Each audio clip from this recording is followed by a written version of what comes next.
Not merely in the realm of commerce, but in the world of ideas as well, our age is organizing a regular clearance sale.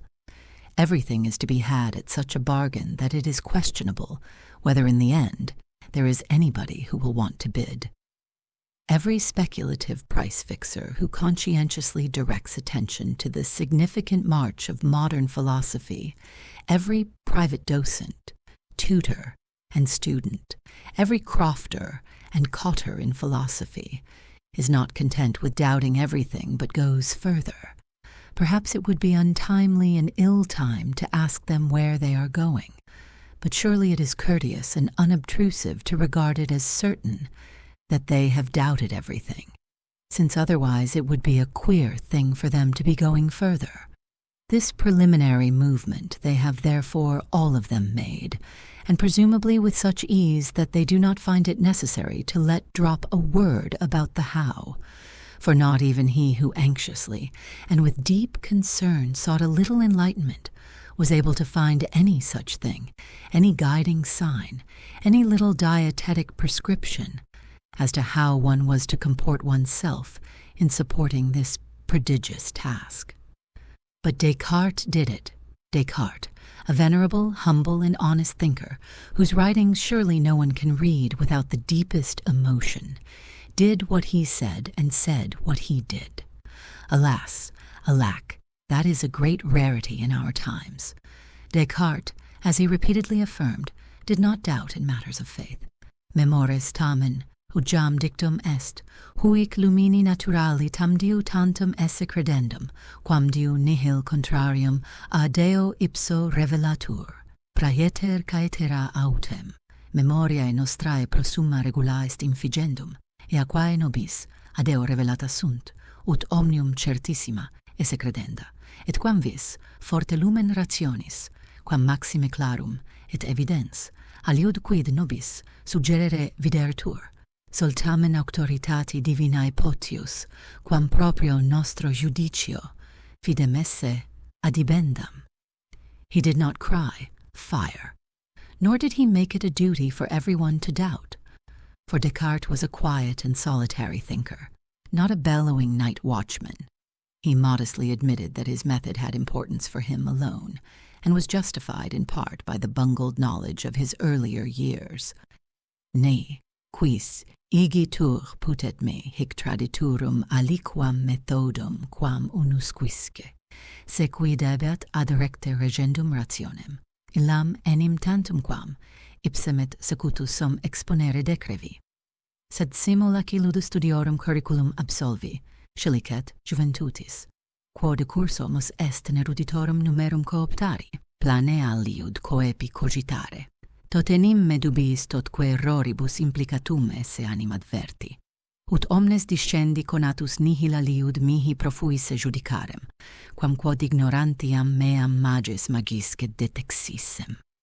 What those ancient Greeks, who also had some understanding of philosophy, regarded as a task for a whole lifetime, seeing that dexterity in doubting is not acquired in a few days or weeks, what the veteran combatant attained when he had preserved the equilibrium of doubt through all the pitfalls he encountered, who intrepidly denied the certainty of sense perception and the certainty of the processes of thought, incorruptibly defied the apprehensions of self-love and the insinuations of sympathy.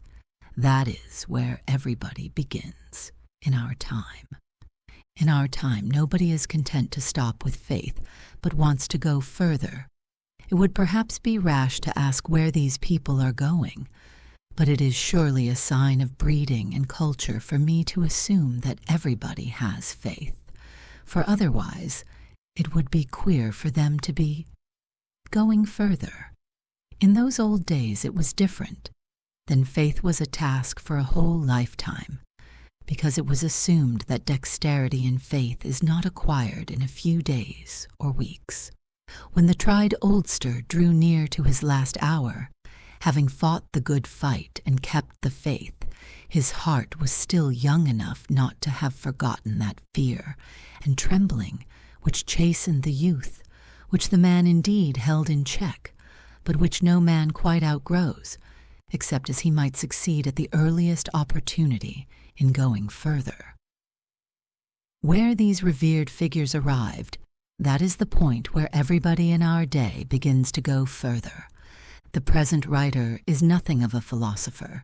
He has not understood the system, does not know whether it actually exists, whether it is completed. Already he has enough for his weak head in the thought of what a prodigious head everybody in our day must have, since everybody has such a prodigious thought. Even though one were capable of converting the whole content of faith into the form of a concept, it does not follow that one has adequately conceived faith and understands how one got into it, or how it got into one. The present writer is nothing of a philosopher. He is poetis et elegante, an amateur writer who neither writes the system nor promises of the system, who neither subscribes to the system nor ascribes anything to it. He writes because for him it is a luxury, which becomes the more agreeable and more evident, the fewer there are who buy and read what he writes. He can easily foresee his fate in an age when passion has been obliterated in favor of learning, in an age when an author who wants to have readers must take care to write in such a way that the book can easily be perused during the afternoon nap, and take care to fashion his outward deportment in likeness to the picture of that polite young gardener in the advertisement sheet, who with hat in hand, and with a good certificate from the place where he last served, recommends himself to the esteemed public. He foresees his fate, that he will be entirely ignored. He has a presentiment of the dreadful event, that a jealous criticism will many a time let him feel the birch. He trembles at the still more dreadful thought that one or another enterprising scribe, a gulper of paragraphs, who to rescue learning is always willing to do with other people's writings, what Trop ate to preserve good taste, magnanimously resolved to do with a book called The Destruction of the Human Race That Is. He will slice the author into paragraphs, and will do it with the same inflexibility as the man who, in the interest of the science of punctuation, divided his discourse by counting the words, so that there were 50 words for a period and 35 for a semicolon. I prostrate myself with the profoundest deference before every systematic bag-peerer at the custom house, protesting, "This is not the system. It has nothing whatever to do with the system." I call down every blessing upon the system and upon the Danish shareholders in this omnibus, for a tower it is hardly likely to become. I wish them all in sundry good luck and all prosperity. Respectfully, Johannes de Silentio. Once upon a time there was a man who, as a child, had heard the beautiful story about how God tempted Abraham, and how he endured temptation, kept the faith, and a second time received again a son contrary to expectation.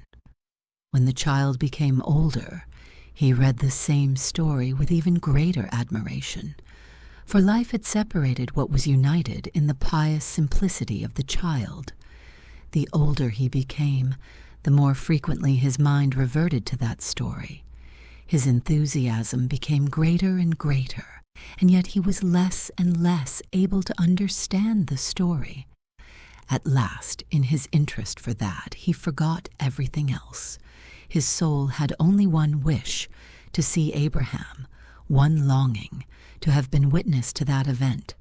His desire was not to behold the beautiful countries of the Orient, or the earthly glory of the Promised Land, or that God-fearing couple whose old age God had blessed, or the venerable figure of the aged patriarch, or the vigorous young manhood of Isaac, whom God had bestowed upon Abraham. He saw no reason why the same thing might not have taken place on a barren heath in Denmark. His yearning was to accompany them on the 3 days' journey when Abraham rode with sorrow before him, and with Isaac by his side.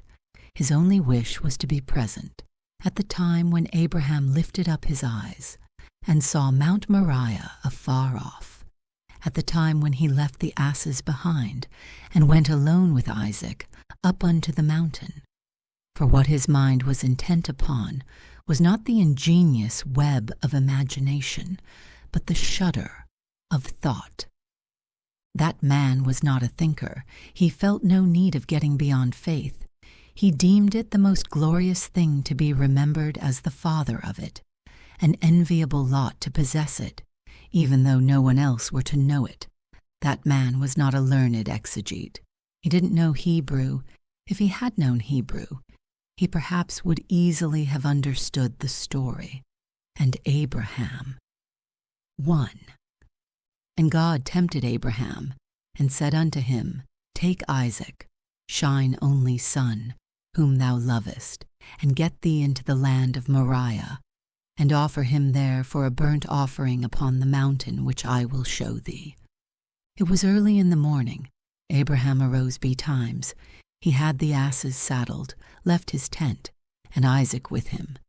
But Sarah looked out of the window after them until they had passed down the valley, and she could see them no more.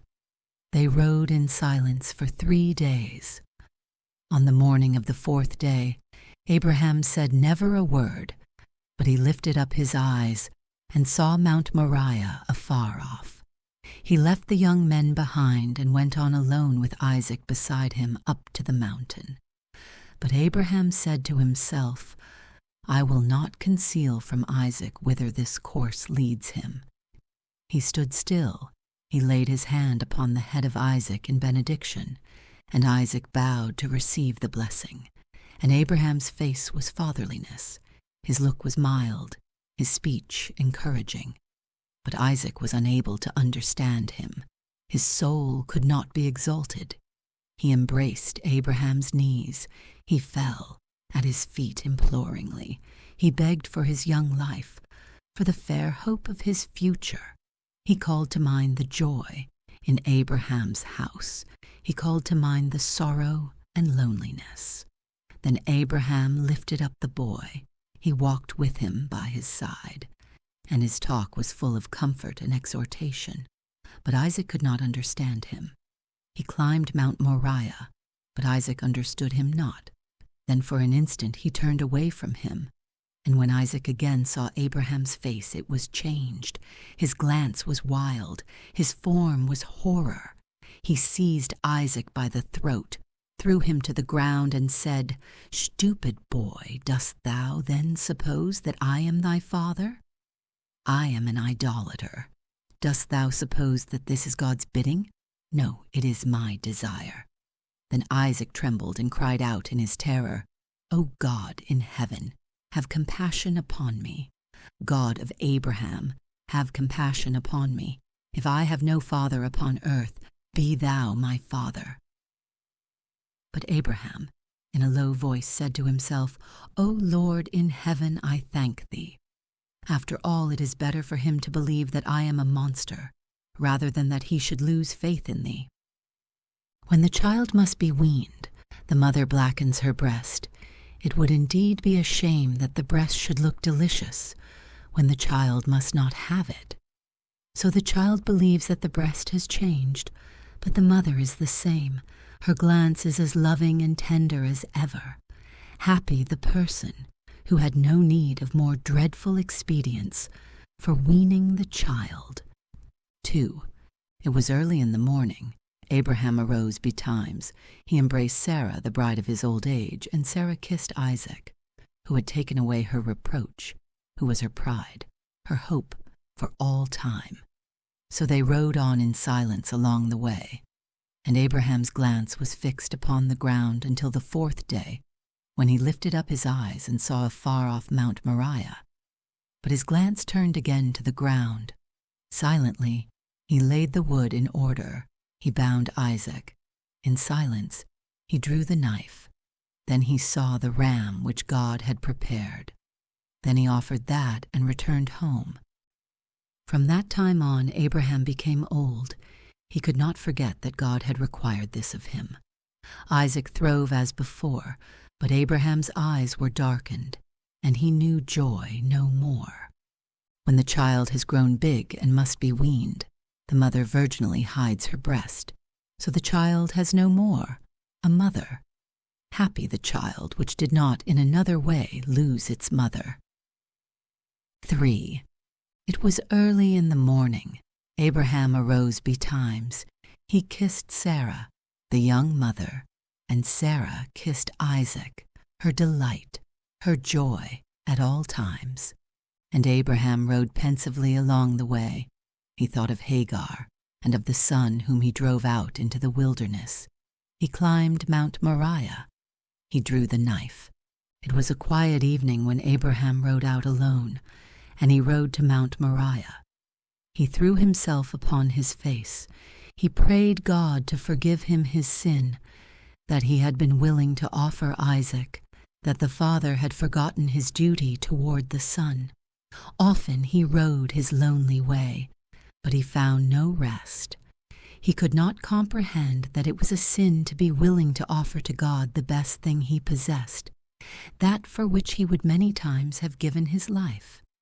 And if it was a sin, if he had not loved Isaac as he did, then he could not understand that it might be forgiven. For what sin could be more dreadful? When the child must be weaned, the mother too is not without sorrow at the thought that she and the child are separated more and more, that the child which first lay under her heart and later reposed upon her breast will be so near to her no more. So they mourn together for the brief period of mourning. Happy the person who has kept the child as near, and needed not to sorrow any more. 4. It was early in the morning. Everything was prepared for the journey in Abraham's house. He bade Sarah farewell, and Eliezer, the faithful servant, followed him along the way, until he turned back. They rode together in harmony, Abraham and Isaac, until they came to Mount Moriah. But Abraham prepared everything for the sacrifice, calmly and quietly. But when he turned and drew the knife, Isaac saw that his left hand was clenched in despair, that a tremor passed through his body, but Abraham drew the knife. Then they returned again home, and Sarah hastened to meet them, but Isaac had lost his faith. No word of this had ever been spoken in the world, and Isaac never talked to anyone about what he had seen, and Abraham did not suspect that anyone had seen it. When the child must be weaned, the mother has stronger food in readiness, lest the child should perish. Happy the person who has stronger food in readiness. Thus, and in many like ways, that man of whom we are speaking thought concerning this event. Every time he returned home after wandering to Mount Moriah, he sank down with weariness. He folded his hands and said, "No one is so great as Abraham. Who is capable of understanding him?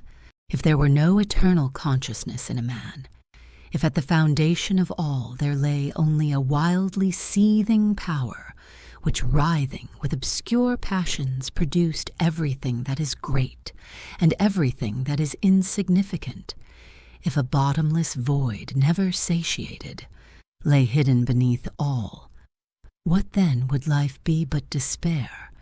If such were the case, if there were no sacred bond which united mankind, if one generation arose after another like the leafage in the forest, if the one generation replaced the other like the song of birds in the forest, if the human race passed through the world as the ship goes through the sea, like the wind through the desert, a thoughtless and fruitless activity, if an eternal oblivion were always lurking hungrily for its prey, and there was no power strong enough to wrest it from its maw, how empty then and comfortless life would be.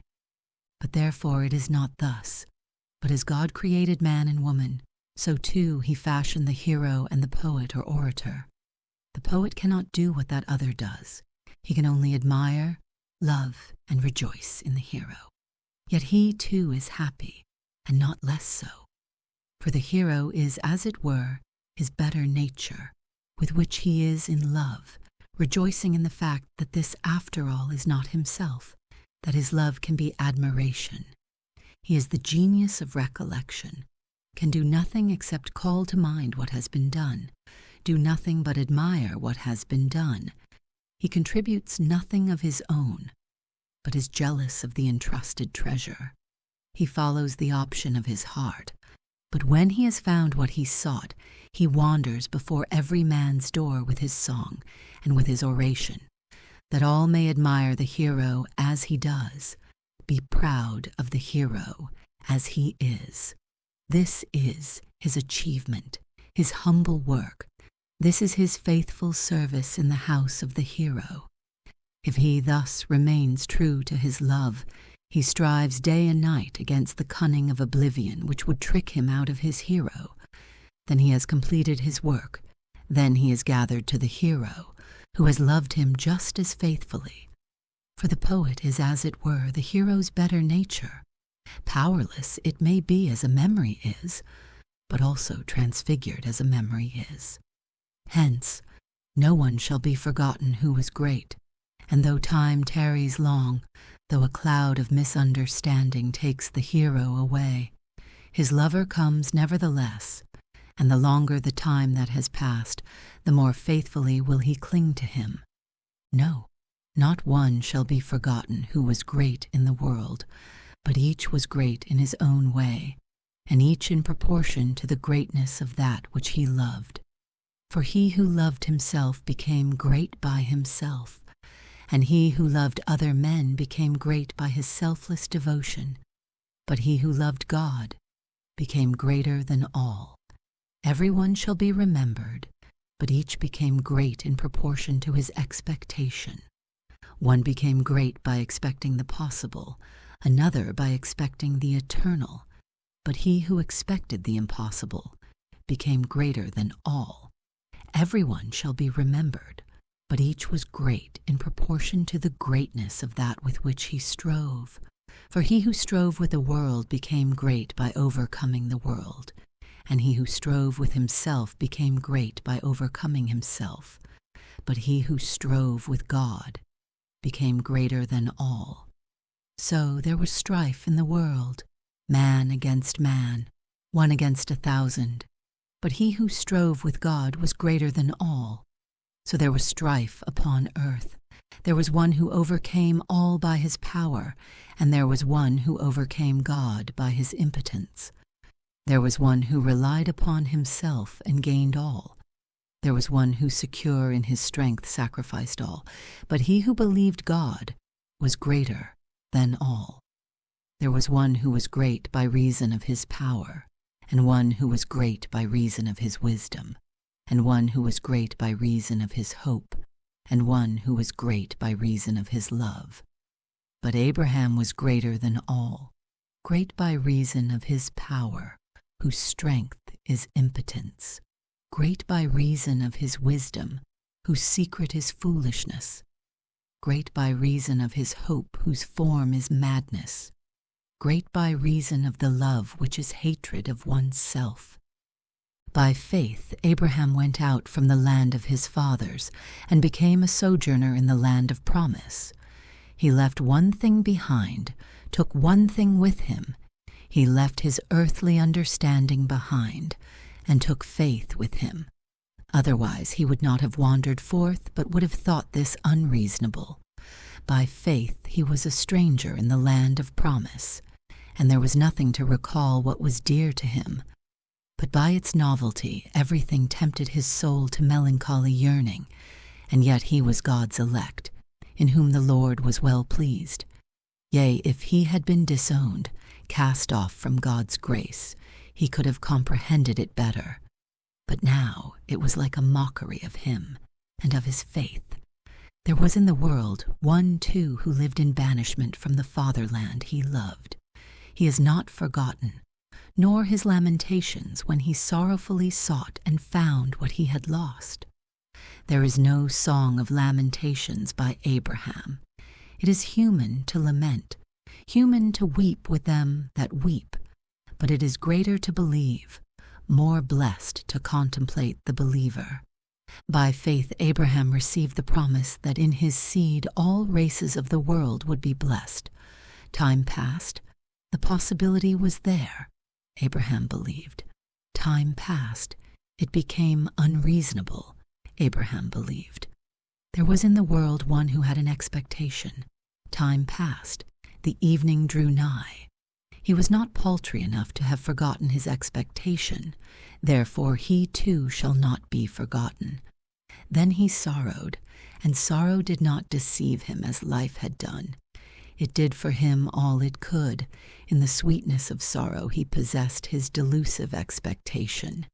It is human to sorrow with them that sorrow.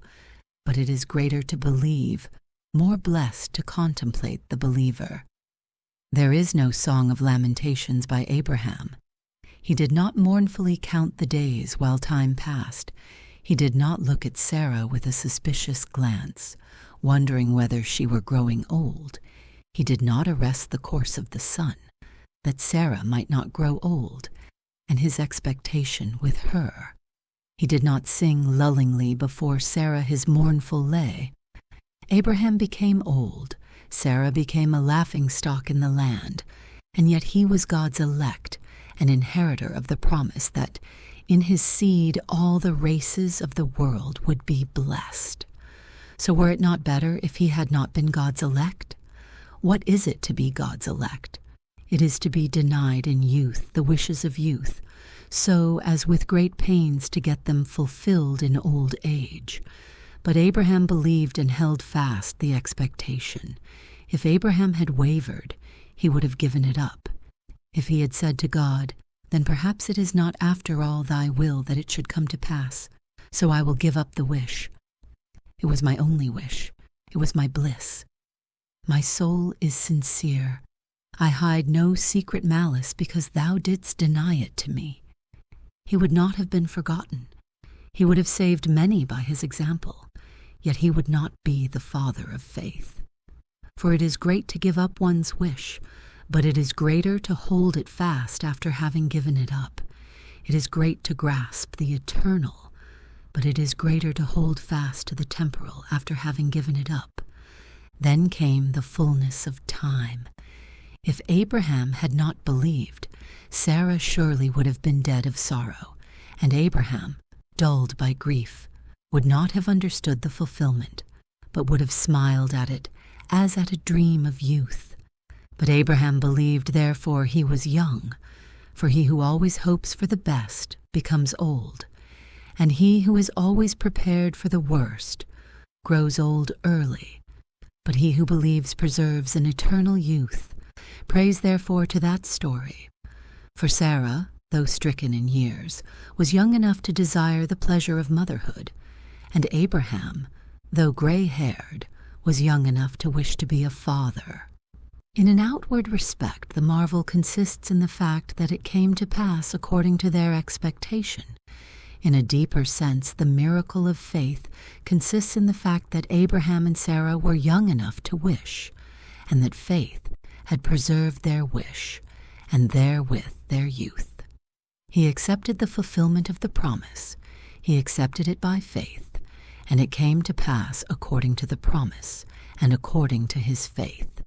For Moses smote the rock with his rod, but he did not believe. Then there was joy in Abraham's house, when Sarah became a bride on the day of their golden wedding. But it was not to remain thus. Still once more Abraham was to be tried.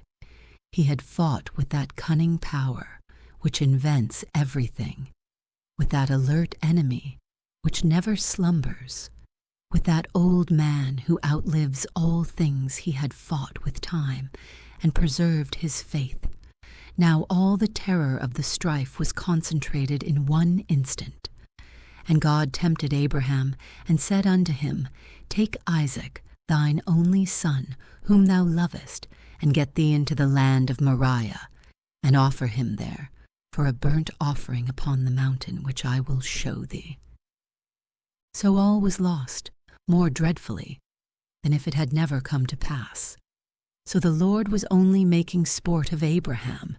He made miraculously the preposterous actual, and now in turn he would annihilate it. It was indeed foolishness, but Abraham did not laugh at it like Sarah when the promise was announced. All was lost. 70 years of faithful expectation, the brief joy at the fulfillment of faith. Who then is he that plucks away the old man's staff? Who is it that requires that he himself shall break it? Who is he that would make a man's gray hairs comfortless? Who is it that requires that he himself shall do it? Is there no compassion for the venerable oldling, none for the innocent child? And yet Abraham was God's elect, and it was the Lord who imposed the trial. All would now be lost. The glorious memory to be preserved by the human race, the promise in Abraham's seed, this was only a whim, a fleeting thought which the Lord had had, which Abraham should now obliterate. That glorious treasure which was just as old as faith in Abraham's heart, many, many years older than Isaac, the fruit of Abraham's life, sanctified by prayers, matured in conflict, the blessing upon Abraham's lips, this fruit was now to be plucked prematurely and remain without significance. For what significance had it when Isaac was to be sacrificed? That sad and yet blissful hour when Abraham was to take leave of all that was dear to him, when yet once more he was to lift up his head, when his countenance would shine like that of the Lord, when he would concentrate his whole soul in a blessing which was potent to make Isaac blessed all his days. This time would not come, for he would indeed take leave of Isaac, but in such a way that he himself would remain behind. Death would separate them, but in such a way that Isaac remained its prey. The old man would not be joyful in death as he laid his hands in blessing upon Isaac, but he would be weary of life as he laid violent hands upon Isaac. And it was God who tried him. Yea, woe, woe unto the messenger who had come before Abraham with such tidings. Who would have ventured to be the emissary of this sorrow? But it was God who tried Abraham. Yet Abraham believed, and believed for this life. Yea, if his faith had been only for a future life, he surely would have cast everything away in order to hasten out of this world to which he did not belong. But Abraham's faith was not of this sort, if there be such a faith. For really this is not faith, but the furthest possibility of faith, which has a presentiment of its object at the extremest limit of the horizon, yet is separated from it by a yawning abyss, within which despair carries on its game. But Abraham believed precisely for this life, that he was to grow old in the land, honored by the people, blessed in his generation, remembered forever in Isaac, his dearest thing in life, whom he embraced with a love for which it would be a poor expression to say that he loyally fulfilled the father's duty of loving the son, as indeed is evinced in the words of the summons, "The son whom thou lovest." Jacob had 12 sons, and one of them he loved. Abraham had only one, the son whom he loved. Yet Abraham believed and did not doubt. He believed the preposterous. If Abraham had doubted then, he would have done something else, something glorious. For how could Abraham do anything but what is great and glorious? He would have marched up to Mount Moriah. He would have cleft the firewood, lit the pyre, drawn the knife. He would have cried out to God, "Despise not this sacrifice. It is not the best thing I possess, that I know well. For what is an old man in comparison with the child of promise? But it is the best I am able to give thee." Let Isaac never come to know this, that he may console himself with his youth. He would have plunged the knife into his own breast. He would have been admired in the world, and his name would not have been forgotten. But it is one thing to be admired, and another to be the guiding star which saves the anguished. But Abraham believed. He did not pray for himself, with the hope of moving the Lord. It was only when the righteous punishment was decreed upon Sodom and Gomorrah that Abraham came forward with his prayers. We read in those holy books, "And God tempted Abraham, and said unto him, Abraham, Abraham, where art thou? And he said, Here am I." Thou to whom my speech is addressed, was such the case with thee? When afar off thou didst see the heavy dispensation of providence approaching thee, didst thou not say to the mountains, Fall on me, and to the hills, Cover me? Or if thou wast stronger, did not thy foot move slowly along the way, longing, as it were, for the old path? When a call was issued to thee, didst thou answer? Or didst thou not answer, perhaps, in a low voice, whisperingly? Not so Abraham. Joyfully, buoyantly, confidently, with a loud voice, he answered, Here am I. We read further. And Abraham rose early in the morning, as though it were to a festival. So he hastened, and early in the morning he had come to the place spoken of, to Mount Moriah. He said nothing to Sarah, nothing to Eleazar. Indeed, who could understand him? Had not the temptation by its very nature exacted of him an oath of silence? He cleft the wood, he bound Isaac, he lit the pyre, he drew the knife.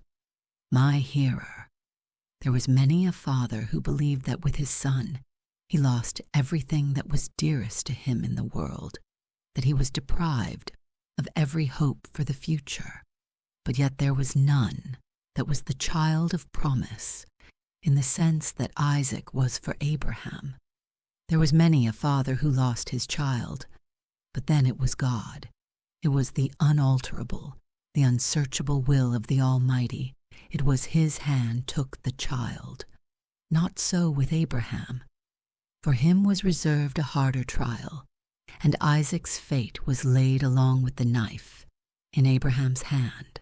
And there he stood, the old man, with his only hope. But he did not doubt.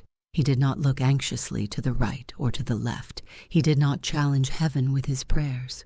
He knew that it was God the Almighty who was trying him. He knew that it was the hardest sacrifice that could be required of him.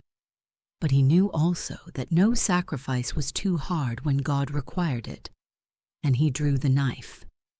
Who gave strength to Abraham's arm? Who held his right hand up so that it did not fall limp at his side? He who gazes at this becomes paralyzed. Who gave strength to Abraham's soul so that his eyes did not grow dim, so that he saw neither Isaac nor the ram? He who gazes at this becomes blind, and yet rare enough perhaps is the man who becomes paralyzed and blind. Still more rare one who worthily recounts what happened. We all know it. It was only a trial.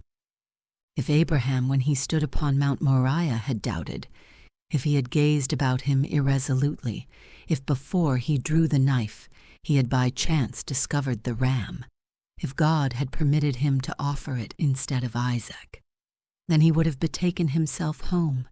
Everything would have been the same. He has Sarah. He retained Isaac, and yet how changed. For his retreat would have been a flight, his salvation an accident, his reward dishonor, his future perhaps perdition. Then he would have borne witness neither to his faith nor to God's grace, but would have testified only how dreadful it is to march out to Mount Moriah. Then Abraham would not have been forgotten, nor would Mount Moriah, this mountain, would then be mentioned, not like Ararat where the ark landed, but would be spoken of as a consternation, because it was here that Abraham doubted. Venerable Father Abraham, in marching home from Mount Moriah thou hadst no need of a panegyric which might console thee for thy loss, for thou didst gain all and didst retain Isaac. Was it not so? Never again did the Lord take him from thee, but thou didst sit at table joyfully with him in thy tent, as thou cost in the beyond, to all eternity.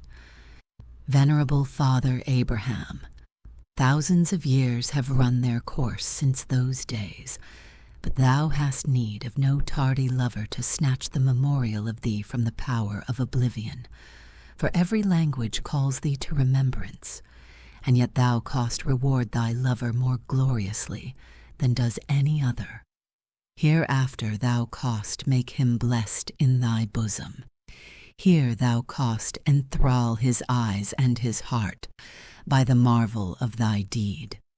Venerable Father Abraham, second father of the human race, thou who first wast sensible of and didst first bear witness to that prodigious passion which disdains the dreadful conflict with the rage of the elements and with the powers of creation in order to strive with God.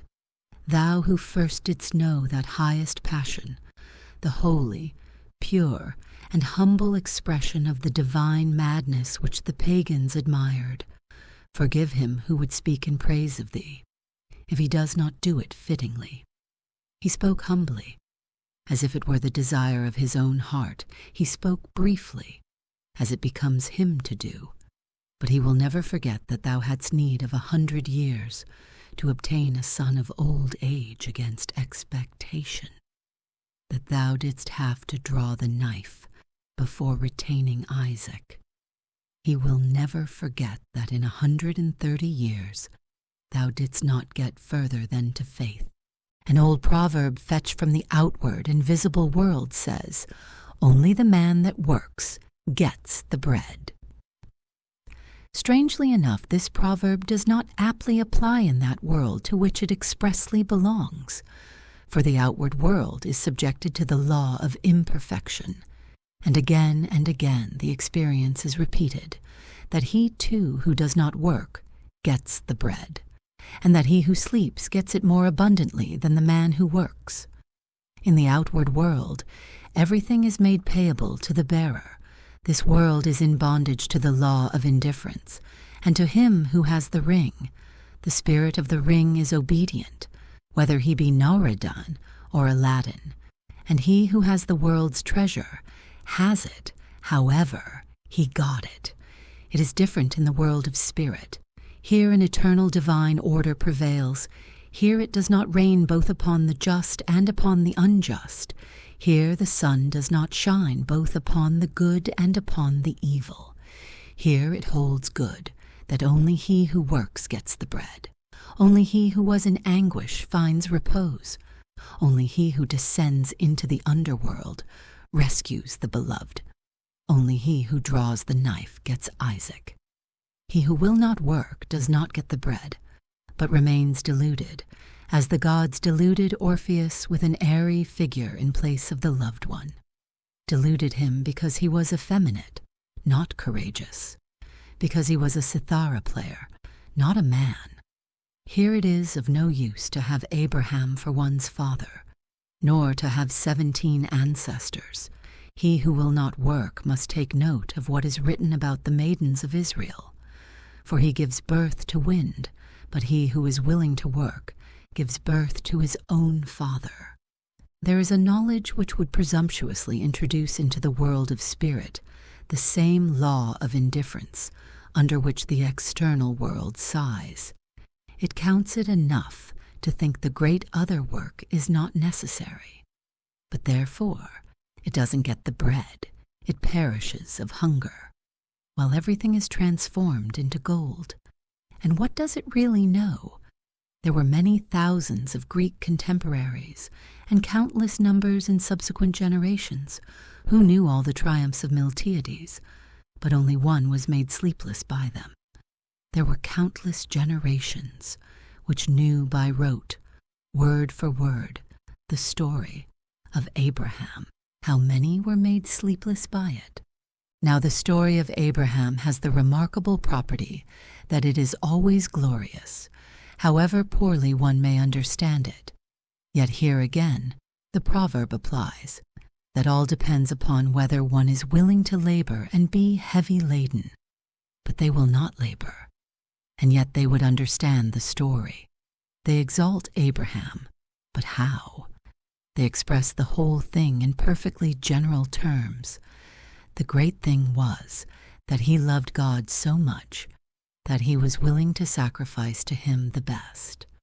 That is very true, but the best is an indefinite expression. In the course of thought, as the tongue wags on, Isaac and the best are confidently identified, and he who meditates can very well smoke his pipe during the meditation, and the auditor can very well stretch out his legs in comfort. In case that rich young man whom Christ encountered on the road had sold all his goods and given to the poor, we should extol him, as we do all that is great, though without labor we would not understand him, and yet he would not have become an Abraham, in spite of the fact that he offered his best. What they leave out of Abraham's history is dread, for to money I have no ethical obligation, but to the son the father has the highest and most sacred obligation. Dread, however, is a perilous thing for effeminate natures, hence they forget it, and in spite of that they want to talk about Abraham. So they talk in the course of the oration they use indifferently the two terms, Isaac and the best. All goes famously. However, if it chanced that among the auditors there was one who suffered from insomnia, then the most dreadful, the profoundest tragic and comic misunderstanding lies very close. He went home, he would do as Abraham did, for the son is indeed the best. If the orator got to know of it, he perhaps went to him. He summoned all his clerical dignity. He shouted, "O abominable man, offscouring of society, what devil possessed thee to want to murder thy son?" And the parson, who had not been conscious of warmth or perspiration in preaching about Abraham, is astonished at himself, at the earnest wrath which he thundered down upon that poor man. He was delighted with himself, for he had never spoken with such verve and unction. He said to himself and to his wife, "I am an orator." What I lacked was the occasion. When I talked about Abraham on Sunday, I did not feel moved in the least. In case the same orator had a little superabundance of reason which might be lost, I think he would have lost it if the sinner were to say calmly and with dignity, "That, in fact, is what you yourself preached on Sunday." How could the parson be able to get into his head such a consequence? And yet it was so, and the mistake was merely that he didn't know what he was saying.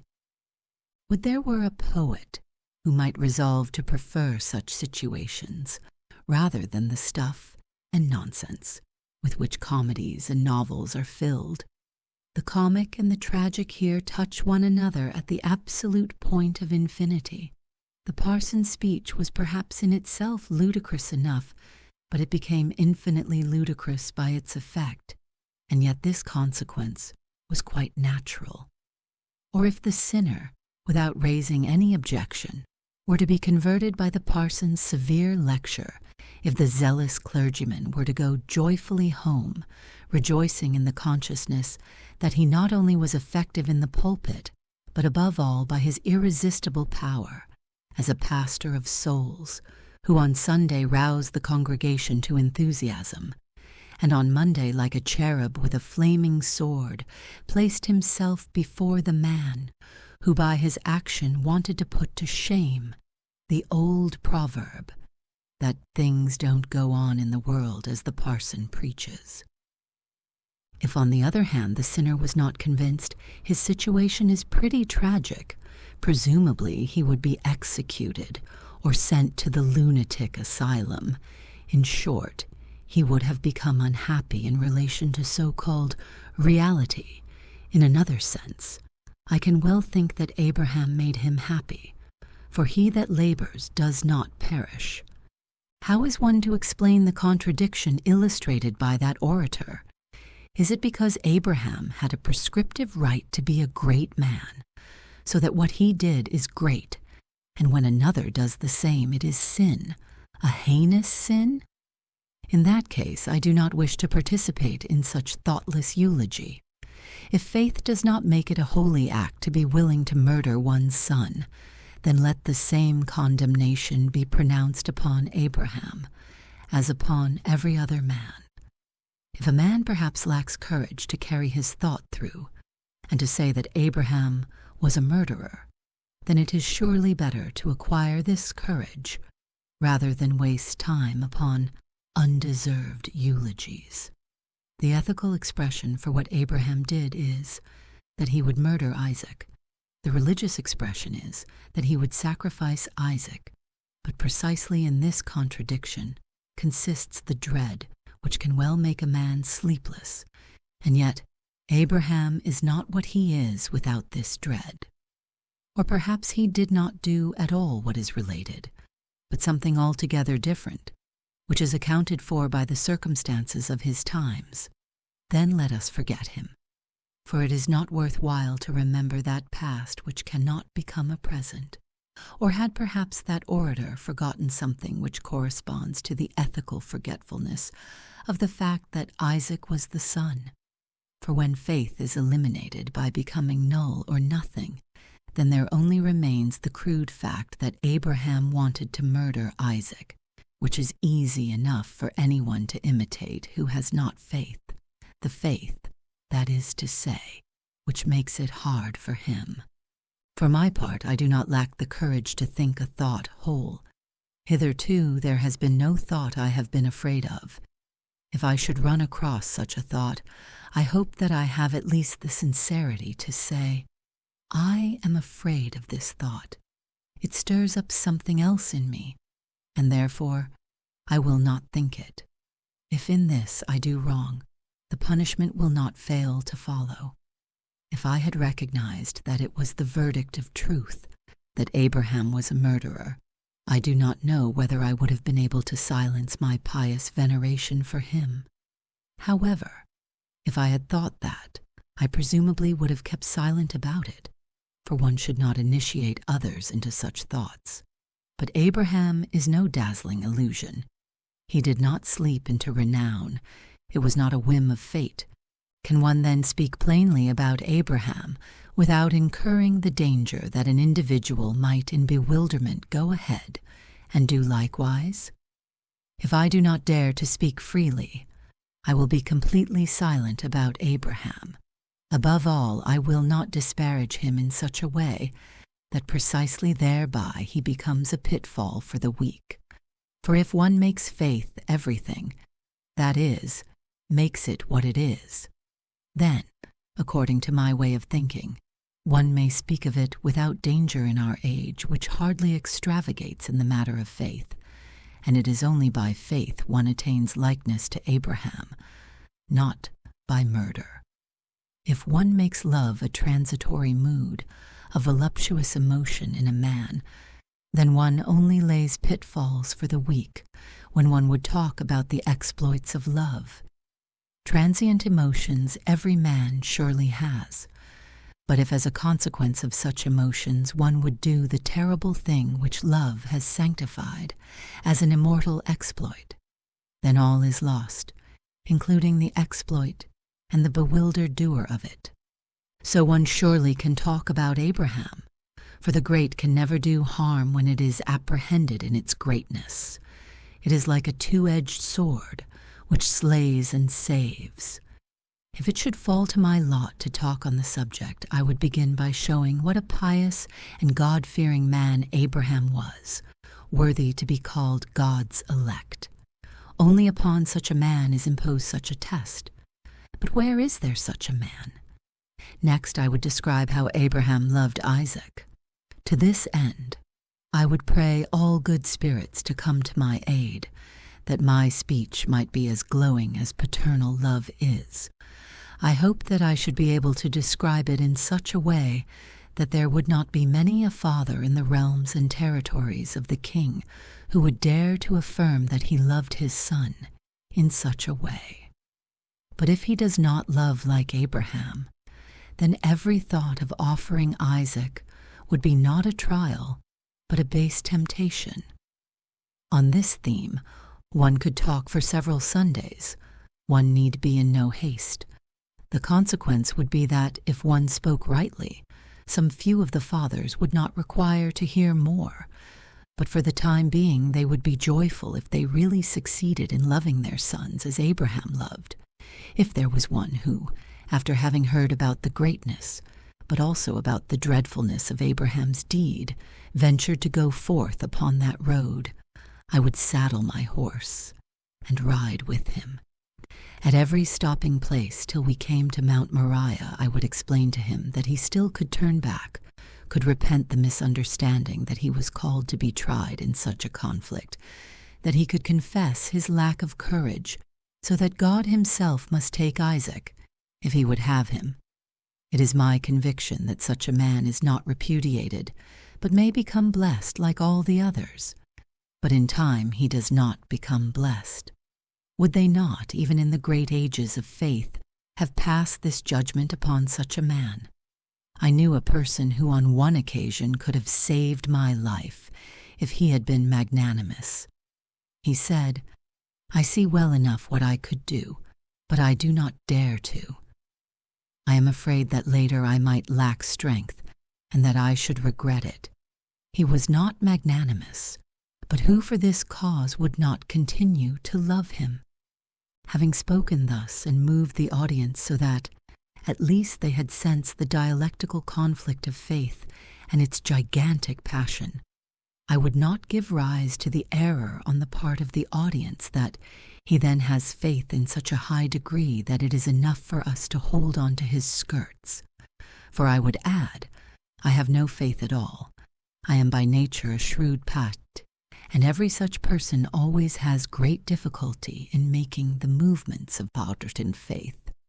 Not that I attach, however, in and for itself any value to this difficulty, which through the overcoming of it brought the clever head further than the point which the simplest and most ordinary man reaches more easily.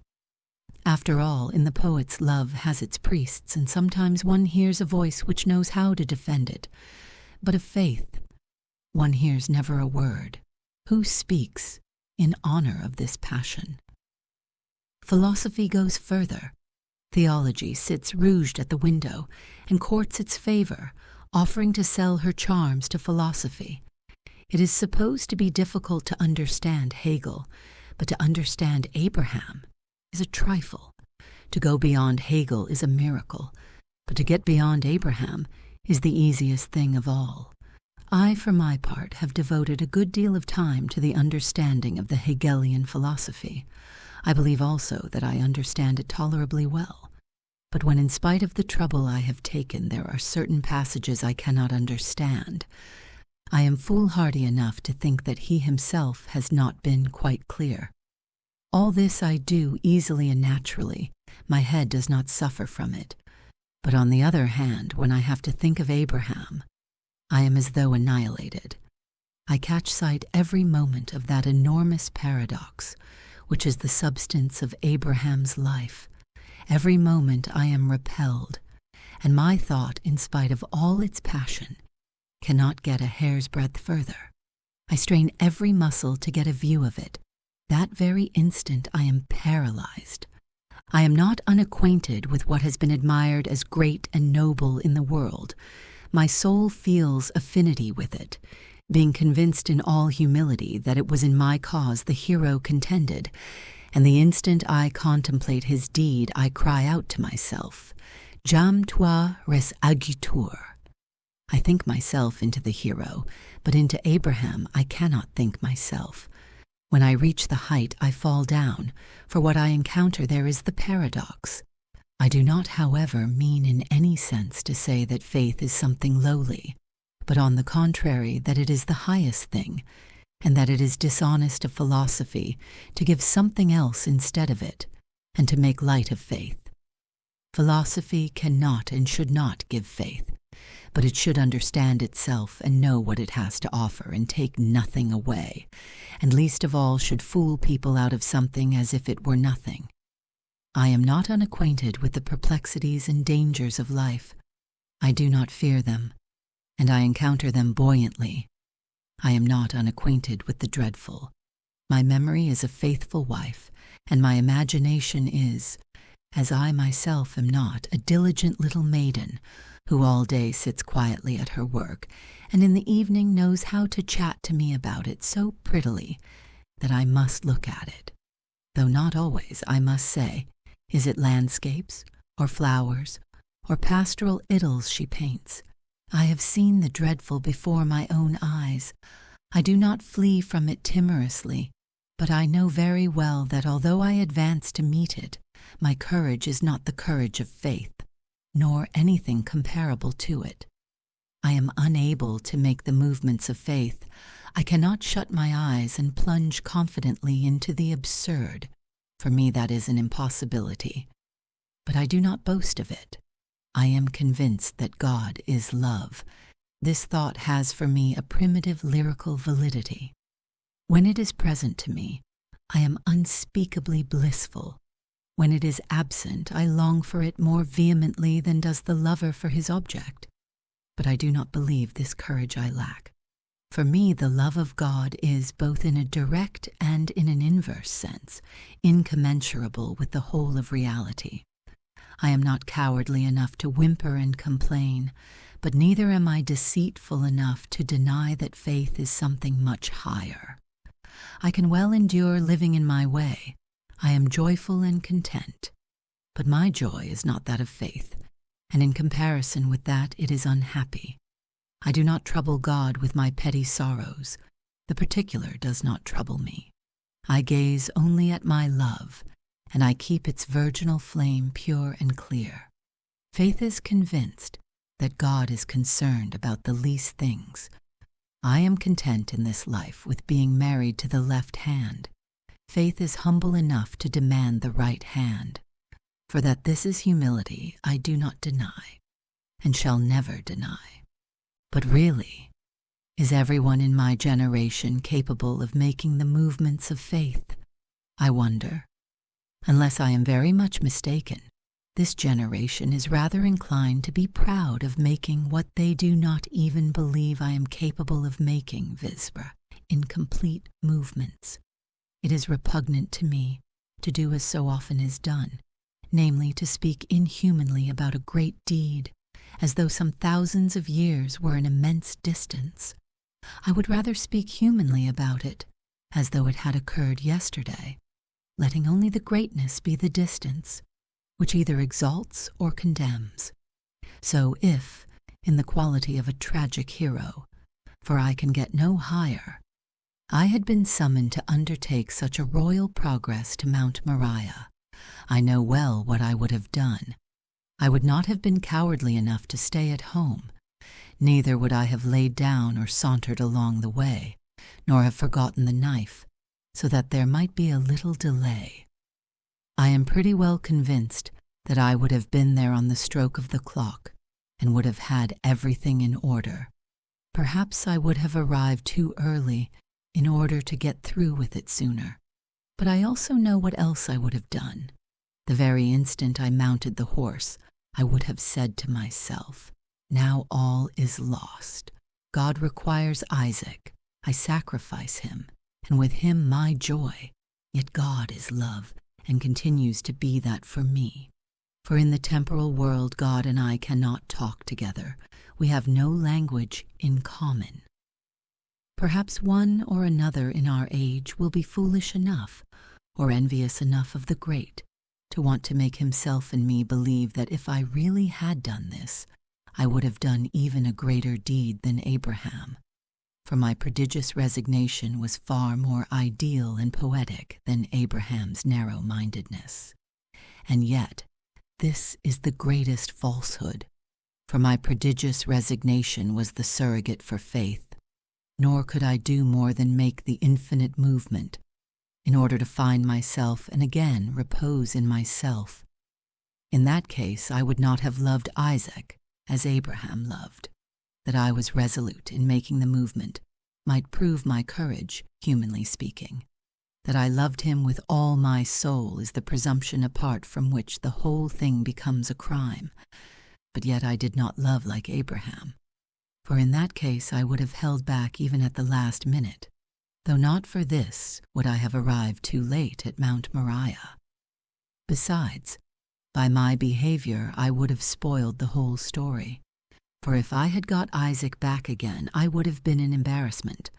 What Abraham found easiest, I would have found hard, namely to be joyful again with Isaac. For he who with all the infinity of his soul, proprio motu et propius et auspicius, by his own power and on his own responsibility, has performed the infinite movement of resignation, and cannot do more, only retains Isaac with pain. But what did Abraham do? He arrived neither too soon nor too late. He mounted the ass. He rode slowly along the way. All that time he believed that God would not require Isaac of him, whereas he was willing nevertheless to sacrifice him if it was required. He believed by virtue of the absurd, for there could be no question of human calculation, and it was indeed the absurd, that God, who required it of him, should the next instant recall the requirement. He climbed the mountain. Even at the instant when the knife glittered, he believed that God would not require Isaac.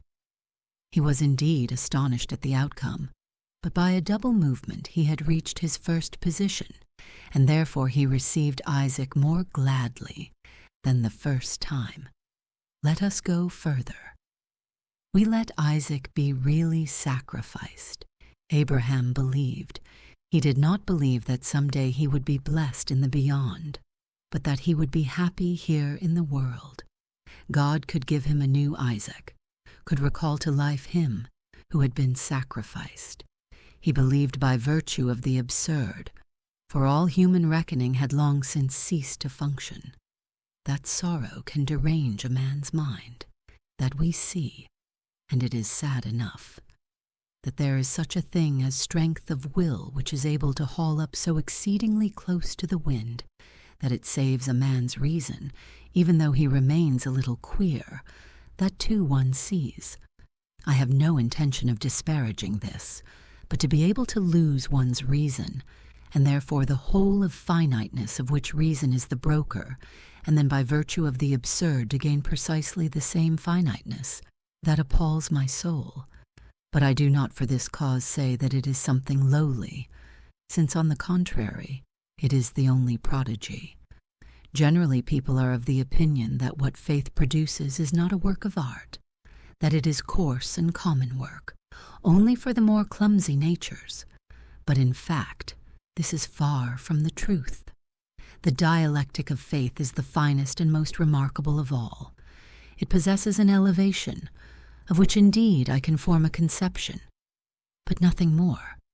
I am able to make from the springboard the great leap, whereby I pass into infinity. My back is like that of a tightrope dancer, having been twisted in my childhood. Hence, I find this easy. With a 1, 2, 3, I can walk about existence on my head, but the next thing I cannot do, for I cannot perform the miraculous, but can only be astonished by it.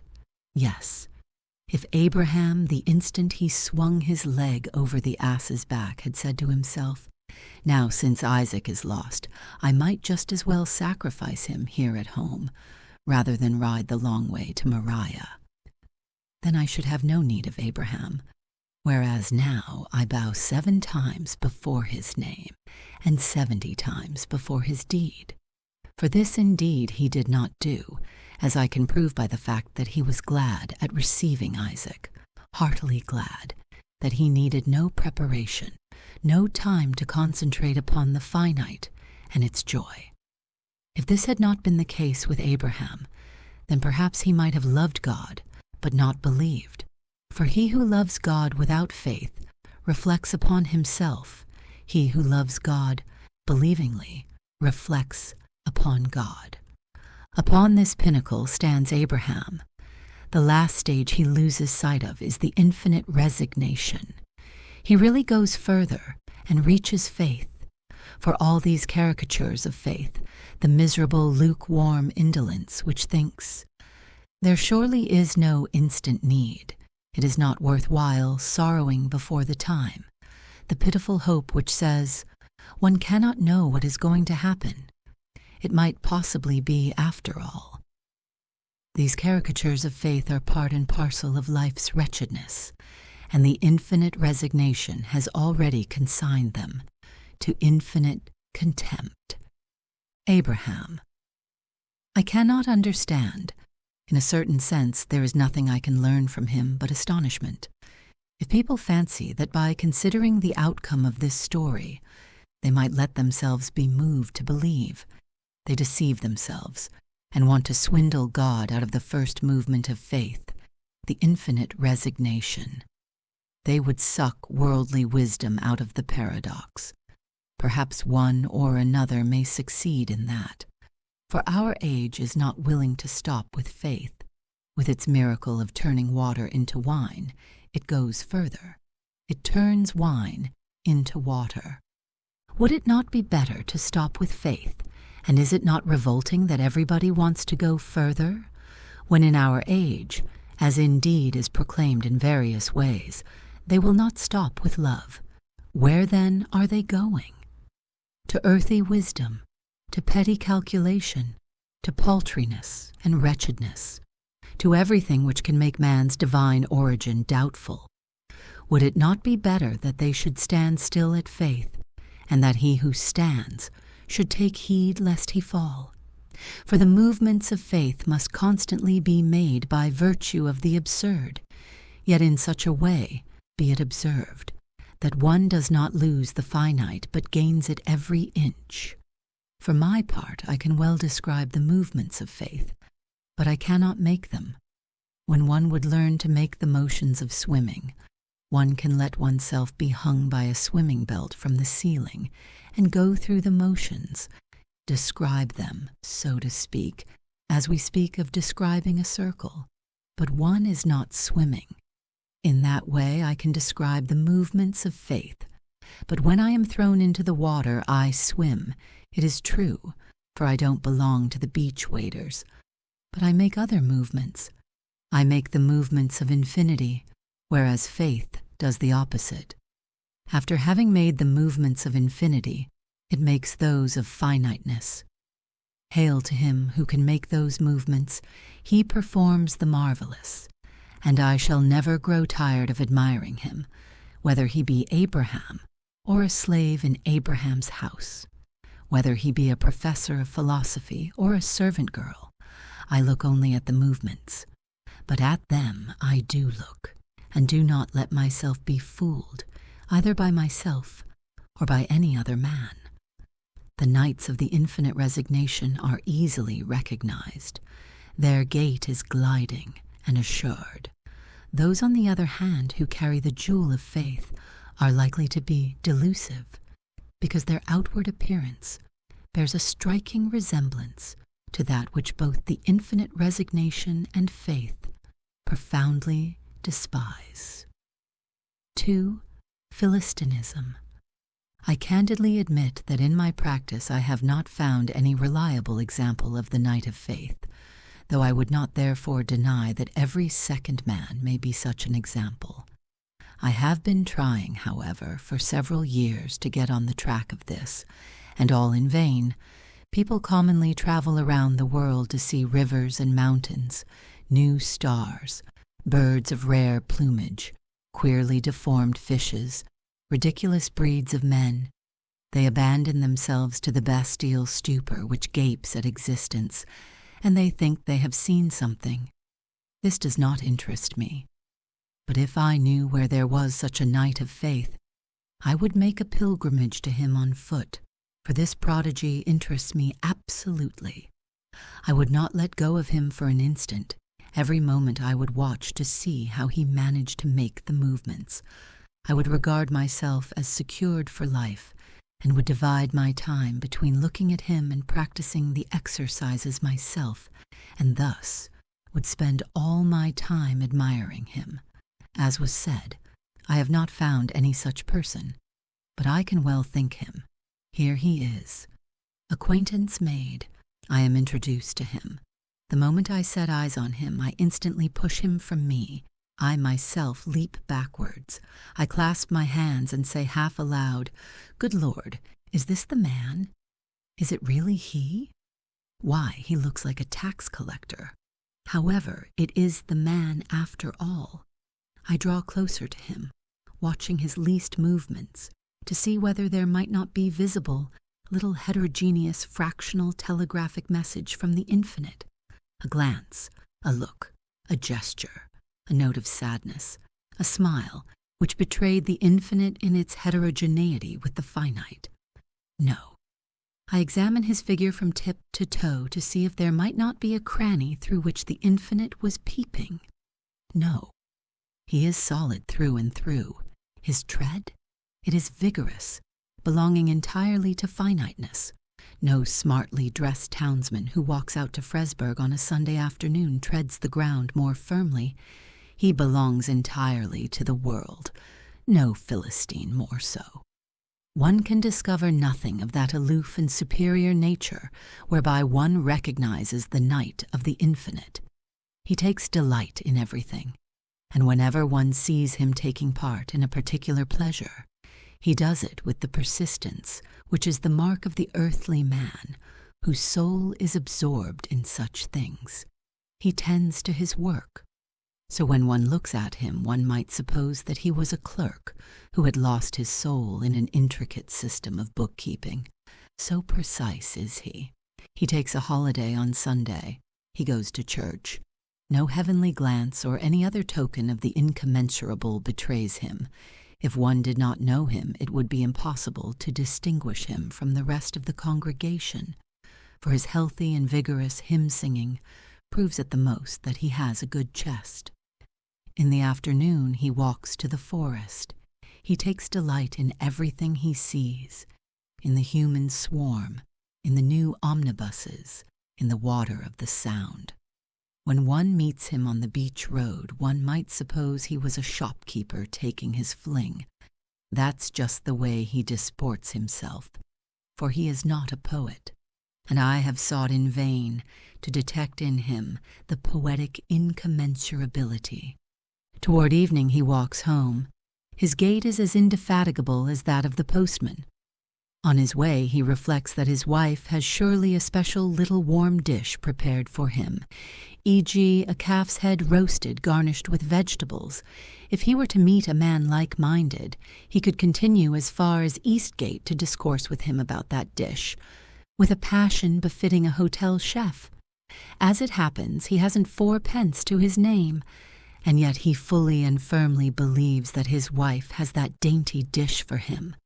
If she had it, it would then be an invidious sight for superior people and an inspiring one for the plain man, to see him eat, for his appetite is greater than Esau's.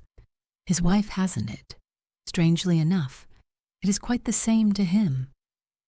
On the way he comes past a building site and runs across another man. They talk together for a moment. In the twinkling of an eye he erects a new building. He has at his disposition all the powers necessary for it. The stranger leaves him with the thought that he certainly was a capitalist, while my admired knight thinks, yes, if the money were needed, I dare say I could get it. He lounges at an open window and looks out on the square on which he lives.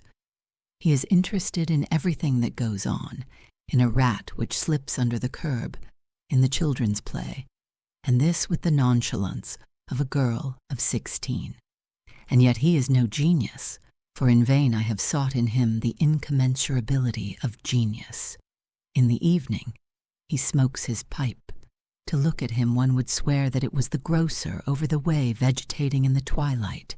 He lives as carefree as a ne'er-do-well, and yet he buys up the acceptable time at the dearest price, for he does not do the least thing except by virtue of the absurd. And yet, actually, I could become furious over it, for envy, if for no other reason. This man has made, and every instant is making the movements of infinity.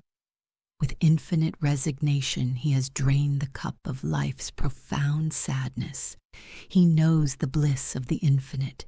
He senses the pain of renouncing everything, the dearest things he possesses in the world, and yet finiteness tastes to him just as good as to one who never knew anything higher, for his continuance in the finite did not bear a trace of the cowed and fearful spirit produced by the process of training, and yet he has this sense of security in enjoying it, as though the finite life were the surest thing of all. And yet the whole earthly form he exhibits is a new creation by virtue of the absurd. He resigned everything infinitely, and then he grasped everything again, by virtue of the absurd. He constantly makes the movements of infinity, but he does this with such correctness and assurance that he constantly gets the finite out of it, and there is not a second when one has a notion of anything else. It is supposed to be the most difficult task for a dancer to leap into a definite posture in such a way that there is not a second when he is grasping after the posture, but by the leap itself he stands fixed in that posture. Perhaps no dancer can do it. That is what this knight does. Most people live dejectedly in worldly sorrow and joy. They are the ones who sit along the wall and do not join in the dance. The knights of infinity are dancers and possess elevation. They make the movements upward and fall down again, and this too is no mean pastime nor ungraceful to behold. But whenever they fall down, they are not able at once to assume the posture. They vacillate an instant, and this vacillation shows that after all they are strangers in the world. This is more or less strikingly evident in proportion to the art they possess. But even the most artistic knights cannot altogether conceal this vacillation. One need not look at them when they are up in the air, but only the instant they touch or have touched the ground. Then one recognizes them. But to be able to fall down in such a way that the same second it looks as if one were standing and walking, to transform the leap of life into a walk, absolutely to express the sublime in the pedestrian, that only the knight of faith can do, and this is the one and only prodigy. But since the prodigy is so likely to be delusive, I will describe the movements in a definite instance, which will serve to illustrate their relation to reality, for upon this everything turns.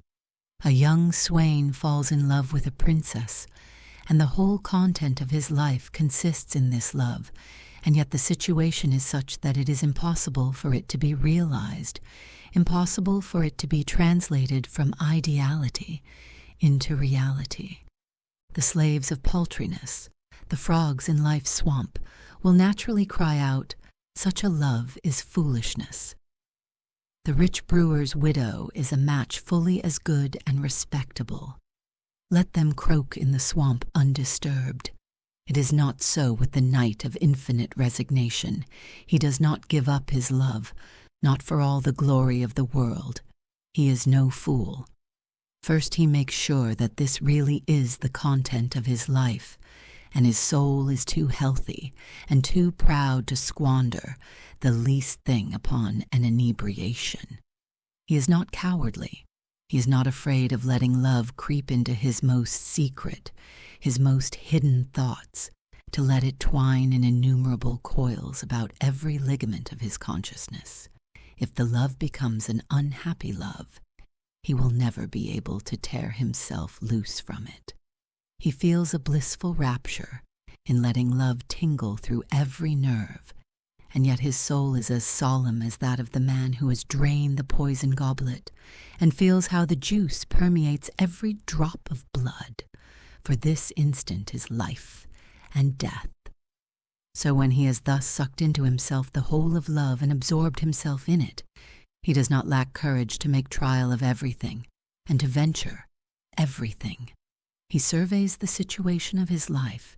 He convokes the swift thoughts, which like tame doves obey his every bidding. He waves his wand over them, and they dart off in all directions.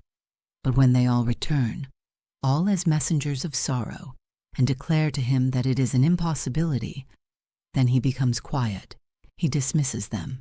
He remains alone. and then he performs the movements. If what I am saying is to have any significance, it is requisite that the movement come about normally. So for the first thing, the night will have power to concentrate the whole content of life and the whole significance of reality in one single wish.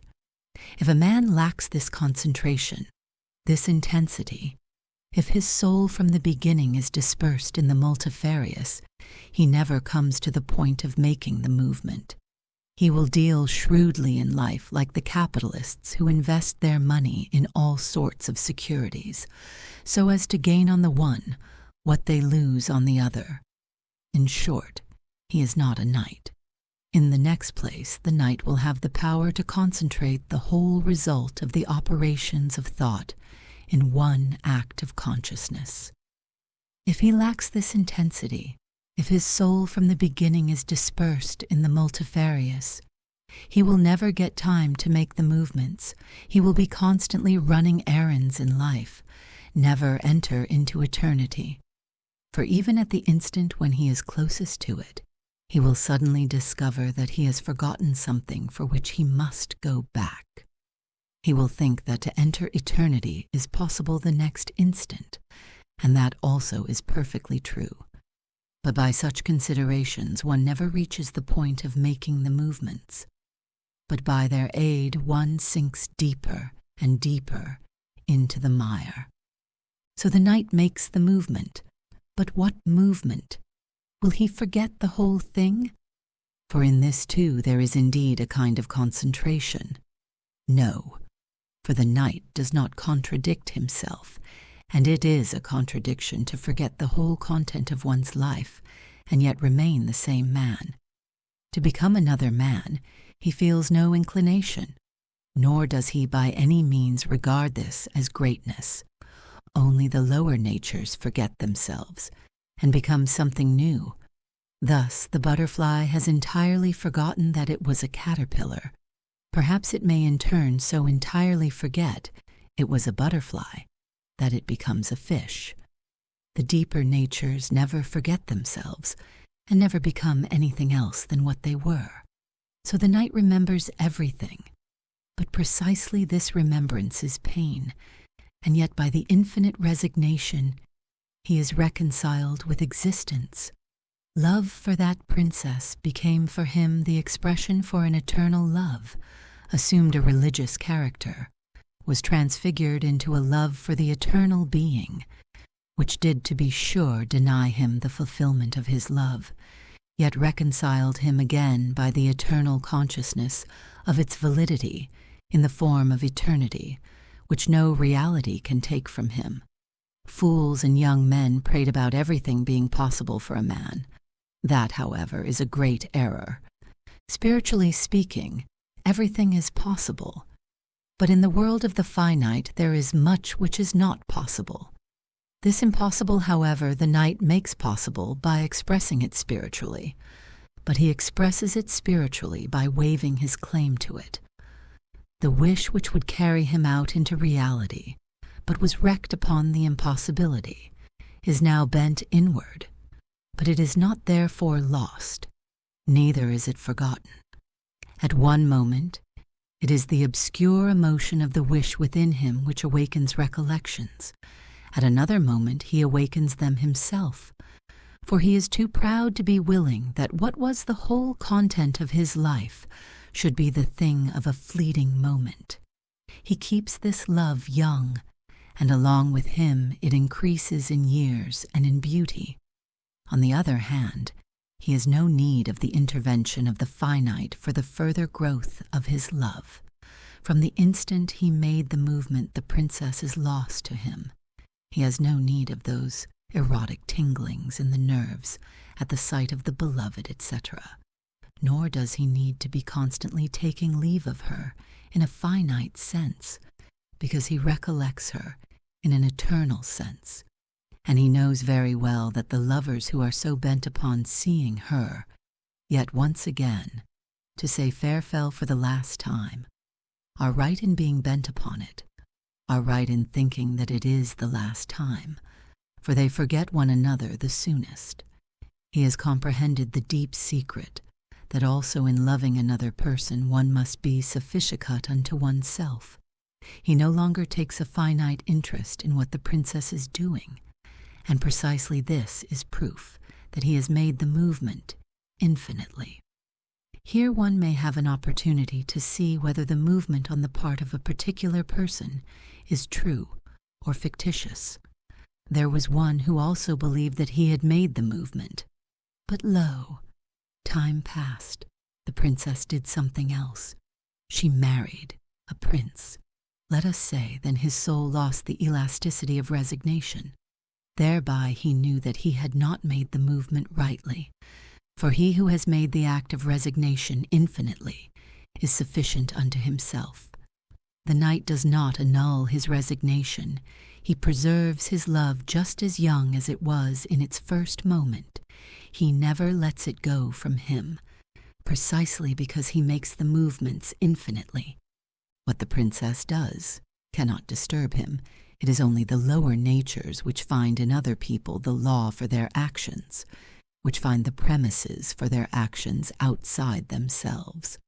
If, on the other hand, the princess is like-minded, the beautiful consequence will be apparent. She will introduce herself into that order of knighthood, into which one is not received by balloting, but of which everyone is a member who has courage to introduce himself.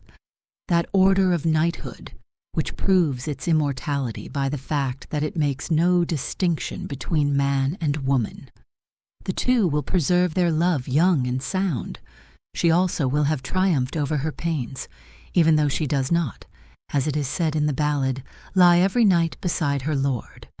These two will to all eternity remain in agreement with one another, with a well-timed harmonia praestabilita, so that if ever the moment were to come, the moment which does not, however, concern them finitely, for then they would be growing older, if ever the moment were to come, which offered to give love its expression in time, then they will be capable of beginning precisely at the point where they would have begun, if originally they had been united.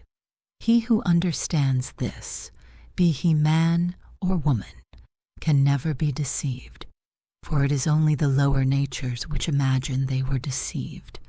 No girl who is not so proud really knows how to love, but if she is so proud, then the cunning and shrewdness of all the world cannot deceive her.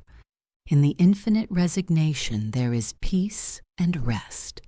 Every man who wills it, who has not abased himself by scorning himself, which is still more dreadful than being proud, can train himself to make this movement which in its pain reconciles one with existence.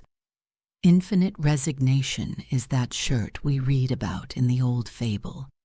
The thread is spun under tears, the cloth bleached with tears, the shirt sewn with tears, but then too it is a better protection than iron and steel.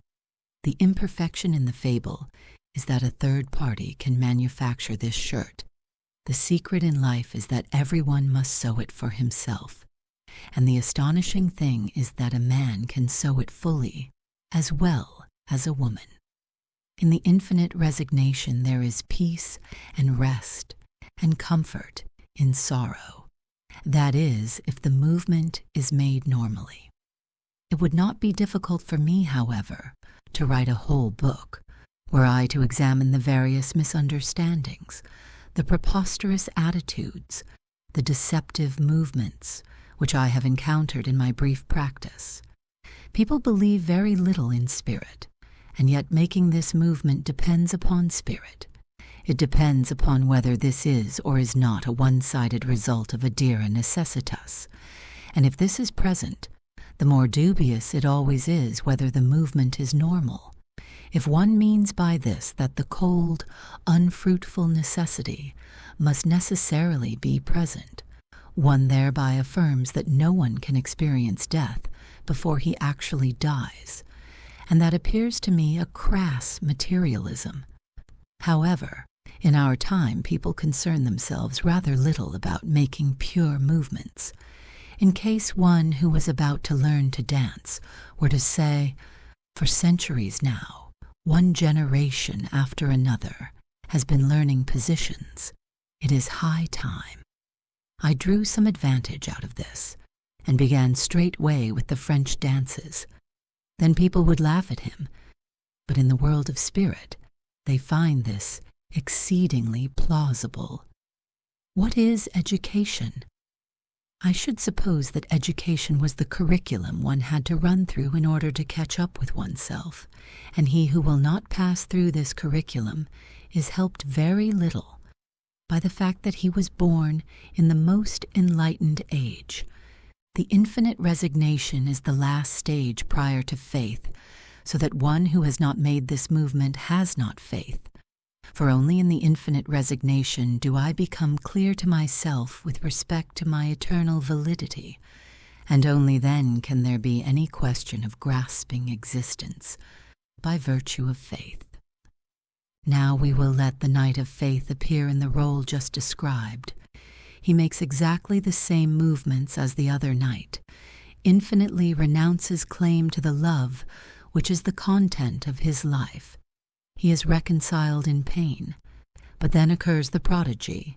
He makes still another movement more wonderful than all, for he says, I believe nevertheless that I shall get her in virtue, that is, of the absurd, in virtue of the fact that with God all things are possible. The absurd is not one of the factors which can be discriminated within the proper compass of the understanding. It is not identical with the improbable, the unexpected, the unforeseen. At the moment when the knight made the act of resignation, he was convinced, humanly speaking, of the impossibility. This was the result reached by the understanding, and he had sufficient energy to think it. On the other hand, in an infinite sense, it was possible, namely, by renouncing it. But this sort of possessing is at the same time a relinquishing, and yet there is no absurdity in this for the understanding continued to be in the right, in affirming that in the world of the finite where it holds sway, this was, and remained, an impossibility. This is quite as clear to the knight of faith, so the only thing that can save him is the absurd, and this he grasps by faith. So he recognizes the impossibility, and that very instant he believes the absurd. For if without recognizing the impossibility with all the passion of his soul and with all his heart, he should wish to imagine that he has faith, he deceives himself, and his testimony has no bearing, since he has not even reached the infinite resignation. Faith, therefore, is not an aesthetic emotion, but something far higher, precisely because it has resignation as its presupposition. It is not an immediate instinct of the heart, but is the paradox of life and existence. So when, in spite of all difficulties, a young girl still remains convinced that her wish will surely be fulfilled, this conviction is not the assurance of faith, even if she was brought up by Christian parents, and for a whole year, perhaps, has been catechized by the parson. She is convinced in all her childish naivety and innocence. This conviction also ennobles her nature and imparts to her a preternatural greatness, so that like a thaumaturge she is able to conjure the finite powers of existence and make the very stones weep, while on the other hand, in her flurry, she may just as well run to Herod as to Pilate and move the whole world by her tears. Her conviction is very lovable, and one can learn much from her. But one thing is not to be learned from her. One does not learn the movements, for her conviction does not dare in the pain of resignation to face the impossibility. So I can perceive that it requires strength and energy and freedom of spirit to make the infinite movement of resignation. I can also perceive that it is feasible. But the next thing astonishes me. It makes my head swim, for after having made the movement of resignation, then by virtue of the absurd to get everything, to get the wish whole and uncurtailed, that is beyond human power, it is a prodigy. But this I can perceive, that the young girl's conviction is mere levity in comparison with the firmness faith displays, notwithstanding it has perceived the impossibility. Whenever I essay to make this movement, I turn giddy. The very instant I am admiring it absolutely, a prodigious dread grips my soul. For what is it to tempt God? And yet this movement is the movement of faith and remains such, even though philosophy, in order to confuse the concepts, would make us believe that it has faith, and even though theology would sell out faith at a bargain price. For the act of resignation, faith is not required. For what I gain by resignation is my eternal consciousness, and this is a purely philosophical movement, which I dare say I am able to make if it is required, and which I can train myself to make. For whenever any finiteness would get the mastery over me, I starve myself until I can make the movement. For my eternal consciousness is my love to God, and for me this is higher than everything. For the act of resignation, faith is not required, but it is needed when it is the case of acquiring the very least thing more than my eternal consciousness. For this is the paradoxical. The movements are frequently confounded, for it is said that one needs faith to renounce the claim to everything. Yea, a stranger thing than this may be heard when a man laments the loss of his faith, and when one looks at the scale to see where he is. One sees, strangely enough, that he has only reached the point where he should make the infinite movement of resignation. In resignation I make renunciation of everything. This movement I make by myself, and if I do not make it, it is because I am cowardly and effeminate and without enthusiasm, and do not feel the significance of the lofty dignity which is assigned to every man, that of being his own censor, which is a far prouder title than that of censor general to the whole Roman Republic. This movement I make by myself, and what I gain is myself in my eternal consciousness, in blissful agreement with my love for the eternal being. By faith I make renunciation of nothing. On the contrary, by faith I acquire everything, precisely in the sense in which it is said that he who has faith like a grain of mustard can remove mountains. A purely human courage is required to renounce the whole of the temporal to gain the eternal, but this I gain. And to all eternity I cannot renounce it. That is a self-contradiction. But a paradoxical and humble courage is required to grasp the whole of the temporal by virtue of the absurd, and this is the courage of faith. By faith Abraham did not renounce his claim upon Isaac, but by faith he got Isaac. By virtue of resignation that rich young man should have given away everything.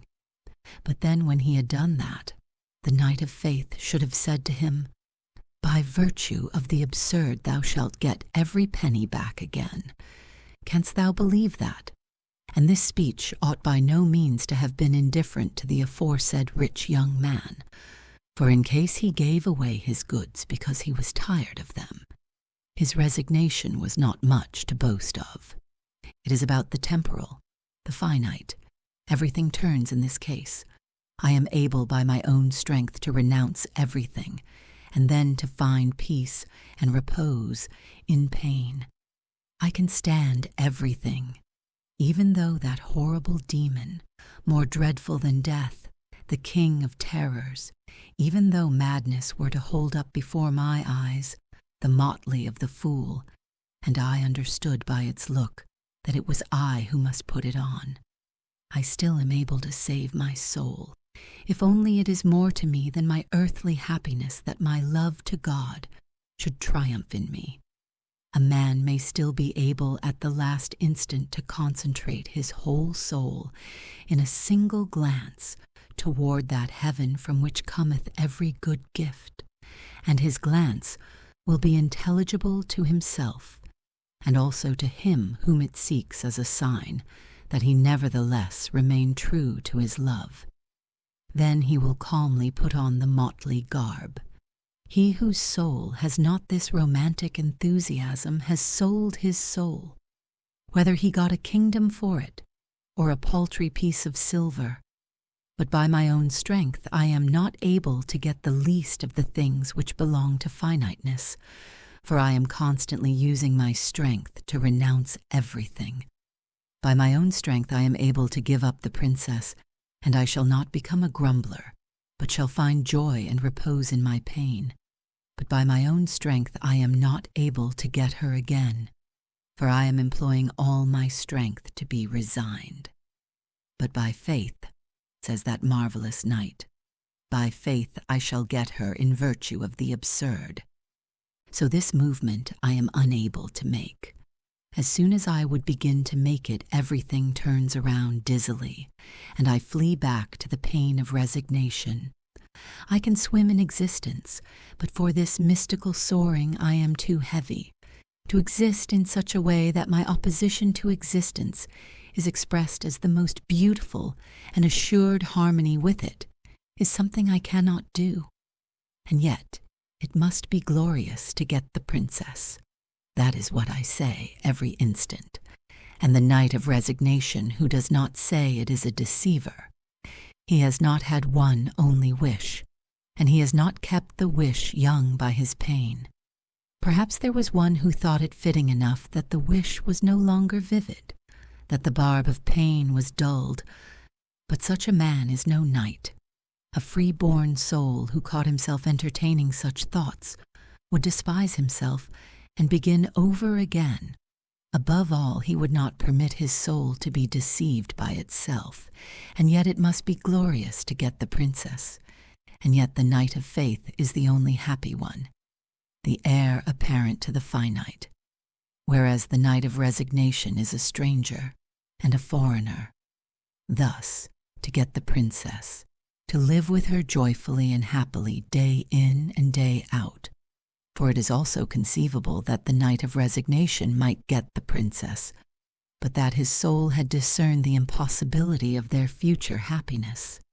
Thus to live joyfully and happily every instant, by virtue of the absurd, every instant to see the sword hanging over the head of the beloved, and yet not to find repose in the pain of resignation, but joy by virtue of the absurd.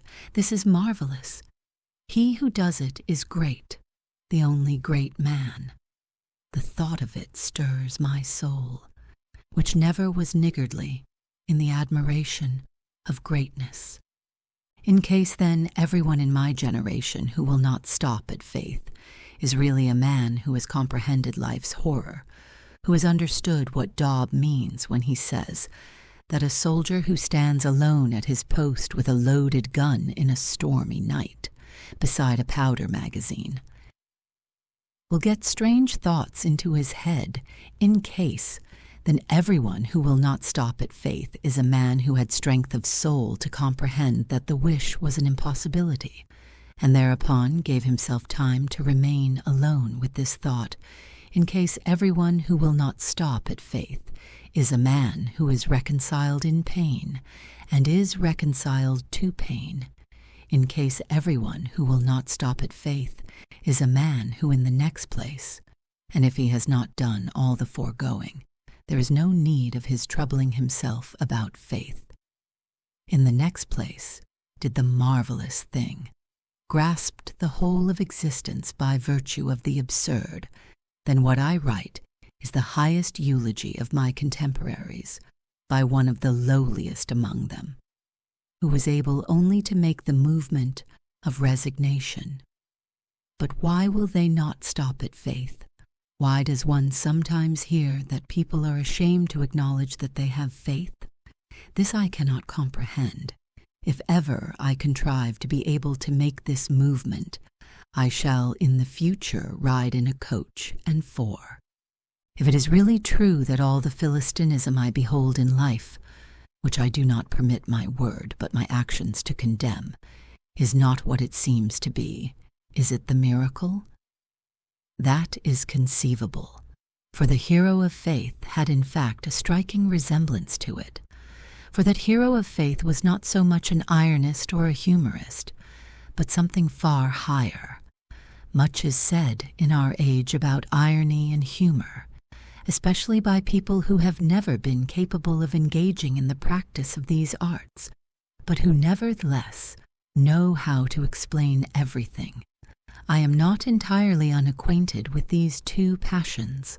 I know a little more about them than what is to be found in German and German-Danish compendiums.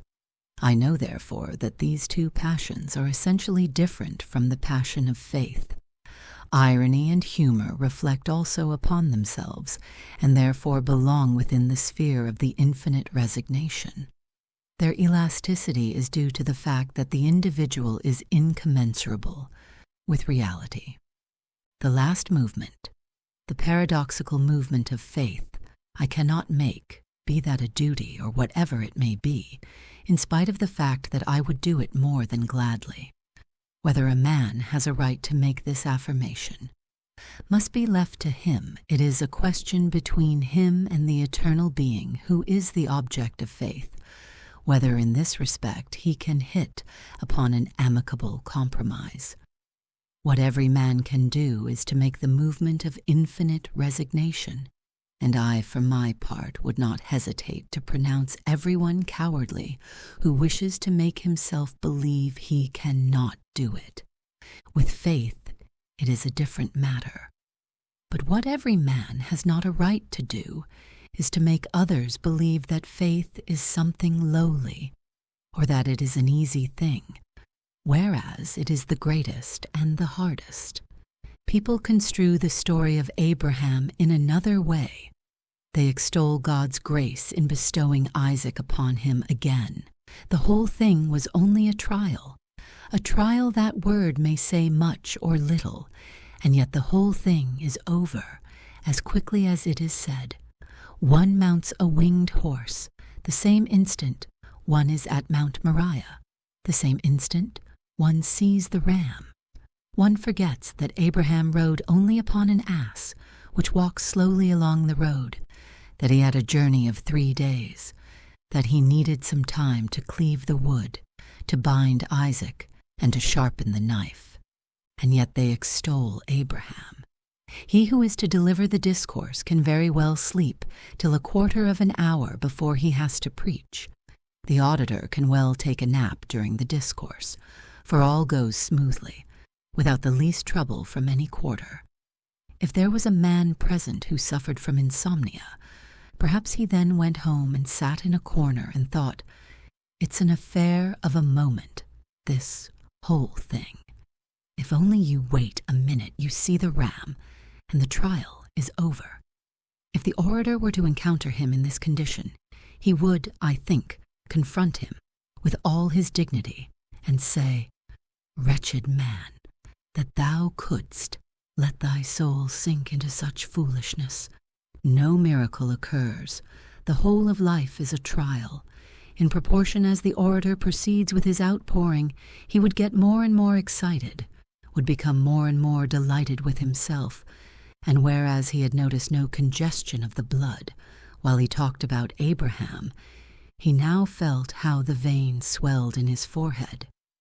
Perhaps he would have lost his breath as well as his tongue if the sinner had answered calmly and with dignity, "But it was about this you preached last Sunday." Let us then either consign Abraham to oblivion, or let us learn to be dismayed by the tremendous paradox which constitutes the significance of Abraham's life, that we may understand that our age, like every age, can be joyful if it has faith. In case Abraham is not a nullity, a phantom, a show one employs for a pastime, then the fault can never consist in the fact that the sinner wants to do likewise, but the point is to see how great a thing it was that Abraham did, in order that man may judge for himself whether he has the call and the courage to be subjected to such a test.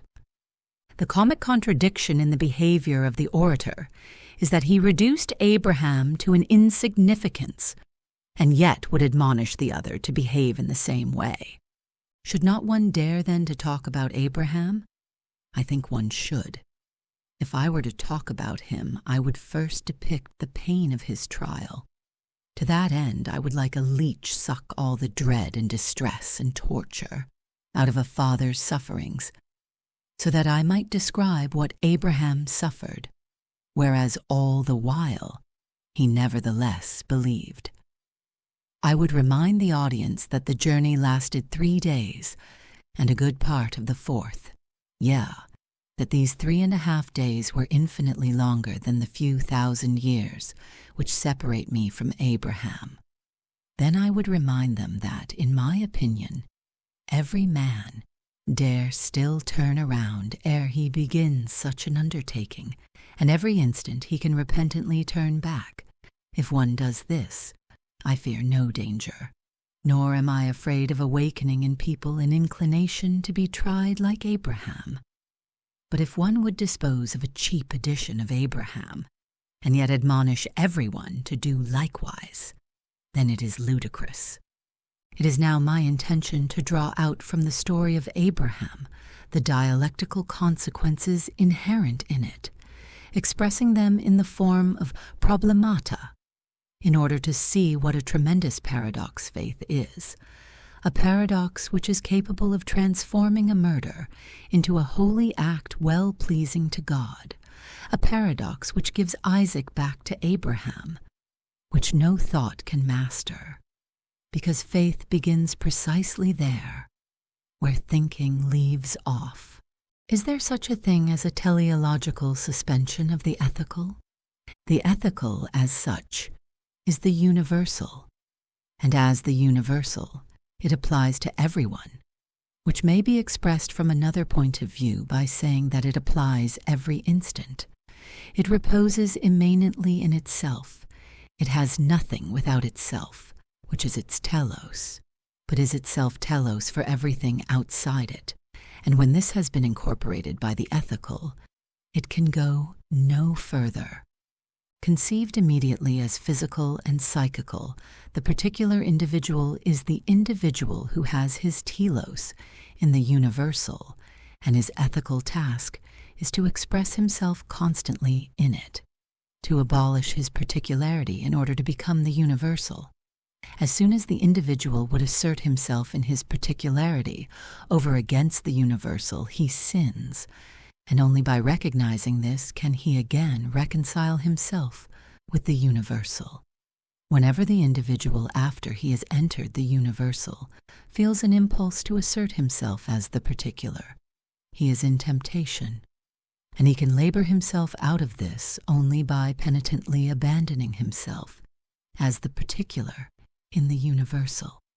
If this be the highest thing that can be said of man and of his existence, then the ethical has the same character as man's eternal blessedness, which to all eternity and at every instant is his telos, since it would be a contradiction to say that this might be abandoned, i.e., teleologically suspended, inasmuch as this is no sooner suspended than it is forfeited, whereas in other cases what is suspended is not forfeited, but is preserved precisely in that higher thing, which is its telos.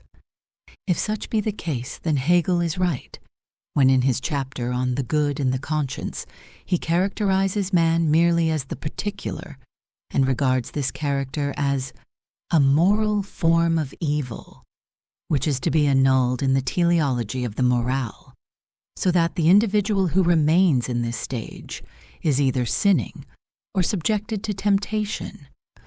On the other hand, Hegel is wrong in talking of faith, wrong in not protesting loudly and clearly against the fact that Abraham enjoys honor and glory as the father of faith, whereas he ought to be prosecuted and convicted of murder. For faith is this paradox, that the particular is higher than the universal, yet in such a way, be it observed, that the movement repeats itself, and that consequently the individual, after having been in the universal, now as the particular isolates himself as higher than the universal. If this be not faith, then Abraham is lost, then faith has never existed in the world, because it has always existed.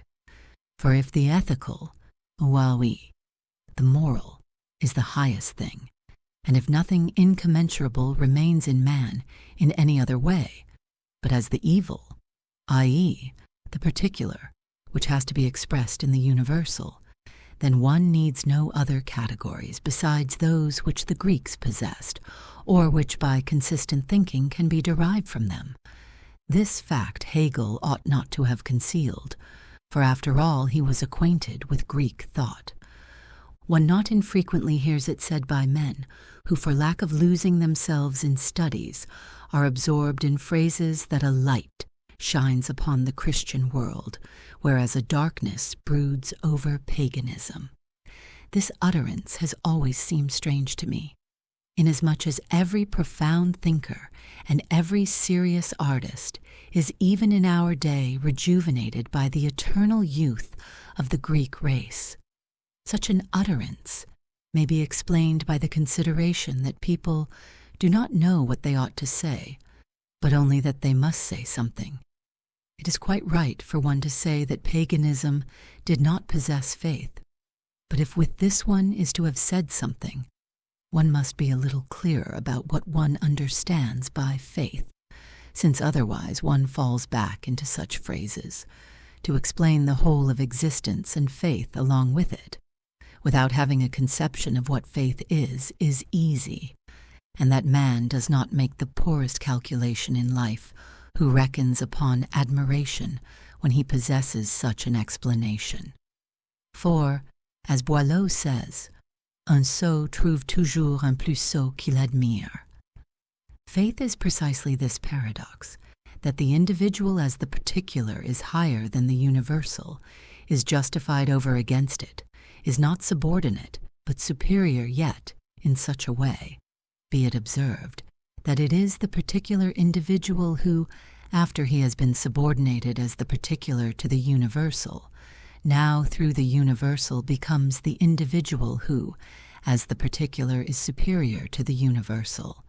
For the fact that the individual as the particular stands in an absolute relation to the absolute, this position cannot be mediated, for all mediation comes about precisely by virtue of the universal. It is and remains to all eternity a paradox, inaccessible to thought.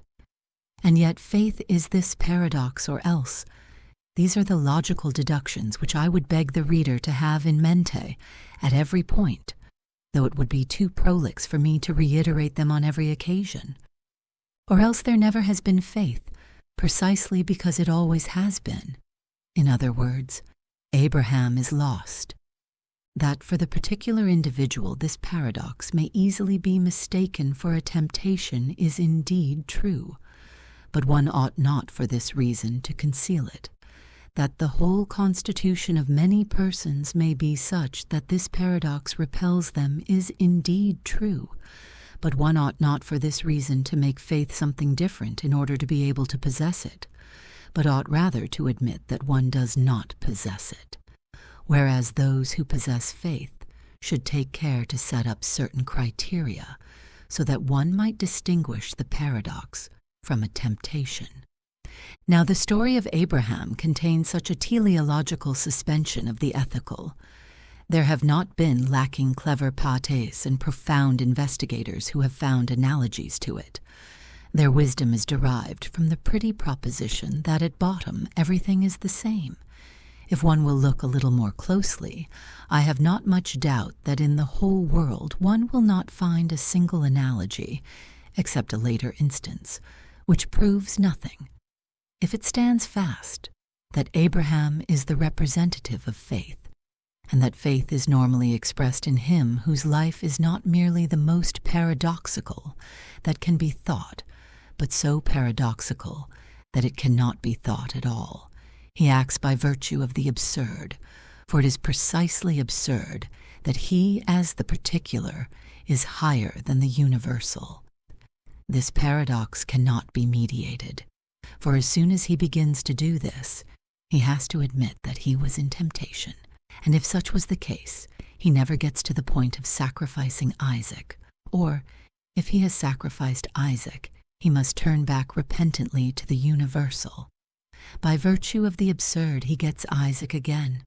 Abraham is therefore at no instant a tragic hero, but something quite different, either a murderer or a believer.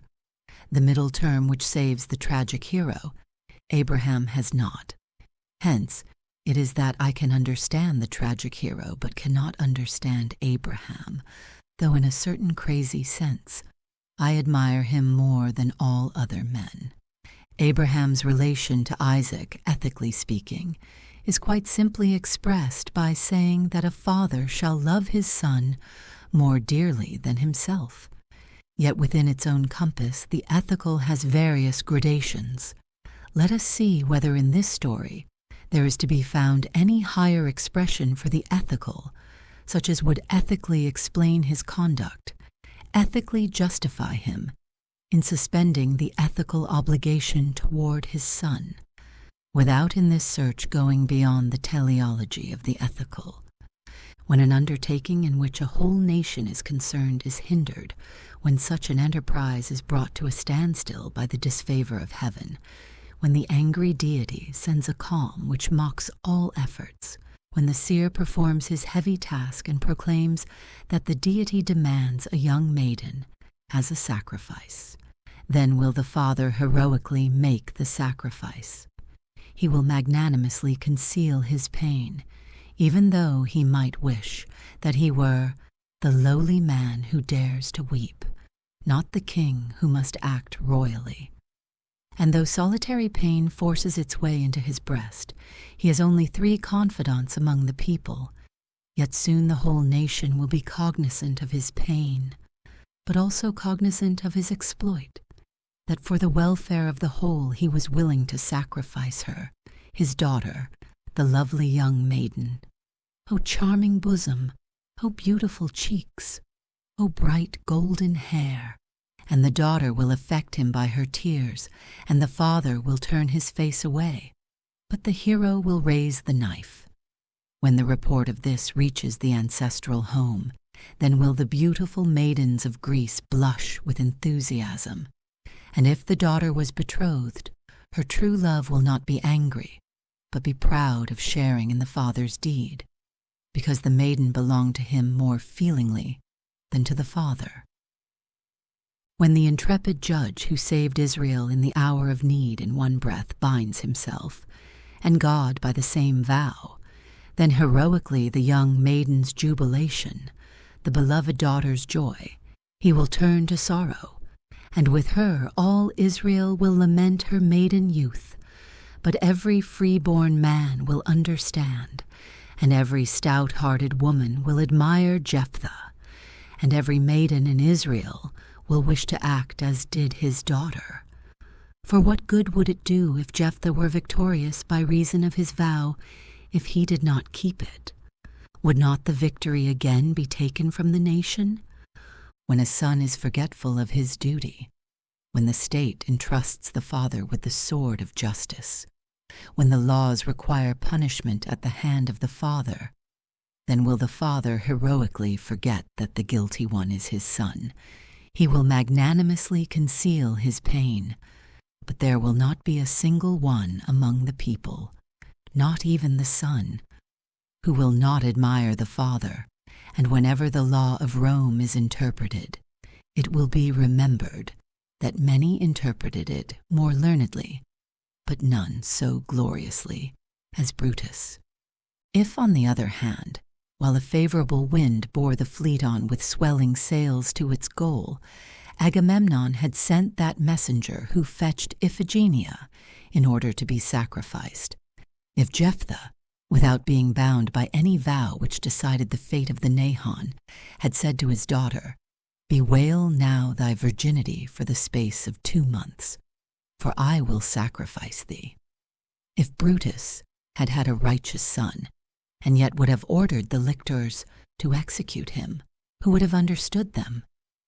If these 3 men had replied to the query why they did it by saying, "It is a trial in which we are tested," would people have understood them better?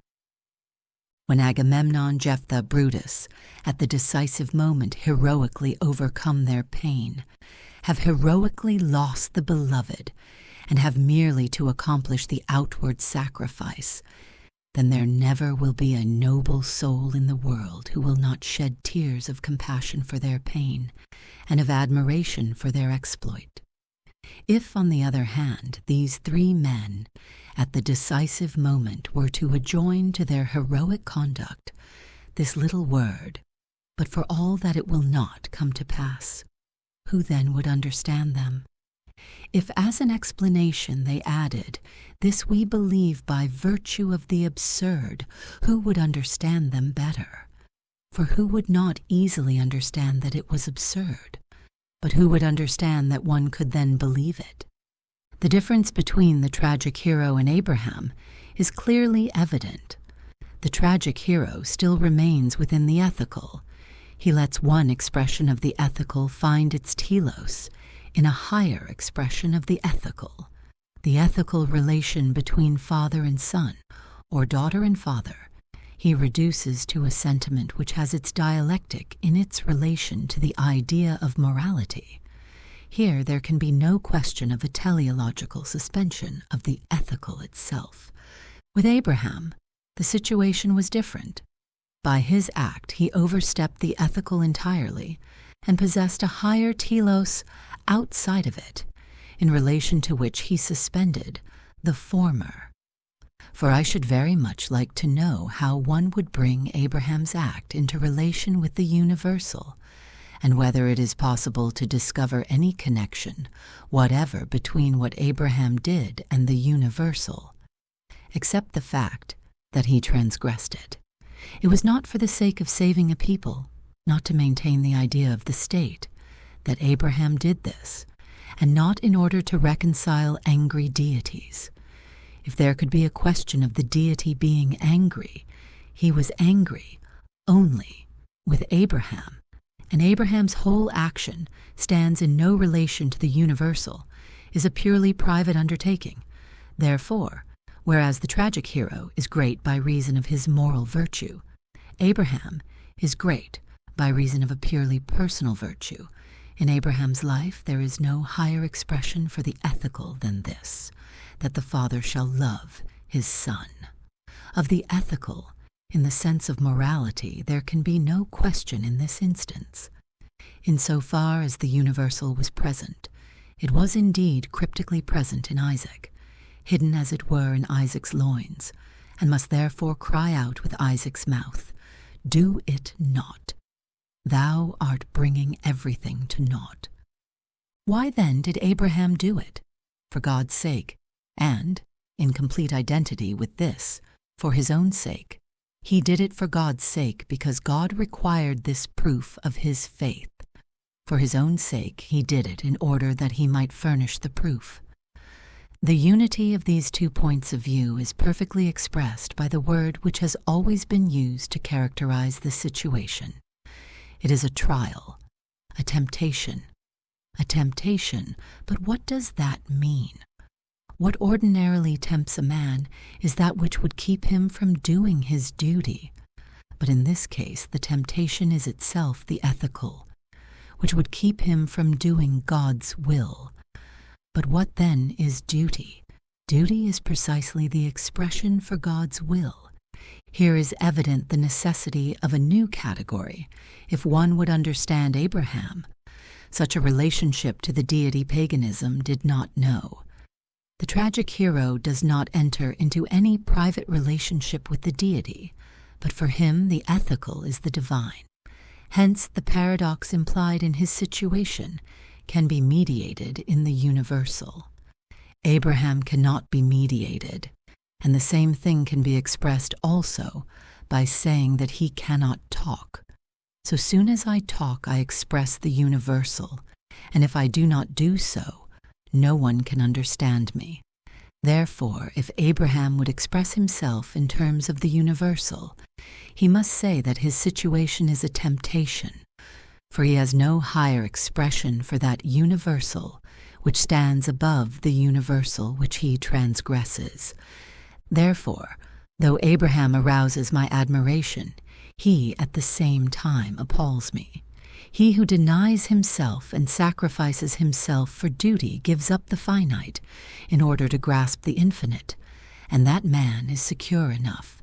The tragic hero gives up the certain for the still more certain, and the eye of the beholder rests upon him confidently.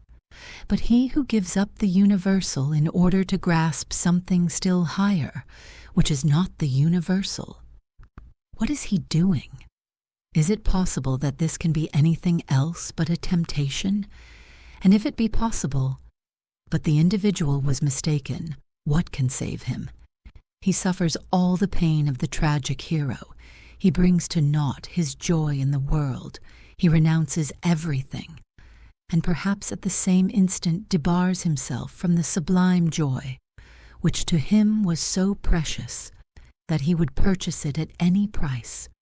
Him the beholder cannot understand, nor let his eye rest confidently upon him. Perhaps it is not possible to do what the believer proposes, since it is indeed unthinkable. Or if it could be done, but if the individual had misunderstood the deity, what can save him? The tragic hero has need of tears and claims them. And where is the envious eye, which would be so barren that it could not weep with Agamemnon? But where is the man with a soul so bewildered that he would have the presumption to weep for Abraham? The tragic hero accomplishes his act at a definite instant in time, but in the course of time he does something not less significant. He visits the man whose soul is beset with sorrow, whose breast for stifled sobs cannot draw breath, whose thoughts pregnant with tears weigh heavily upon him.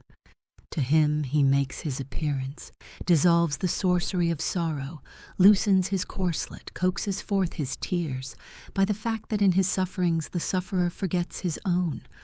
One cannot weep over Abraham. One approaches him with a horror religiosus, as Israel approached Mount Sinai. If then the solitary man who ascends Mount Moriah, which with its peak rises heaven high, above the plain of Aulis, if he be not a somnambulist who walks securely above the abyss, while he who is stationed at the foot of the mountain and is looking on trembles with fear and out of reverence and dread, dare not even call to him, if this man is disordered in his mind, if he had made a mistake, oh thanks, and thanks again, to him who proffers to the man whom the sorrows of life have assaulted and left naked, proffers to him the fig leaf of the word with which he can cover his wretchedness. Thanks be to thee, great Shakespeare, who art able to express everything, absolutely everything, precisely as it is. And yet why didst thou never pronounce this pang?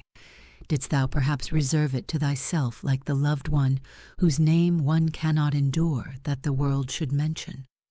For the poet purchases the power of words, the power of uttering all the dread secrets of others, at the price of a little secret he is unable to utter. And a poet is not an apostle. He casts out devils only by the power of the devil. But now when the ethical is thus teleologically suspended, how does the individual exist in whom it is suspended? He exists as the particular in opposition to the universal. Does he then sin? For this is the form of sin, as seen in the idea, just as the infant, though it does not sin, because it is not as such yet conscious of its existence, yet its existence is sin, as seen in the idea, and the ethical makes its demands upon it every instant.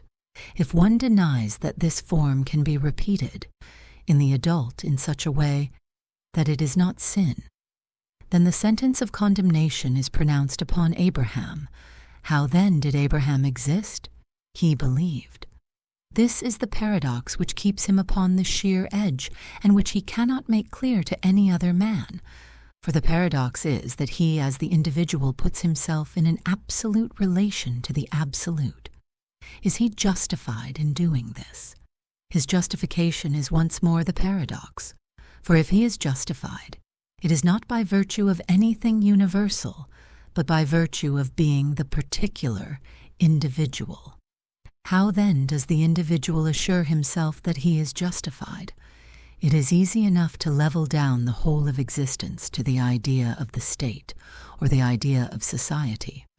If one does this, one can also mediate easily enough, for then one does not encounter at all the paradox that the individual as the individual is higher than the universal, which I can aptly express also by the thesis of Pythagoras, that the uneven numbers are more perfect than the even. If in our age one occasionally hears a rejoinder which is pertinent to the paradox, it is likely to be to the following effect. It is to be judged by the result. A hero who has become a scandal unto his contemporaries, because they are conscious that he is a paradox who cannot make himself intelligible, will cry out defiantly to his generation, "The result will surely prove that I am justified." In our age we hear this cry rather seldom, for as our age, to its disadvantage, does not produce heroes, it has also the advantage of producing few caricatures. When in our age one hears this saying, it is to be judged according to the result, a man is at once clear as to who it is he has the honor of talking with. Those who talk thus are a numerous tribe, whom I will denominate by the common name of docents. In their thoughts they live secure in existence. They have a solid position and sure prospects in a well-ordered state. They have centuries, and even millenniums between them, and the concussions of existence. They do not fear that such things could recur, for what would the police say to that, and the newspapers? Their life work is to judge the great, and to judge them according to the result. Such behavior toward the great betrays a strange mixture of arrogance and misery, of arrogance because they think they are called to be judges, of misery because they do not feel that their lives are even in the remotest degree akin to the great. Surely a man who possesses even a little erectioris ingenii of the higher way of thinking has not become entirely a cold and clammy mollusk, and when he approaches what is great, it can never escape his mind that from the creation of the world it has been customary for the result to come last, and that, if one would truly learn anything from great actions, one must pay attention precisely to the beginning. In case he who should act were to judge himself according to the result, he would never get to the point of beginning. Even though the result may give joy to the whole world, it cannot help the hero, for he would get to know the result only when the whole thing was over. And it was not by this he became a hero, but he was such for the fact that he began. Moreover, the result, inasmuch as it is the answer of finiteness to the infinite query, is in its dialectic entirely heterogeneous with the existence of the hero. Or is it possible to prove that Abraham was justified in assuming the position of the individual with relation to the universal? For the fact that he got Isaac by miracle? If Abraham had actually sacrificed Isaac, would he then have been less justified? But people are curious about the result. As they are about the result in a book, they want to know nothing about dread, distress, the paradox. They flirt aesthetically with the result. It comes just as unexpectedly, but also just as easily as a prize in the lottery. And when they have heard the result, they are edified. And yet no robber of temples condemned to hard labor behind iron bars is so base a criminal as the man who pillages the holy. And even Judas, who sold his master for 30 pieces of silver, is not more despicable than the man who sells greatness. It is abhorrent to my soul to talk inhumanly about greatness, to let it loom darkly at a distance in an indefinite form, to make out that it is great without making the human character of it evident, wherewith it ceases to be great. For it is not what happens to me that makes me great, but it is what I do, and there is surely no one who thinks that a man became great because he won the great prize in the lottery. even if a man were born in humble circumstances, I would require of him nevertheless that he should not be so inhuman toward himself as not to be able to think of the king's castle, except at a remote distance, dreaming vaguely of its greatness, and wanting at the same time to exalt it, and also to abolish it by the fact that he exalted it meanly. I require of him that he should be man enough to step forward confidently and worthily even in that place. He should not be unmanly enough to desire impudently to offend everybody by rushing straight from the street into the king's hall. By that he loses more than the king. On the contrary, he should find joy in observing every rule of propriety with a glad and confident enthusiasm which will make him frank and fearless. This is only a symbol, for the difference here remarked upon is only a very imperfect expression for spiritual distance. I require of every man that he should not think so inhumanly of himself as not to dare to enter those palaces where not merely the memory of the elect abides, but where the elect themselves abide. He should not press forward impudently and impute to them kinship with himself. On the contrary, he should be blissful every time he bows before them. But he should be frank and confident, and always be something more than a charwoman, for if he will not be more, he will never gain entrance. And what will help him is precisely the dread and distress by which the great are tried. For otherwise, if he has a bit of pith in him, they will merely arouse his justified envy. And what distance alone makes great, what people would make great by empty and hollow phrases that they themselves reduce to naught. Who was ever so great as that blessed woman, the Mother of God, the Virgin Mary?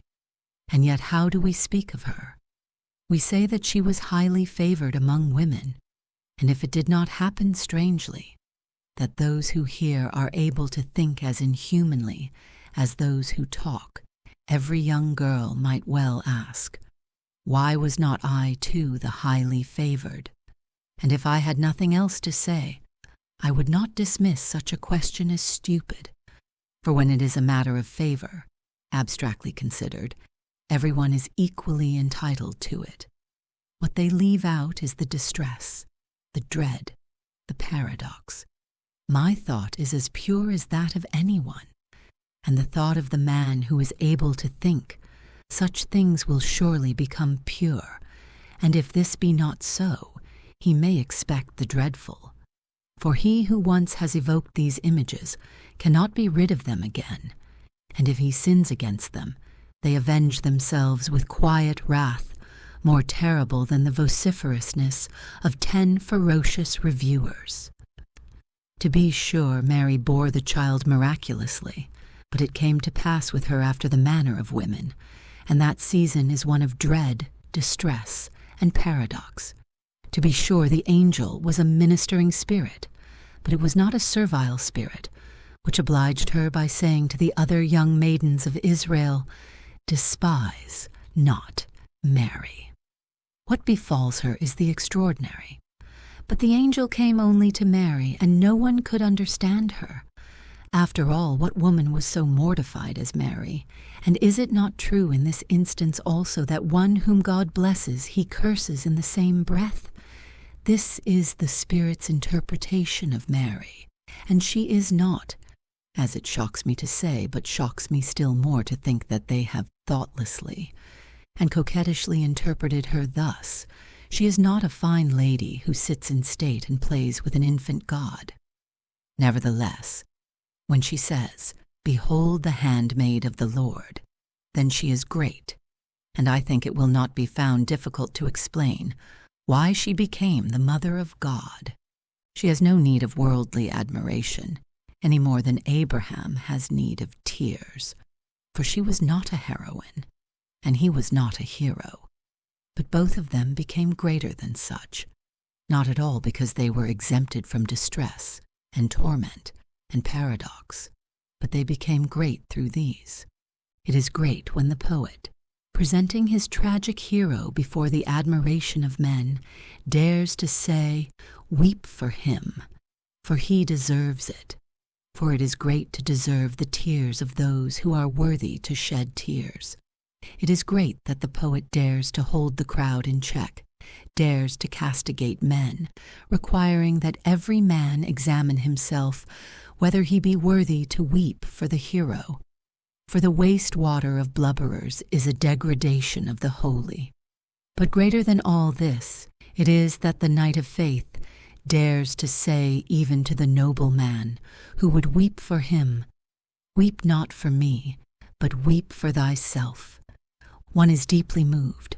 One longs to be back in those beautiful times. A sweet yearning conducts one to the desired goal, to see Christ wandering in the promised land. One forgets the dread, the distress, the paradox. Was it so easy a matter not to be mistaken? Was it not dreadful that this man who walks among the others, was it not dreadful that he was God? Was it not dreadful to sit at table with him? Was it so easy a matter to become an apostle? But the result, 1800 years, that is a help. It helps to the shabby deceit wherewith one deceives oneself and others. I do not feel the courage to wish to be contemporary with such events. But hence I do not judge severely those who were mistaken, nor think meanly of those who saw aright. I return, however, to Abraham. Before the result, either Abraham was every minute a murderer, or we are confronted by a paradox which is higher than all mediation. The story of Abraham contains therefore a teleological suspension of the ethical. As the individual, he became higher than the universal. This is the paradox which does not permit of mediation. It is just as inexplicable how he got into it as it is inexplicable how he remained in it. If such is not the position of Abraham, then he is not even a tragic hero, but a murderer. To want to continue to call him the father of faith, to talk of this to people who do not concern themselves with anything but words, is thoughtless. A man can become a tragic hero by his own powers, but not a knight of faith. When a man enters upon the way, in a certain sense the hard way of the tragic hero, many will be able to give him counsel. To him who follows the narrow way of faith, no one can give counsel. Him no one can understand. Faith is a miracle, and yet no man is excluded from it, for that in which all human life is unified is passion, and faith is a passion. Is there such a thing as an absolute duty toward God? The ethical is the universal, and as such it is again the divine. One has therefore a right to say that fundamentally every duty is a duty toward God, but if one cannot say more, then one affirms at the same time that properly I have no duty toward God. Duty becomes duty by being referred to God, but in duty itself I do not come into relation with God. Thus, it is a duty to love one's neighbor, but in performing this duty I do not come into relation with God, but with the neighbor whom I love. If I say then in this connection that it is my duty to love God, I am really uttering only a tautology, inasmuch as God is in this instance used in an entirely abstract sense as the divine, i.e., the universal, i.e., duty. So the whole existence of the human race is rounded off completely like a sphere, and the ethical is at once its limit and its content. God becomes an invisible vanishing point, a powerless thought, his power being only in the ethical, which is the content of existence. If in any way it might occur to any man to want to love God in any other sense than that here indicated, he is romantic. He loves a phantom which, if it had merely the power of being able to speak, would say to him, I do not require your love. Stay where you belong. If in any way it might occur to a man to want to love God otherwise, this love would be open to suspicion. like that of which Rousseau speaks, referring to people who love the Kafirs instead of their neighbors. So in case what has been expounded here is correct, in case there is no incommensurability in a human life, and what there is of the incommensurable is only such by an accident from which no consequences can be drawn insofar as existence is regarded in terms of the idea, Hegel is right, but he is not right in talking about faith or in allowing Abraham to be regarded as the father of it. For by the latter he has pronounced judgment both upon Abraham and upon faith. In the Hegelian philosophy, das Äußere, die Entäußerung, is higher than das Innere. This is frequently illustrated by an example. The child is das Innere, the man, das Äußere. Hence, it is that the child is defined by the outward, and conversely, the man, as das Äußere, is defined precisely by das Innere. Faith, on the contrary, is the paradox that inwardness is higher than outwardness, or, to recall an expression used above, the uneven number is higher than the even. In the ethical way of regarding life, it is therefore the task of the individual to divest himself of the inward determinants and express them in an outward way. Whenever he shrinks from this, whenever he is inclined to persist in or to slip back again into the inward determinants of feeling, mood, etc., he sins, he is in a temptation. The paradox of faith is this, that there is an inwardness which is incommensurable for the outward, an inwardness, be it observed, which is not identical with the first, but is a new inwardness. This must not be overlooked. Modern philosophy has permitted itself without further ado to substitute in place of faith the immediate. When one does that, it is ridiculous to deny that faith has existed in all ages. In that way, faith comes into rather simple company, along with feeling, mood, idiosyncrasy, vapors, etc. To this extent, philosophy may be right in saying that one ought not to stop there. But there is nothing to justify philosophy in using this phrase with regard to faith. Before faith, there goes a movement of infinity, and only then, nicopanate, by virtue of the absurd, faith enters upon the scene. This I can well understand without maintaining on that account that I have faith. If faith is nothing but what philosophy makes it out to be, then Socrates already went further, much further, whereas the contrary is true, that he never reached it. In an intellectual respect, he made the movement of infinity. His ignorance is infinite resignation. This task in itself is a match for human powers, even though people in our time disdain it. But only after it is done, only when the individual has evacuated himself in the infinite, only then is the point attained where faith can break forth. The paradox of faith is this, that the individual is higher than the universal, that the individual, to recall a dogmatic distinction now rather seldom heard, determines his relation to the universal by his relation to the absolute, not his relation to the absolute by his relation to the universal. The paradox can also be expressed by saying that there is an absolute duty toward God, for in this relationship of duty the individual as an individual stands related absolutely to the absolute. So when in this connection it is said that it is a duty to love God, something different is said from that in the foregoing. For if this duty is absolute, the ethical is reduced to a position of relativity. From this, however, it does not follow that the ethical is to be abolished, but it acquires an entirely different expression, the paradoxical expression, that, for example, love to God may cause the knight of faith to give his love to his neighbor, the opposite expression to that which, ethically speaking, is required by duty. If such is not the case, then faith has no proper place in existence, then faith is a temptation, and Abraham is lost, since he gave in to it.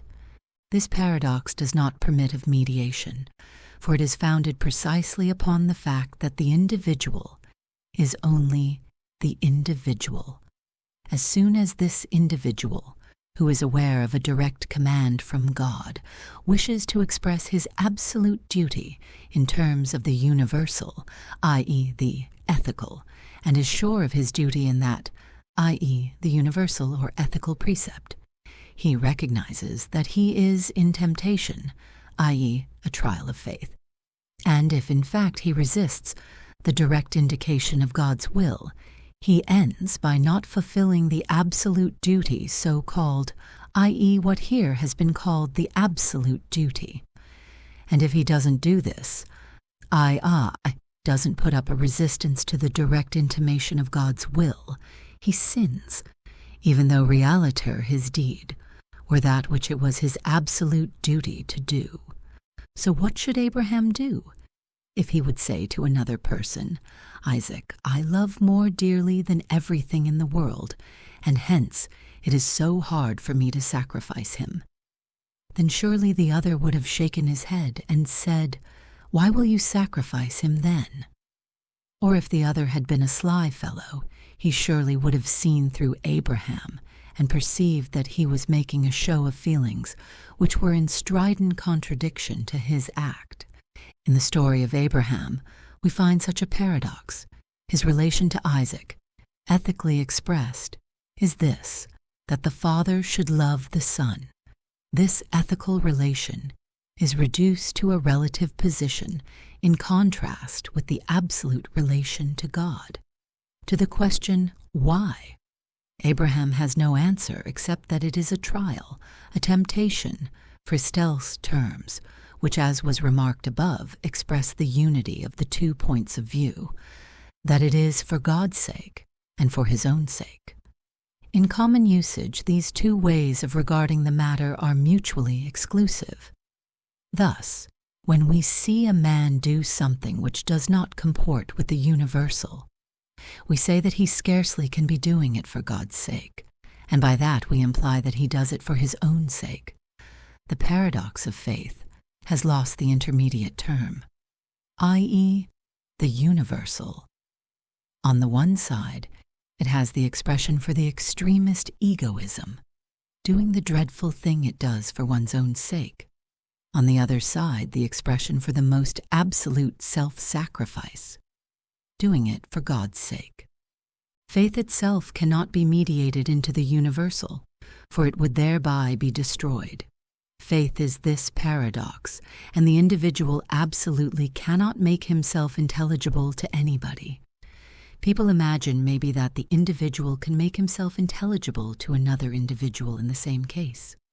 Such a notion would be unthinkable if in our time people did not in so many ways seek to creep slyly into greatness. The one knight of faith can render no aid to the other.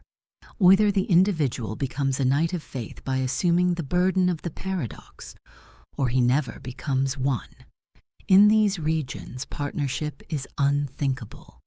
Every more precise explication of what is to be understood by Isaac the individual can give only to himself, and even if one were able, generally speaking, to define ever so precisely what should be intended by Isaac, which moreover would be the most ludicrous self-contradiction, i.e., that the particular individual who definitely stands outside the universal is subsumed under universal categories precisely when he has to act as the individual who stands outside the universal. The individual, nevertheless, will never be able to assure himself by the aid of others that this application is appropriate, but he can do so only by himself, as the individual. Hence, even if a man were cowardly and paltry enough to wish to become a knight of faith on the responsibility of an outsider, he will never become one. For only the individual becomes a knight of faith as the particular individual. And this is the greatness of this knighthood, as I can well understand without entering the order, since I lack courage. But this is also its terror, as I can comprehend even better. In Luke 14:26, as everybody knows, there is a striking doctrine taught about the absolute duty toward God.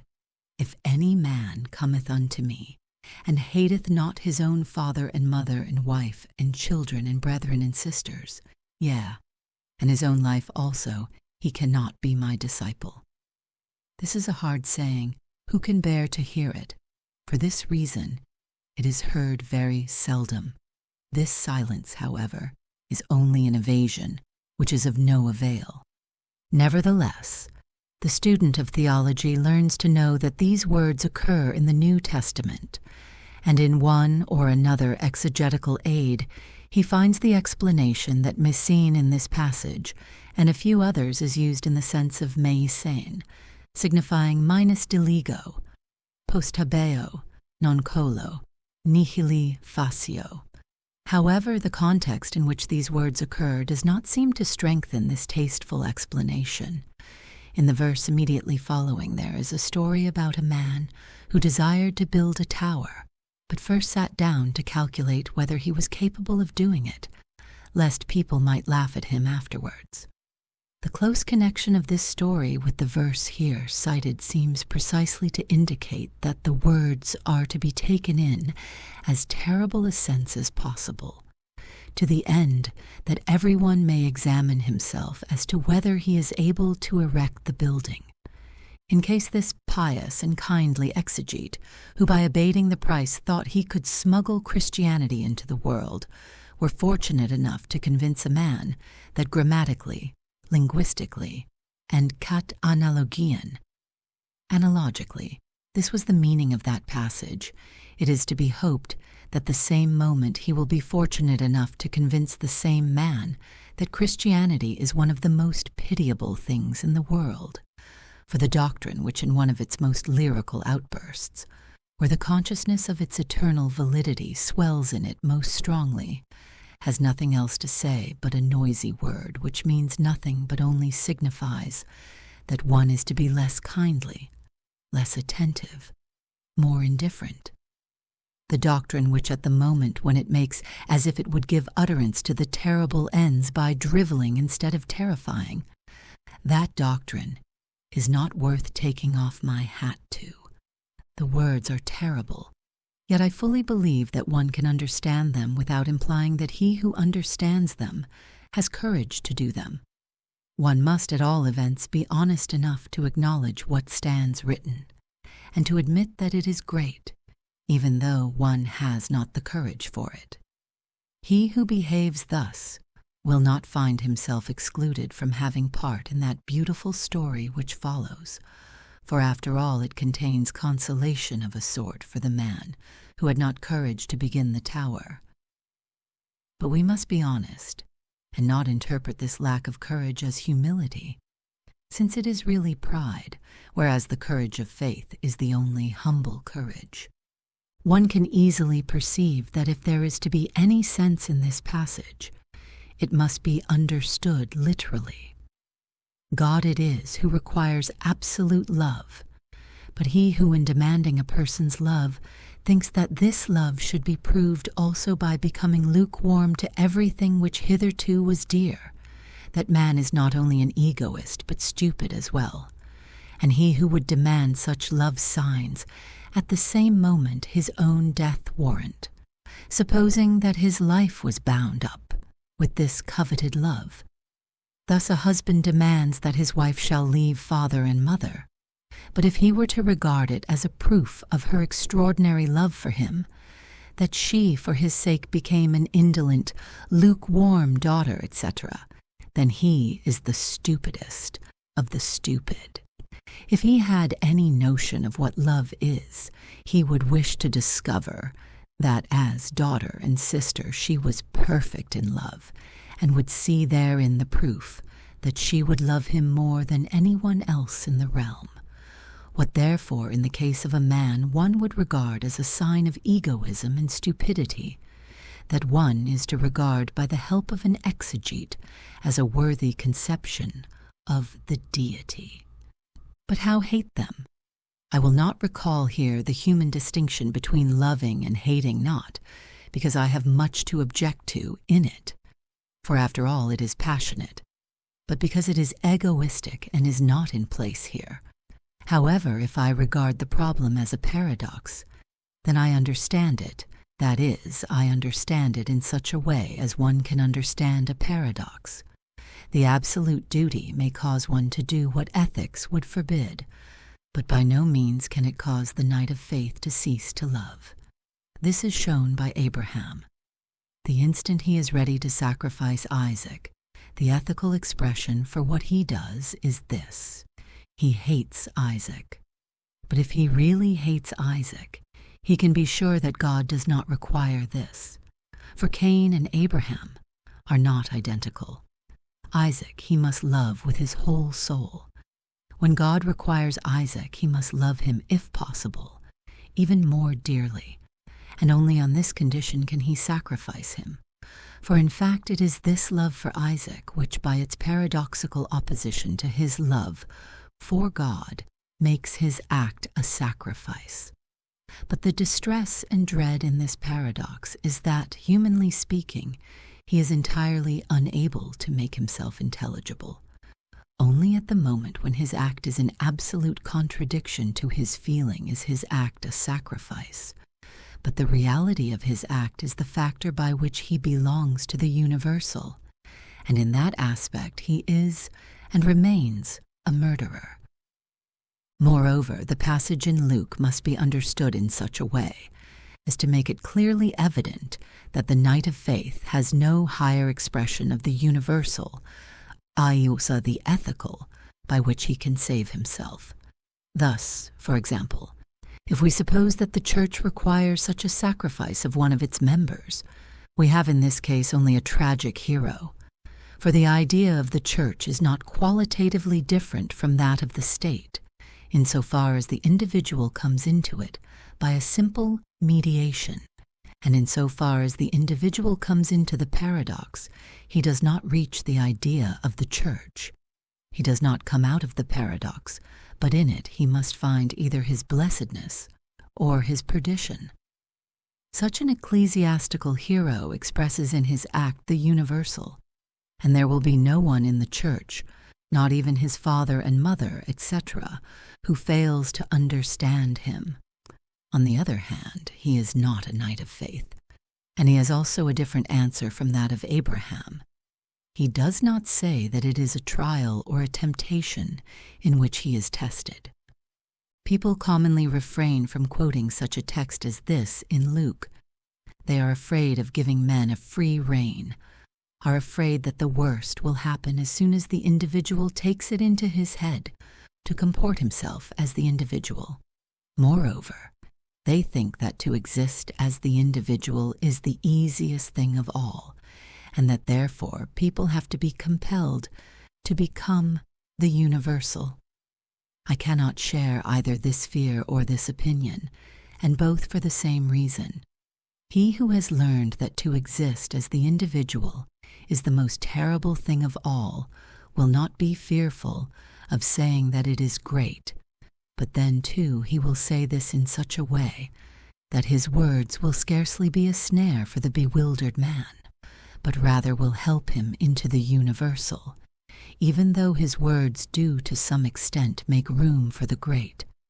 The man who does not dare to mention such texts will not dare to mention Abraham either, and his notion that it is easy enough to exist as the individual implies a very suspicious admission with regard to himself.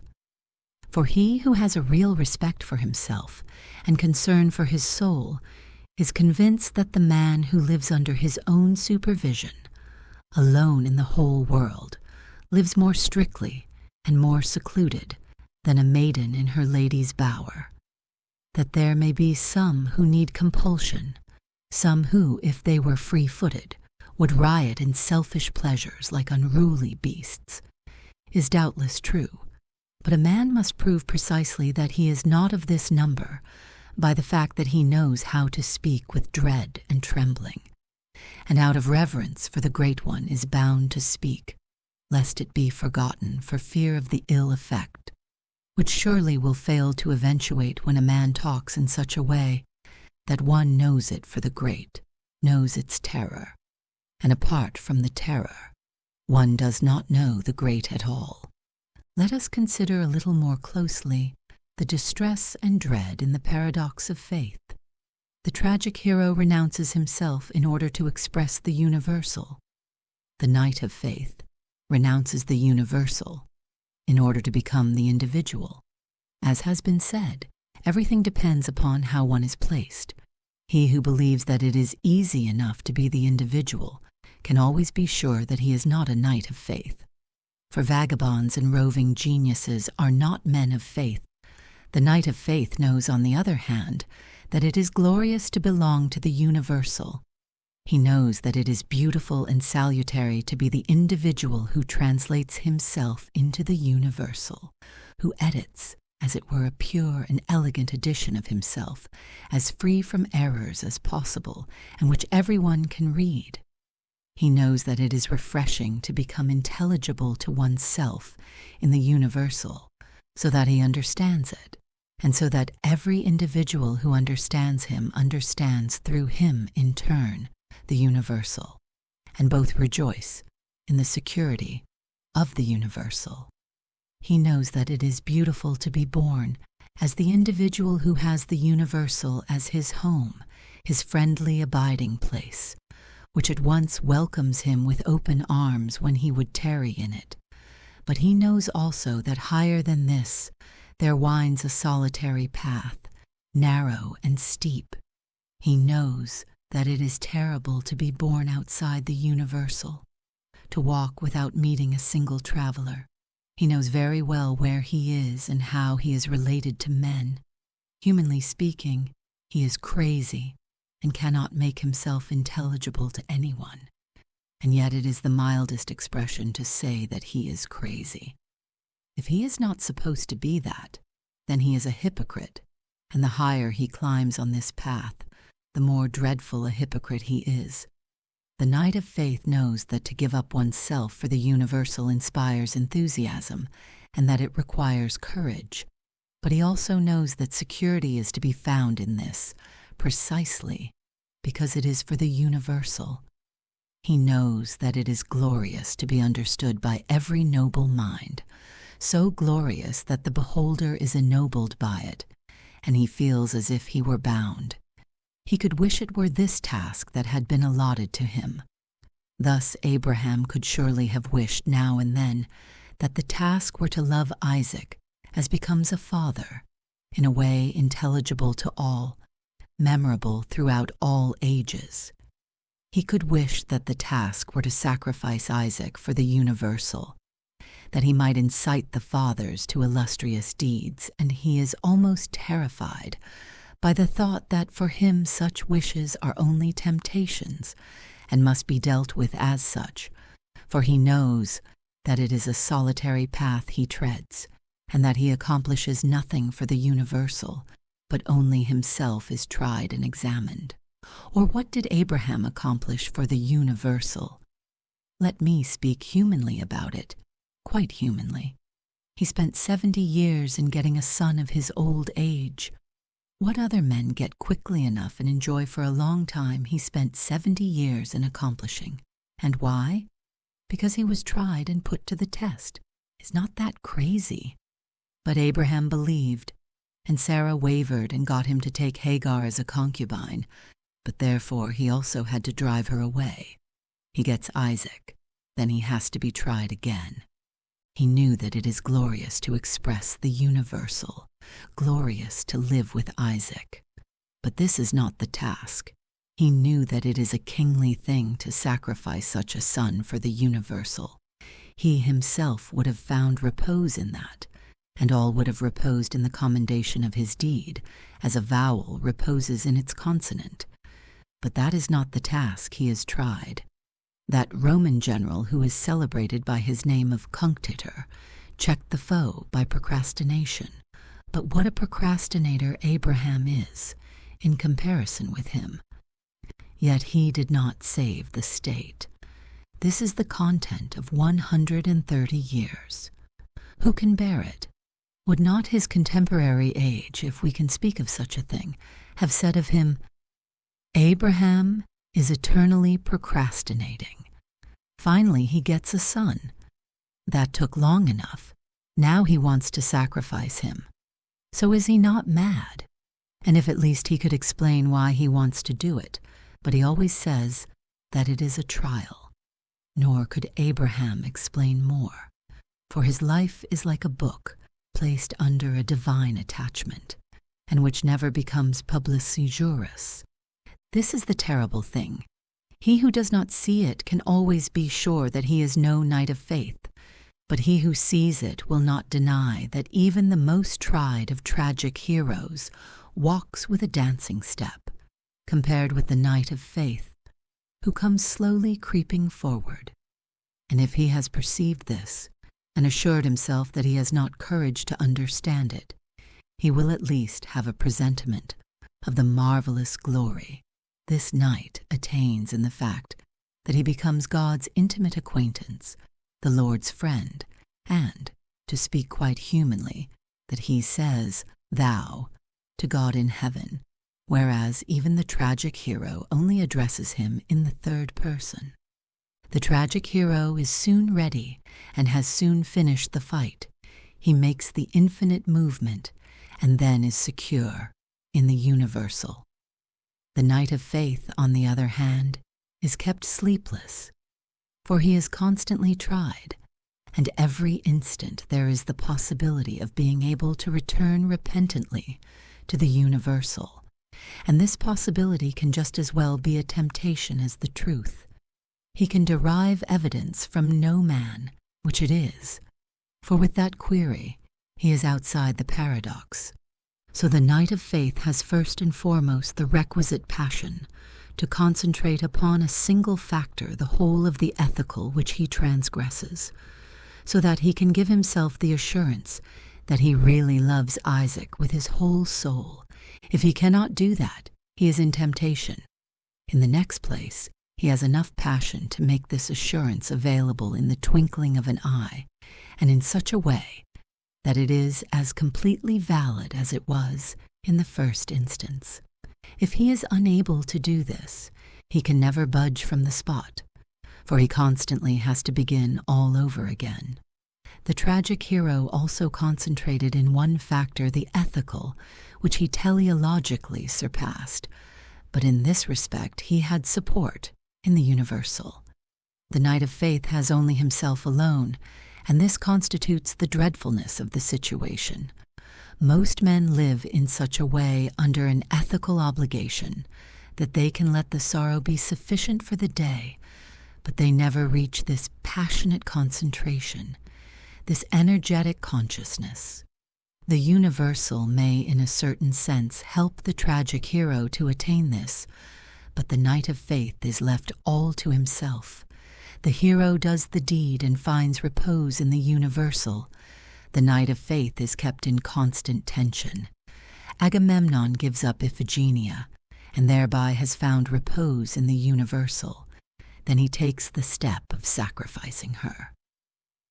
If Agamemnon does not make the infinite movement, if his soul at the decisive instant, instead of having passionate concentration, is absorbed by the common twaddle that he had several daughters and vielleicht, perhaps the außerordentliche, extraordinary, might occur, then he is of course not a hero but a hospital case.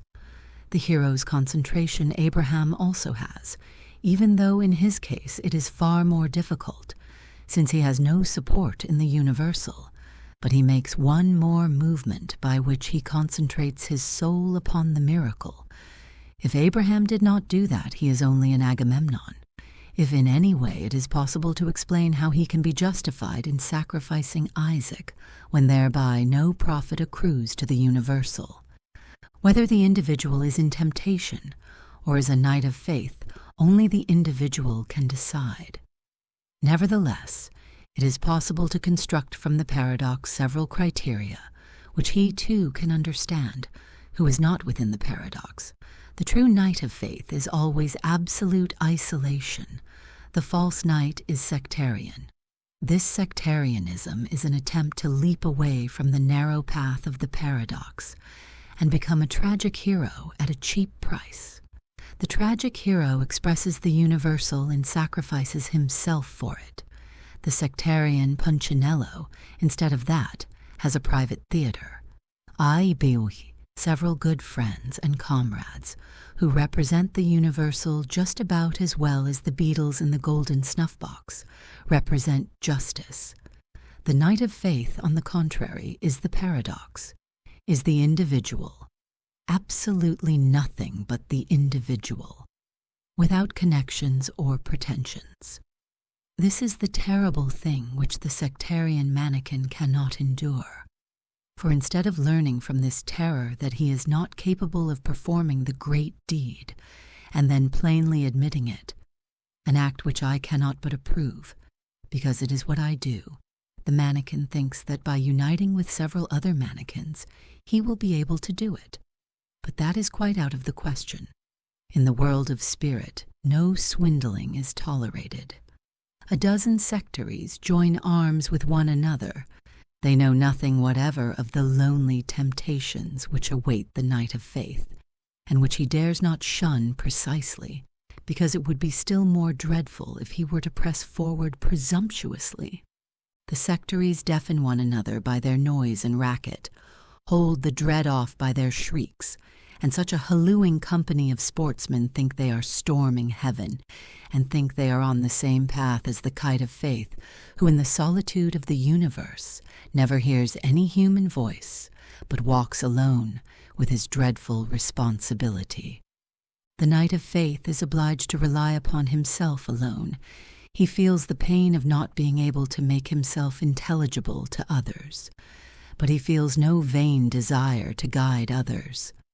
The pain is his assurance that he is in the right way. This vain desire he does not know. He is too serious for that. The false knight of faith readily betrays himself by this proficiency, in guiding which he has acquired in an instant. He does not comprehend what it is all about, that if another individual is to take the same path, he must become entirely in the same way the individual, and have no need of any man's guidance, least of all the guidance of a man who would obtrude himself. At this point, men leap aside. They cannot bear the martyrdom of being uncomprehended, and instead of this they choose conveniently enough the worldly admiration of their proficiency. The true knight of faith is a witness, never a teacher, and therein lies his deep humanity, which is worth a good deal more than this silly participation in others' weal and woe, which is honored by the name of sympathy, whereas in fact it is nothing but vanity. He who would only be a witness thereby avows that no man, not even the lowliest, needs another man's sympathy, or should be abased, that another may be exalted. But since he did not win what he won at a cheap price, neither does he sell it out at a cheap price. He is not petty enough to take men's admiration and give them in return his silent contempt. He knows that what is truly great is equally accessible to all. Either there is an absolute duty toward God, and if so, it is the paradox here described, that the individual as the individual is higher than the universal, and as the individual stands in an absolute relation to the absolute or else, faith never existed, because it has always existed. Or, to put it differently, Abraham is lost. Or one must explain the passage in the 14th chapter of Luke, as did that tasteful exegete, and explain in the same way the corresponding passages and similar ones. Was Abraham ethically defensible in keeping silent about his purpose? Before Sarah? Before Eleazar? Before Isaac? The ethical as such is the universal. Again, as the universal, it is the manifest, the revealed, the individual regarded as he is immediately, that is, as a physical and psychical being, is the hidden, the concealed, So his ethical task is to develop out of this concealment and to reveal himself in the universal. Hence, whenever he wills to remain in concealment, he sins and lies in temptation, out of which he can come only by revealing himself. With this, we are back again at the same point. If there is not a concealment which has its ground in the fact that the individual, as the individual, is higher than the universal, then Abraham's conduct is indefensible, for he paid no heed to the intermediate ethical determinants.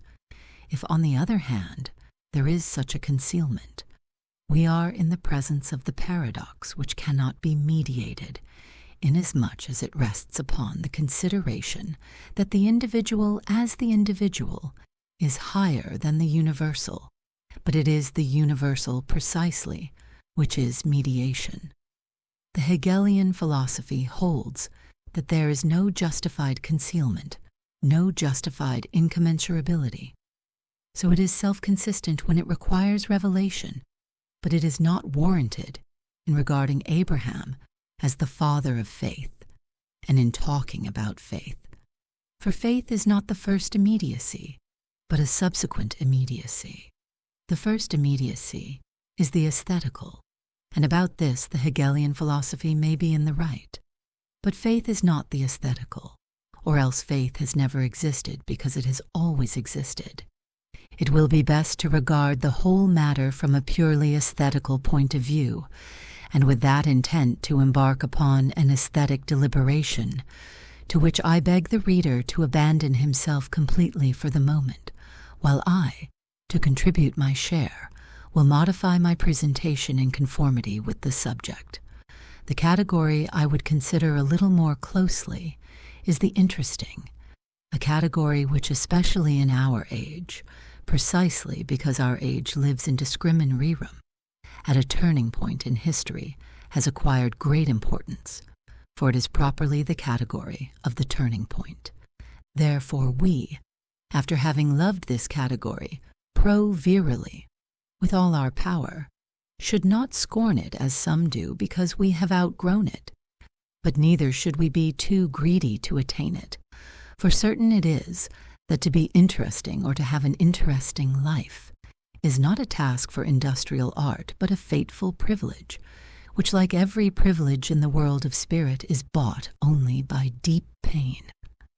Thus, for example, Socrates was the most interesting man that ever lived, his life the most interesting that has been recorded, but this existence was allotted to him by the deity, and insofar as he himself had to acquire it, he was not unacquainted with trouble and pain.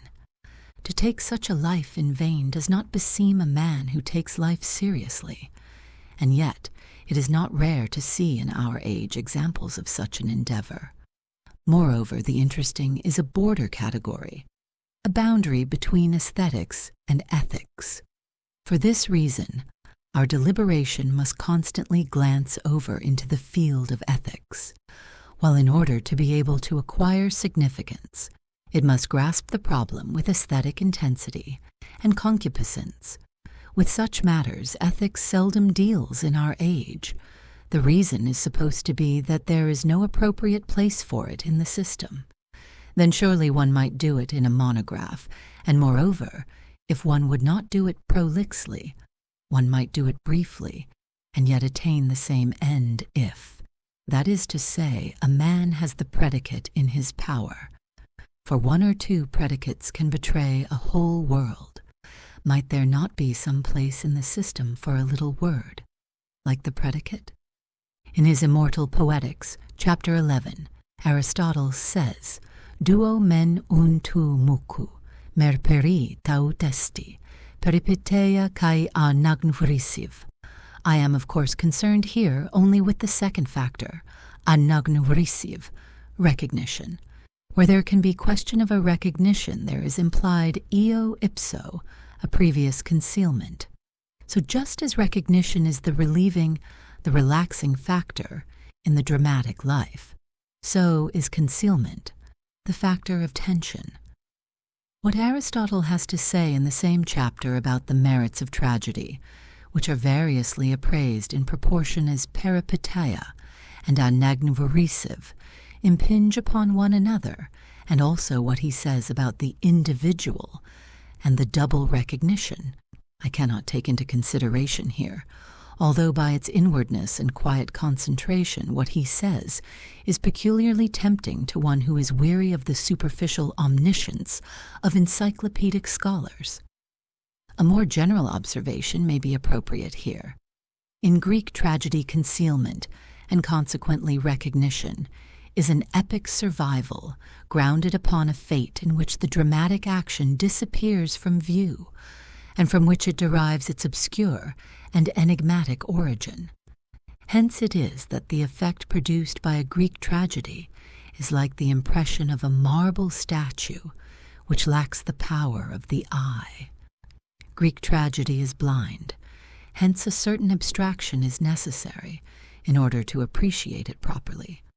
A son murders his father, but only afterwards does he learn that it was his father. A sister wants to sacrifice her brother, but at the decisive moment, she learns who he is. This dramatic motive is not so apt to interest our reflective age. Modern drama has given up fate, has emancipated itself dramatically, sees with its eyes, scrutinizes itself, resolves fate in its dramatic consciousness. Concealment and revelation are in this case the hero's free act for which he is responsible. Recognition and concealment are also present as an essential element in modern drama. To adduce examples of this would be too prolix. I am courteous enough to assume that everybody in our age, which is so aesthetically wanton, so potent and so inflamed, that the act of conception comes as easy to it as to the partridge hen, which, according to Aristotle's affirmation, needs only to hear the voice of the cock or the sound of its flight overhead. I assume that everyone, merely upon hearing the word concealment, will be able to shake half a score of romances and comedies out of his sleeve. Wherefore, I express myself briefly, and so will throw out at once a general observation.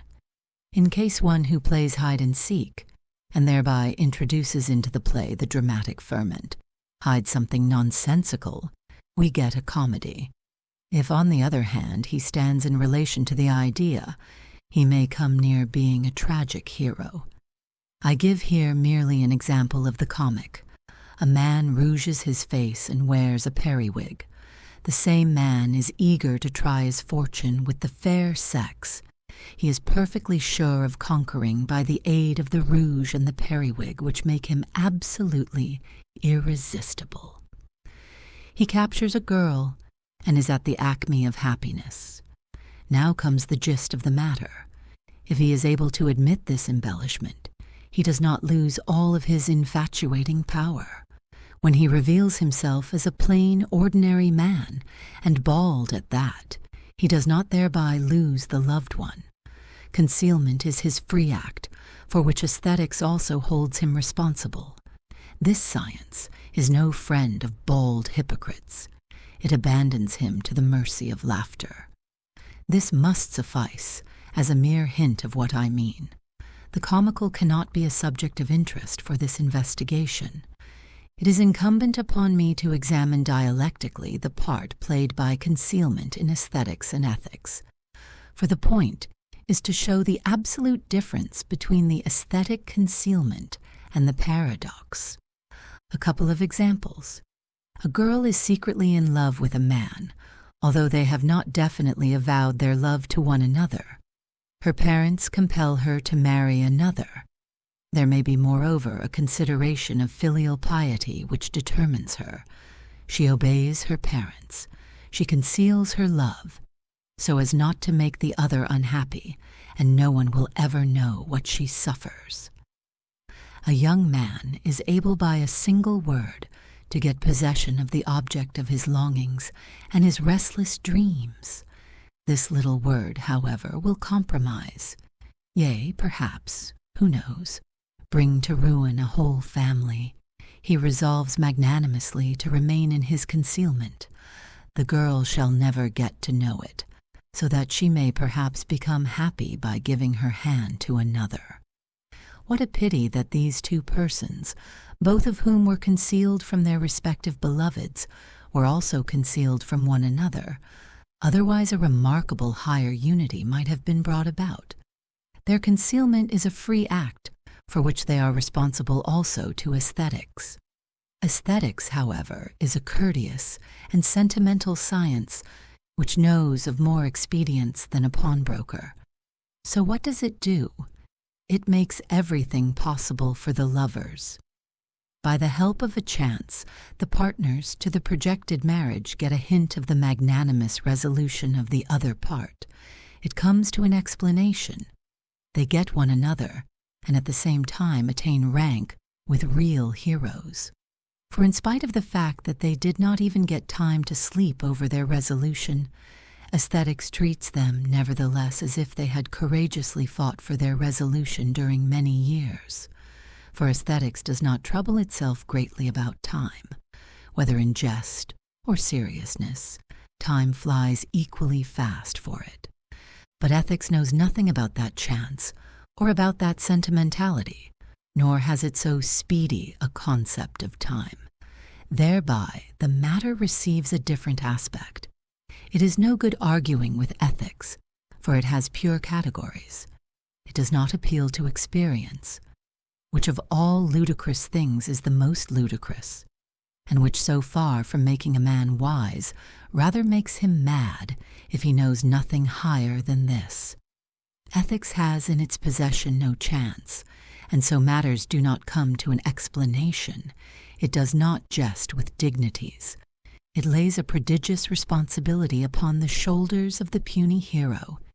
It denounces as presumption his wanting to play Providence by his actions, but it also denounces him for wanting to do it by his suffering.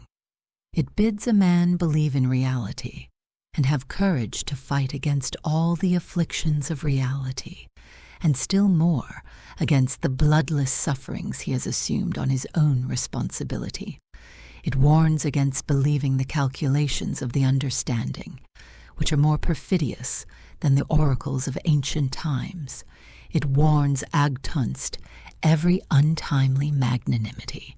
Let reality decide, then, is the time to show courage. But then ethics itself offers all possible assistance. If, however, there was something deeper which moved in these two, if there was seriousness to see the task, seriousness to commence it, then something will come of them. But ethics cannot help. It is offended, for they keep a secret from it, a secret they hold at their own peril. So aesthetics required concealment and rewarded it. Ethics required revelation and punished concealment. At times, however, even aesthetics requires revelation. When the hero ensnared in the aesthetic illusion thinks by his silence to save another man, then it requires silence and rewards it. On the other hand, when the hero by his action intervenes disturbingly in another man's life, then it requires revelation. I am now on the subject of the tragic hero. I would consider for a moment Euripides' Iphigenia in Aulis. Agamemnon must sacrifice Iphigenia. Now aesthetics requires silence of Agamemnon, inasmuch as it would be unworthy of the hero to seek comfort from any other man, and out of solicitude for the women too, he ought to conceal this from them as long as possible. On the other hand, the hero, precisely in order to be a hero, must be tried by dreadful temptations which the tears of Clytemnestra and Iphigenia provide for him. What does aesthetics do? It has an expedient. It has in readiness an old servant who reveals everything to Clytemnestra. Then all is as it should be. Ethics, however, has at hand no chance and no old servant. The aesthetical idea contradicts itself as soon as it must be carried out in reality. Hence ethics requires revelation. The tragic hero displays his ethical courage precisely by the fact that it is he who, Without being ensnared in any aesthetic illusion, himself announces to Iphigenia her fate. If the tragic hero does this, then he is the beloved son of ethics, in whom it is well pleased. If he keeps silent, it may be because he thinks thereby to make it easier for others, but it may also be because thereby he makes it easier for himself. However, he knows that he is not influenced by this latter motive. If he keeps silent, he assumes as the individual a serious responsibility, inasmuch as he ignores an argument which may come from without. As a tragic hero, he cannot do this, for ethics loves him precisely because he constantly expresses the universal. His heroic action demands courage, but it belongs to this courage that he shall shun no argumentation. Now it is certain that tears are a dreadful argumentum ad hominem, and doubtless there are those who are moved by nothing yet are touched by tears. In the play, Iphigenia had leave to weep. Really, she ought to have been allowed, like Jephthah's daughter, 2 months for weeping, not in solitude, but at her father's feet, allowed to employ all her art, which is but tears, and to twine about his knees instead of presenting the olive branch of the suppliant. Aesthetics required revelation but helped itself out by a chance. Ethics required revelation and found in the tragic hero its satisfaction. In spite of the severity with which ethics requires revelation, it cannot be denied that secrecy and silence really make a man great, precisely because they are characteristics of inwardness. When Amor leaves Psyche, he says to her, "Thou shalt give birth to a child which will be a divine infant if thou dost keep silence, but a human being if thou dost reveal the secret." The tragic hero, who is the favorite of ethics, is the purely human, and him I can understand, and all he does is in the light of the revealed. If I go further, then I stumble upon the paradox, either the divine or the demoniac, for silence is both. Silence is the snare of the demon, and the more one keeps silent, the more terrifying the demon becomes. But silence is also the mutual understanding between the deity and the individual. Before going on to the story of Abraham, however, I would call before the curtain several poetic personages. By the power of dialectic I keep them upon tiptoe, and by wielding over them the scourge of despair, I shall surely keep them from standing still, in order that in their dread they may reveal one thing and another. In his Poetics, Aristotle relates a story of a political disturbance at Delphi, which was provoked by a question of marriage. The bridegroom, when the augurs foretell to him that a misfortune would follow his marriage, suddenly changes his plan at the decisive moment when he comes to fetch the bride. He will not celebrate the wedding. I have no need of more. In Delphi, this event hardly passed without tears. If a poet were to have adopted it as his theme, he might have dared to count very surely upon sympathy. Is it not dreadful that love, which in human life often enough was cast into exile, is now deprived of the support of heaven? Is not the old proverb that marriages are made in heaven here put to shame?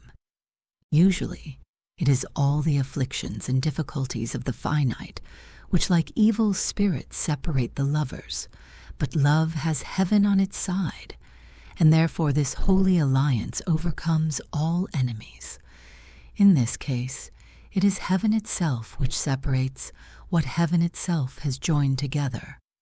And who would have guessed such a thing? The young bride least of all. Only a moment before she was sitting in her chamber in all her beauty, and the lovely maidens had conscientiously adorned her so that they could justify before all the world what they had done, so that they not merely derived joy from it, but envy, yea, joy, for the fact that it was not possible for them to become more envious, because it was not possible for her to become more beautiful. She sat alone in her chamber, and was transformed from beauty unto beauty. For every means was employed that feminine art was capable of to adorn worthily the worthy. But there still was lacking something which the young maidens had not dreamed of, a veil finer, lighter, and yet more impenetrable than that in which the young maidens had enveloped her, a bridal dress which no young maiden knew of or could help her to obtain. Yea, even the bride herself did not know how to obtain it. It was an invisible, a friendly power, taking pleasure in adorning a bride, which enveloped her in it without her knowledge. For she saw only how the bridegroom passed by and went up to the temple. She saw the door shut behind him, and she became even more calm and blissful, for she only knew that he now belonged to her more than ever. The door of the temple opened, he stepped out, but maidenly she cast down her eyes, and therefore did not see that his countenance was troubled. But he saw that heaven was jealous of the bride's loveliness and of his good fortune. The door of the temple opened, and the young maidens saw the bridegroom step out, but they did not see that his countenance was troubled. They were busy fetching the bride. Then forth she stepped in all her maidenly modesty, and yet like a queen surrounded by her maids of honor, who bowed before her, as the young maiden always bows before a bride. Thus she stood at the head of her lovely band, and waited. It was only an instant, for the temple was near at hand, and the bridegroom came, but he passed by her door. But here I break off. I am not a poet. I go about things only dialectically. It must be remembered first of all that it is at the decisive instant the hero gets this elucidation, so he is pure and blameless, has not light-mindedly tied himself to the fiancée. In the next place he has a divine utterance for him, or rather against him. He is therefore not guided like those puny lovers by his own conceit. Moreover, it goes without saying that this utterance makes him just as unhappy as the bride, yea, a little more so, since he after all is the occasion of her unhappiness. It is true enough that the augurs only foretold a misfortune to him, but the question is whether this misfortune is not of such a sort that in injuring him it would also affect injuriously their conjugal happiness. What then is he to do? 1. Shall he preserve silence and celebrate the wedding, with the thought that perhaps the misfortune will not come at once? At any rate, I have upheld love and have not feared to make myself unhappy. But keep silent I must, for otherwise even the short moment is wasted. This seems plausible, but it is not so by any means, for in doing this he has insulted the girl. He has in a way made the girl guilty by his silence, for in case she had known the truth, she never would have consented to such a union. So in the hour of need he would not only have to bear the misfortune, but also the responsibility for having kept silent, and her justified indignation that he had kept silent. Or 2, shall he keep silent and give up celebrating the wedding? In this case he must embroil himself in a mystification by which he reduces himself to naught in relation to her. Aesthetics would perhaps approve of this. The catastrophe might then be fashioned like that of the real story, except that at the last instant an explanation would be forthcoming. However, that would be after it was all over, since aesthetically viewed it is a necessity to let him die, unless this science should see its way to annul the fateful prophecy. Still, this behavior, magnanimous as it is, implies an offense against the girl and against the reality of her love. Or 3, shall he speak? One, of course, must not forget that our hero is a little too poetical for us to suppose that to sign away his love might not have for him a significance very different from the result of an unsuccessful business speculation. If he speaks, the whole thing becomes a story of unhappy love in the style of Axel and Valborg. This is a pair which heaven itself separates. However, In the present case, the separation is to be conceived somewhat differently, since it results at the same time from the free act of the individuals. What is so very difficult in the dialectic of this case is that the misfortune is to fall only upon him. So the two lovers do not find, like Axel and Valborg, a common expression for their suffering, inasmuch as heaven levels its decree equally against Axel and Valborg, because they are equally near of kin to one another. If this were the case here, a way out would be thinkable. For since heaven does not employ any visible power to separate them, but leaves this to them, it is thinkable that they might resolve between them to defy heaven and its misfortune too. Ethics, however, will require him to speak. His heroism, then, as essentially to be found in the fact that he gives up aesthetic magnanimity, which in this case, however, could not easily be thought to have any admixture of the vanity which consists in being hidden, for it must indeed be clear to him that he makes the girl unhappy. The reality of this heroism depends, however, upon the fact that he had had his opportunity for a genuine love and annulled it. For if such heroism could be acquired without this, we should have plenty of heroes in our age which has attained an unparalleled proficiency in forgery, and does the highest things by leaping over the intermediate steps. But then why this sketch, since I get no further after all than the tragic hero? Well, because it is at least possible that it might throw light upon the paradox. Everything depends upon how this man stands related to the utterance of the augurs, which is in one way or another decisive for his life. Is this utterance publiciuris, or is it a privatissimum? The scene is laid in Greece. The utterance of the augur is intelligible to all. I do not mean merely that the ordinary man is able to understand its content lexically, but that the ordinary man can understand that an augur announces to the individual the decision of heaven. So the utterance of the augur is not intelligible only to the hero but to all, and no private relationship to the deity results from it. Do what he will, that which is foretold will come to pass, and neither by doing nor by leaving undone does he come into closer relationship with the deity, or become either the object of its grace or of its wrath.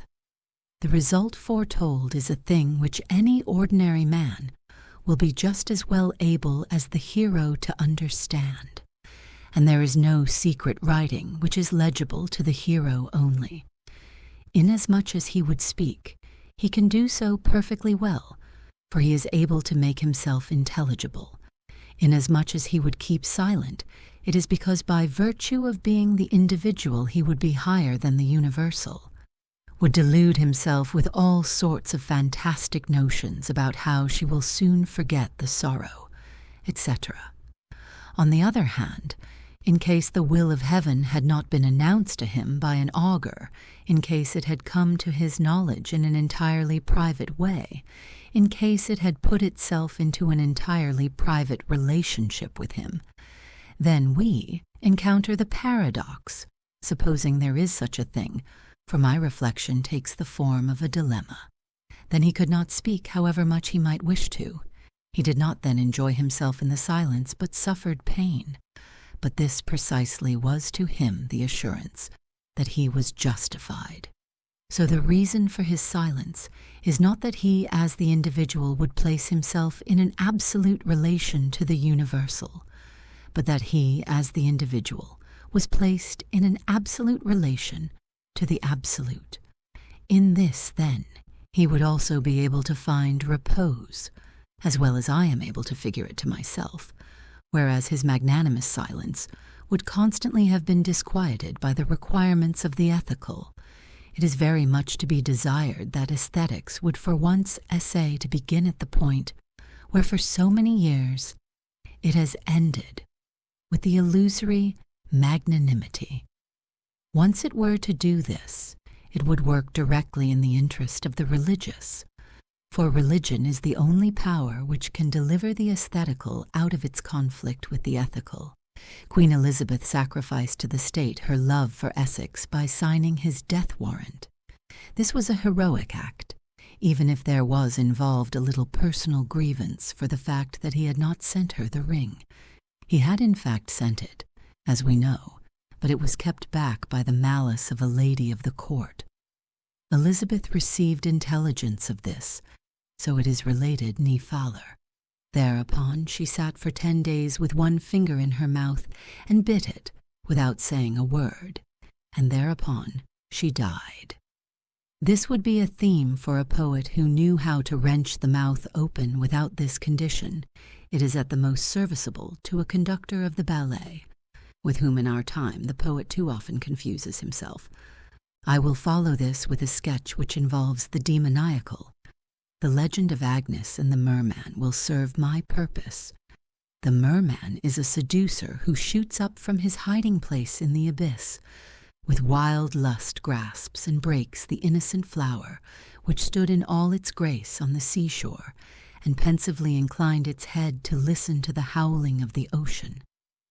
This is what the poets hitherto have meant by it. Let us make an alteration. The merman was a seducer. He had called to Agnes, had by his smooth speech enticed from her the hidden sentiments. She has found in the merman what she sought, what she was gazing after down at the bottom of the sea. Agnes would like to follow him. The merman has lifted her up in his arms. Agnes twines about his neck. With her whole soul she trustingly abandons herself to the stronger one. He already stands upon the brink. He leans over the sea, about to plunge into it with his prey. Then Agnes looks at him once more, not timidly, not doubtingly, not proud of her good fortune, not intoxicated by pleasure, but with absolute faith in him, with absolute humility, like the lowly flower she conceived herself to be. By this look she entrusts to him with absolute confidence her whole fate, and behold, the sea roars no more, its voice is mute. Nature's passion, which is the merman's strength, leaves him in the lurch. A dead calm ensues, and still Agnes continues to look at him thus. Then the merman collapses. He is not able to resist the power of innocence. His native element is unfaithful to him. He cannot seduce Agnes. He leads her back again. He explains to her that he only wanted to show her how beautiful the sea is when it is calm, and Agnes believes him. Then he turns back alone, and the sea rages, but despair in the merman rages more wildly. He is able to seduce Agnes. He is able to seduce 100 Agneses. He is able to infatuate every girl, but Agnes has conquered, and the merman has lost her. Only as a prey can she become his. He cannot belong faithfully to any girl, for in fact he is only a merman. Here I have taken the liberty of making a little alteration.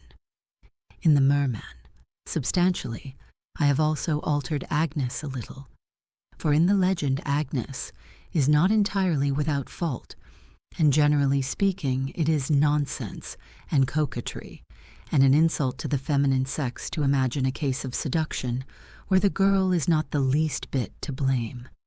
In the legend, Agnes is, to modernize my expression a little, a woman who craves the interesting, and every such woman can always be sure that there is a merman in the offing, for with half an eye mermen discover the like of that and steer for it like a shark after its prey. It is therefore very stupid to suppose, or is it a rumor which a merman has spread abroad, that the so-called culture protects a girl against seduction? No, existence is more righteous and fair. There is only one protection, and that is innocence. We will now bestow upon the merman a human consciousness, and suppose that the fact of his being a merman indicates a human pre-existence, in the consequences of which his life is entangled. There is nothing to prevent him from becoming a hero, for the step he now takes is one of reconciliation. He is saved by Agnes. The seducer is crushed. He has bowed to the power of innocence. He can never seduce again. But at the same instant, two powers are striving for possession of him: repentance and Agnes, and repentance. If repentance alone takes possession of him, then he is hidden. If Agnes and repentance take possession of him, then he is revealed. Now, in case repentance grips the merman, and he remains concealed, he has clearly made Agnes unhappy. For Agnes loved him in all her innocence. She believed that at the instant when even to her he seemed changed, however well he hid it, he was telling the truth in saying that he only wanted to show her the beautiful calmness of the sea. However, with respect to passion, the merman himself becomes still more unhappy, for he loved Agnes with a multiplicity of passions, and had besides a new guilt to bear. The demoniacal element in repentance will now explain to him that this is precisely his punishment for the faults of his pre-existent state, and that the more it tortures him, the better. If he abandons himself to this demoniacal influence, he then perhaps makes still another attempt to save Agnes, in such a way as one can, in a certain sense, save a person by means of the evil. He knows that Agnes loves him. If he could wrest from Agnes this love, then in a way she is saved. But how? The merman has too much sense to depend upon the notion that an open-hearted confession would awaken her disgust. He will therefore try, perhaps, to incite in her all dark passions, will scorn her, mock her, hold up her love to ridicule. If possible, he will stir up her pride. He will not spare himself any torment, for this is the profound contradiction in the demoniacal, and in a certain sense there dwells infinitely more good in a demoniac than in a trivial person.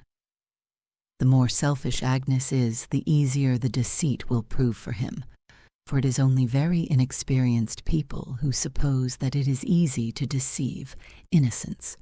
Existence is very profound, and it is in fact the easiest thing for the shrewd to fool the shrewd. But all the more terrible will be the merman's sufferings. The more cunningly his deceit is planned, the less will Agnes bashfully hide from him her suffering.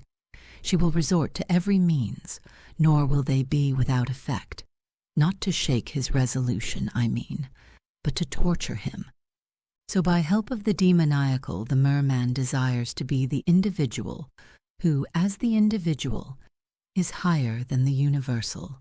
The demoniacal has the same characteristic as the divine, inasmuch as the individual can enter into an absolute relation to it.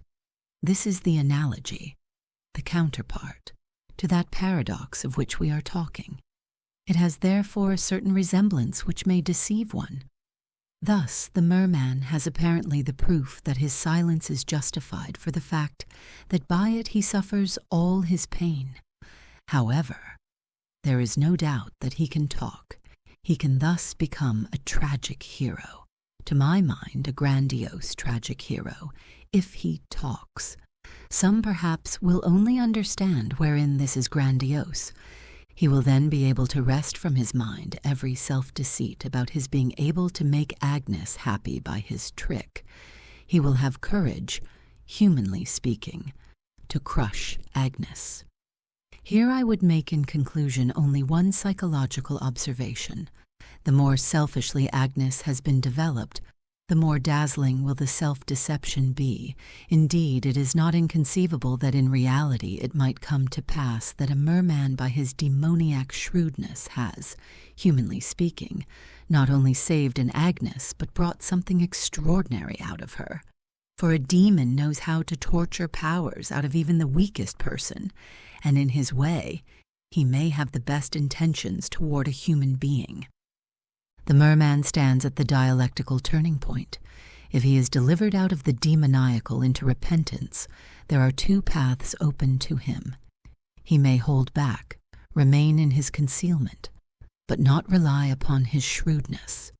He does not come as the individual into an absolute relationship with the demoniacal, but finds repose in the counter-paradox that the deity will save Agnes.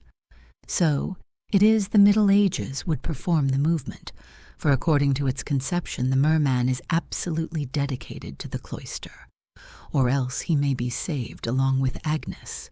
Now this is not to be understood to mean that by the love of Agnes for him he might be saved from being henceforth a deceiver.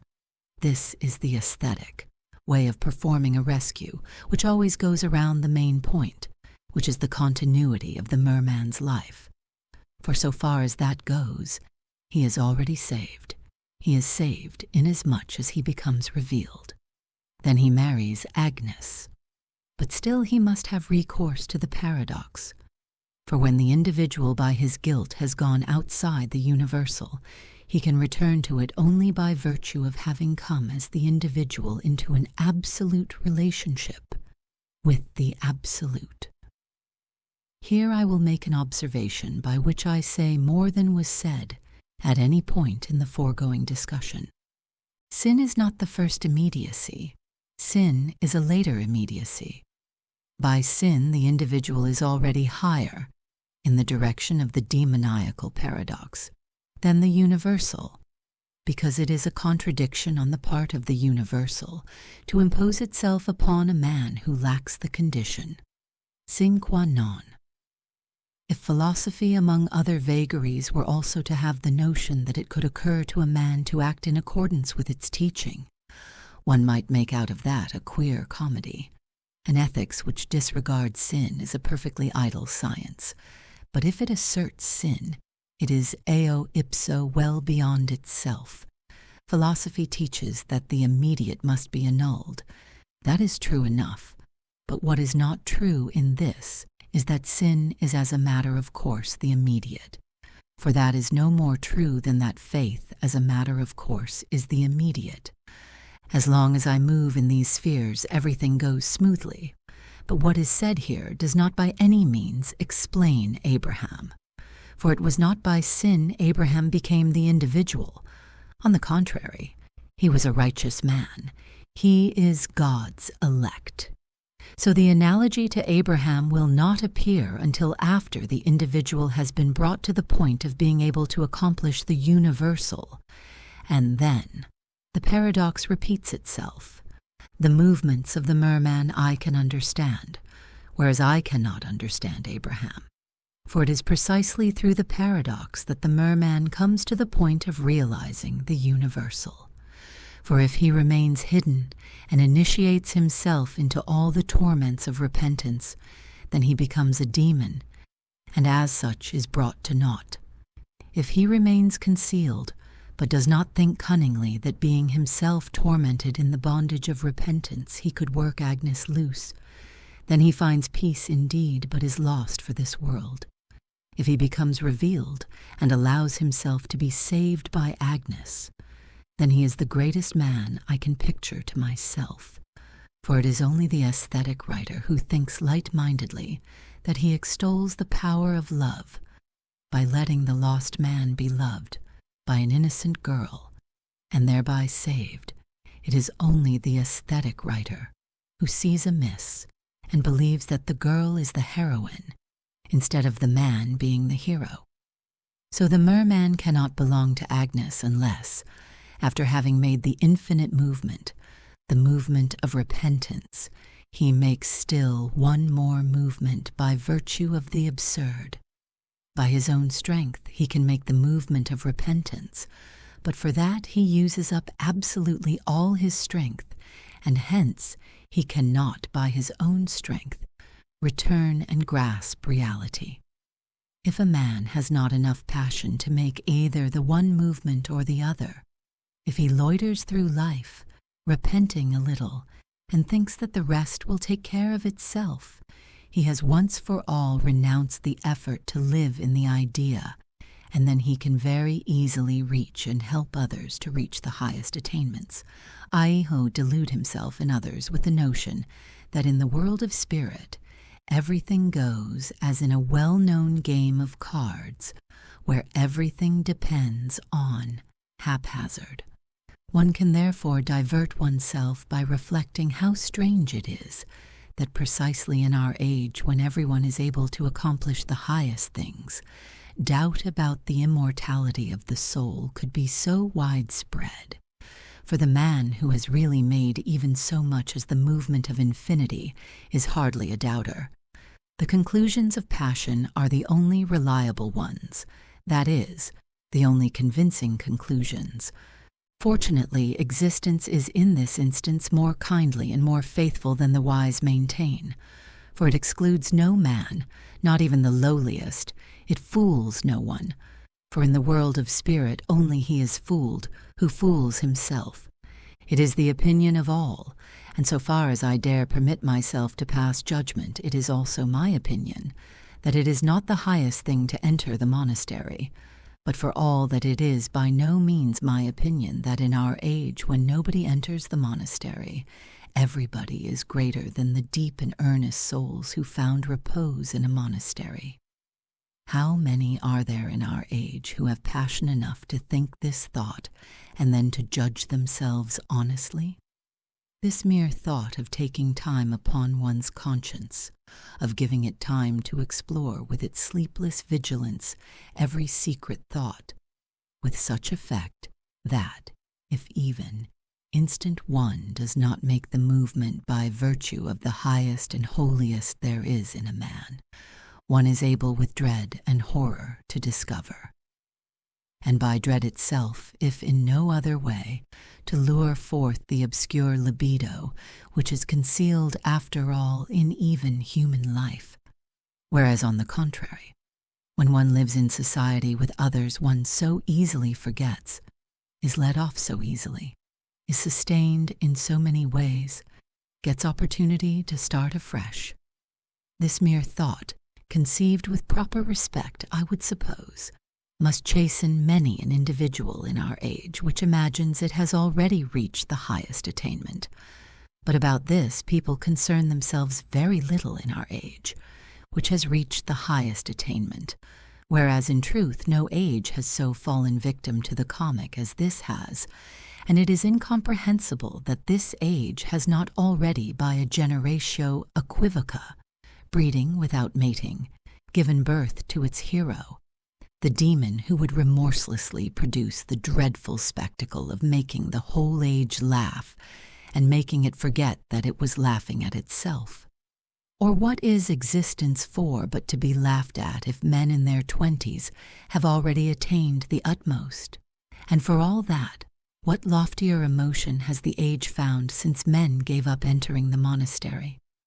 Is it not a pitiable prudence, shrewdness, faint-heartedness it has found, which sits in high places and cravenly makes men believe they have accomplished the greatest things, and insidiously withholds them from attempting to do even the lesser things?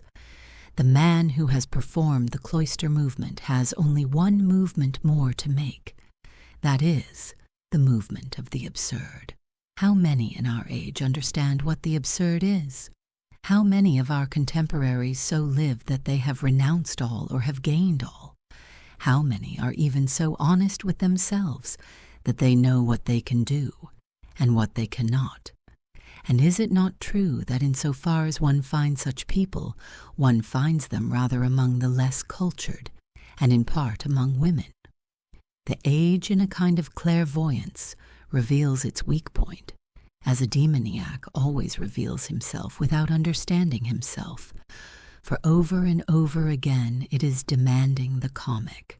If it really were this the age needed, the theatre might perhaps need a new play in which it was made a subject of laughter that a person died of love.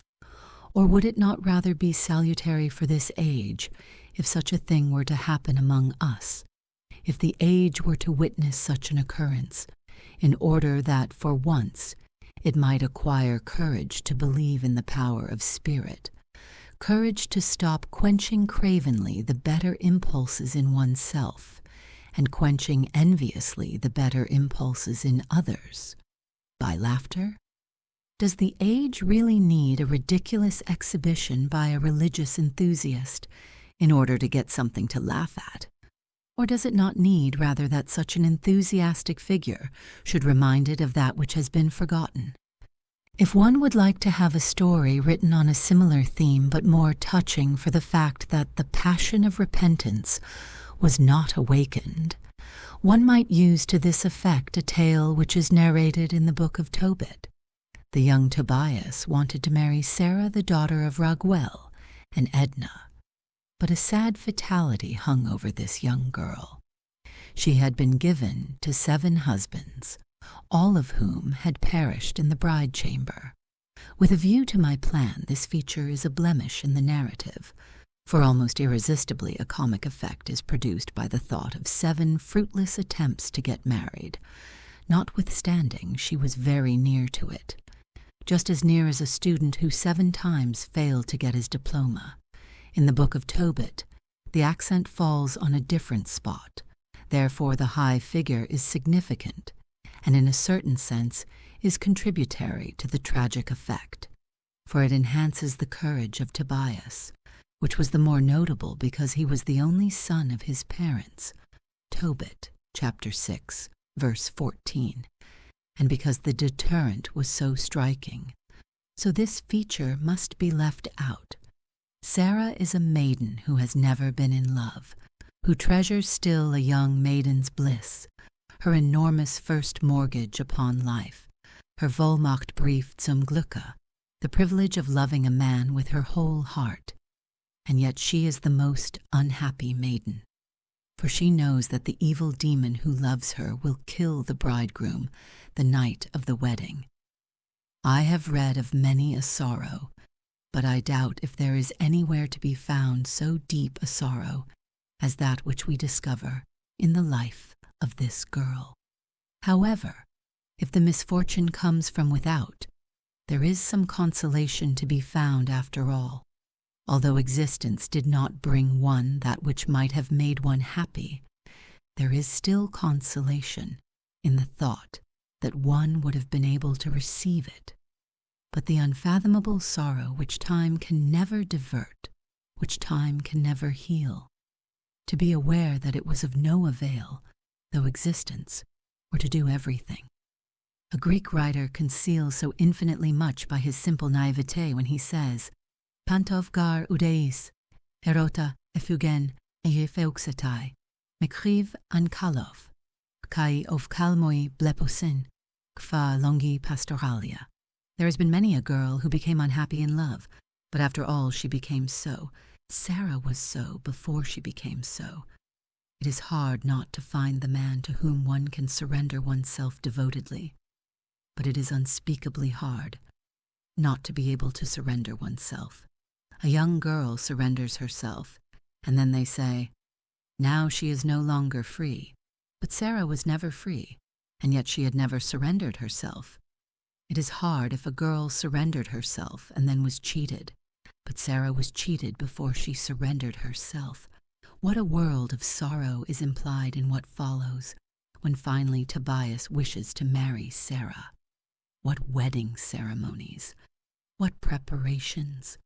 No maiden has ever been so cheated as Sarah, for she was cheated out of the most sacred thing of all, the absolute wealth which even the poorest girl possesses, cheated out of the secure, boundless, unrestrained, unbridled devotion of surrender. For first there had to be a fumigation, by laying the heart of the fish and its liver upon glowing coals. And think of how the mother had to take leave of her daughter, who, having herself been cheated out of all, in continuity with this, must cheat the mother out of her most beautiful possession. Just read the narrative. Edna prepared the chamber and brought Sarah thither, and wept, and received the tears of her daughter. And she said unto her, Be of good comfort, my child. The Lord of heaven and earth give thee joy for this thy sorrow.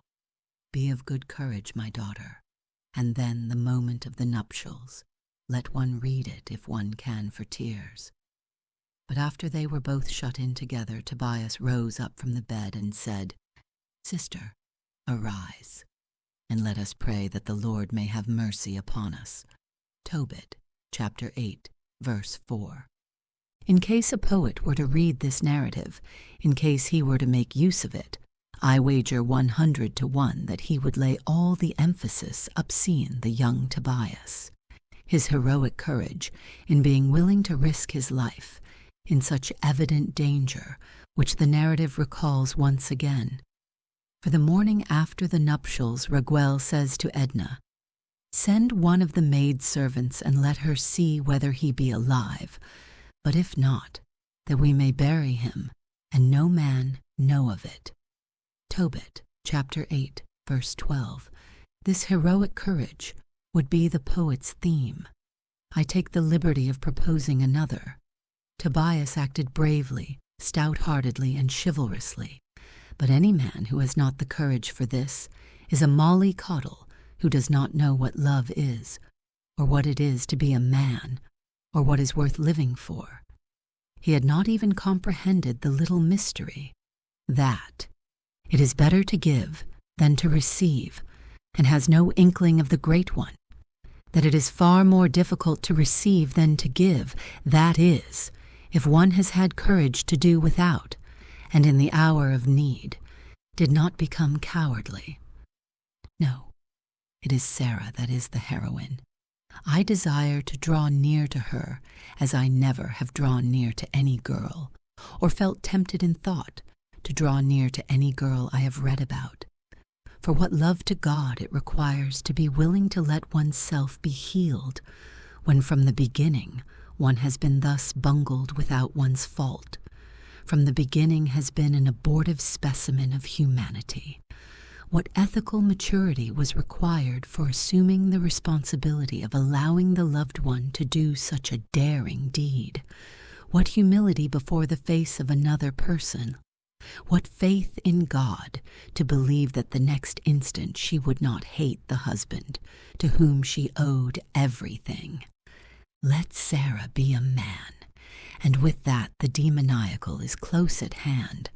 The proud and noble nature can endure everything, but one thing it cannot endure pity. In that there is implied an indignity which can only be inflicted upon one by a higher power, for by oneself one can never become an object of pity. If a man has sinned, he can bear the punishment for it without despairing, but without blame to be singled out from his mother's womb as a sacrifice to pity, as a sweet-smelling savor in its nostrils, that he cannot put up with. Pity has a strange dialectic. At one moment it requires guilt, the next moment it will not have it, and so it is that to be predestinated to pity is more and more dreadful, the more the individual's misfortune is in the direction of the spiritual. But Sarah had no blame attaching to her. She is cast forth as a prey to every suffering, and in addition to this has to endure the torture of pity. For even I, who admire her more than Tobias loved her, even I cannot mention her name without saying, "Poor girl." Put a man in Sarah's place. Let him know that in case he were to love a girl, a spirit of hell would come and murder his loved one. It might well be possible that he would choose the demoniacal part, that he would shut himself up within himself and say, in the way a demoniacal nature talks in secret, "Many thanks. I am no friend of courteous and prolix phrases. I do not absolutely need the pleasure of love. I can become a blue beard, finding my delight in seeing maidens perish during the night of their nuptials." Commonly one hears little about the demoniacal, notwithstanding that this field, particularly in our time, has a valid claim to be explored, and notwithstanding that the observer, in case he knows how to get a little in rapport with the demon, can, at least occasionally, make use of almost every man for this purpose. As such an explorer Shakespeare is, and constantly remains a hero. That horrible demon, the most demoniacal figure Shakespeare has depicted and depicted incomparably, the Duke of Gloucester, afterwards to become Richard III? What made him a demon? Evidently, the fact that he could not bear the pity he had been subjected to since childhood. His monologue in the first act of Richard III is worth more than all the moral systems which have no inkling of the terrors of existence or of the explanation of them. I that am rudely stamped and want love's majesty to strut before a wanton ambling nymph. I that am curtailed of this fair proportion, cheated of feature by dissembling nature, deformed, unfinished, sent before my time into this breathing world, scarce half made up, and that so lamely and unfashionable, that dogs bark at me as I halt by them. Such natures as that of Gloucester one cannot save by mediating them into an idea of society. Ethics, in fact, only makes game of them, just as it would be a mockery of Sarah if ethics were to say to her, "Why dost thou not express the universal and get married?" Essentially, such natures are in the paradox, and are no more imperfect than other men, but are either lost in the demoniacal paradox or saved in the divine. Now, from time out of mind, people have been pleased to think that witches, hobgoblins, gnomes, etc. were deformed, and undeniably every man, on seeing a deformed person, has at once an inclination to associate this with the notion of moral depravity. What a monstrous injustice! For the situation must rather be inverted, in the sense that existence itself has corrupted them, in the same way that a stepmother makes the children wicked. The fact of being originally set outside of the universal, by nature, or by a historical circumstance, is the beginning of the demoniacal, for which the individual himself, however, is not to blame. Thus Cumberland's Jew is also a demon, notwithstanding he does what is good. Thus, too, the demoniacal may express itself as contempt for men, a contempt, be it observed, which does not cause a man to behave contemptibly, since, on the contrary, he counts it his forte that he is better than all who condemn him. In view of such cases, the poets ought to lose no time in sounding the alarm. God knows what books are read now by the younger generation of verse-makers. Their study likely consists in learning rhymes by rote. God knows what significance in existence these men have. At this moment I do not know what use they are, except to furnish an edifying proof of the immortality of the soul. For the fact that one can say of them as Baggesen says of the poet of our town, Kildeval, if he is immortal, then we all are. What has here been said about Sarah, almost as a sort of poetic production, and therefore with a fantastic presupposition, acquires its full significance if one with psychological interest will delve deep into the meaning of the old saying, "Nullum unquam, extitit magnum ingenium, sine aliqua dementia." For this dementia is the suffering allotted to genius in existence. It is the expression, if I may say so, of the divine jealousy, whereas the gift of genius is the expression of the divine favor. So from the start, the genius is disoriented in relation to the universal, and is brought into relation with the paradox, whether it be that in despair at his limitation, which in his eyes transforms his omnipotence into impotence, he seeks a demoniacal reassurance, and therefore will not admit such limitation either before God or men, or whether he reassures himself religiously by love to the deity. Here are implied psychological topics to which it seems to me one might gladly sacrifice a whole life, and yet one so seldom hears a word about them. What relation has madness to genius? Can we construct the one out of the other? In what sense and how far is the genius master of his madness? For it goes without saying that to a certain degree he is master of it, since otherwise he would be actually a madman. For such observations, however, ingenuity in a high degree is requisite, and love, For to make observation upon a superior mind is very difficult. If with due attention to this difficulty, one were to read through the works of particular authors most celebrated for their genius, it might in barely a single instance perhaps be possible, though with much pains, to discover a little. I would consider skill another case, that of an individual who by being hidden, and by his silence, would save the universal. To this end I make use of the legend of Faust. Faust is a doubter, an apostate against the spirit, who takes the path of the flesh. This is what the poets mean by it, and whereas again and again it is repeated that every age has its Faust, yet one poet after another follows indefatigably the same beaten track. Let us make a little alteration. Faust is the doubter par excellence, but he is a sympathetic nature. Even in Goethe's interpretation of Faust, I sense the lack of a deeper psychological insight into the secret conversations of doubt with itself. In our age, when indeed all have experienced doubt, no poet has yet made a step in this direction. So I think I might well offer them royal securities to write on, so that they could write down all they have experienced in this respect. They would hardly write more than there is room for on the left-hand margin. Only when one thus deflects Faust back into himself, only then can doubt appear poetic. Only then, too, does he himself discover in reality all its sufferings. He knows that it is spirit which sustains existence, but he knows then, too, that the security and joy in which men live is not founded upon the power of spirit, but is easily explicable as an unreflected happiness. As a doubter, as the doubter, he is higher than all this, and if anyone would deceive him by making him believe that he has passed through a course of training in doubt, he readily sees through the deception.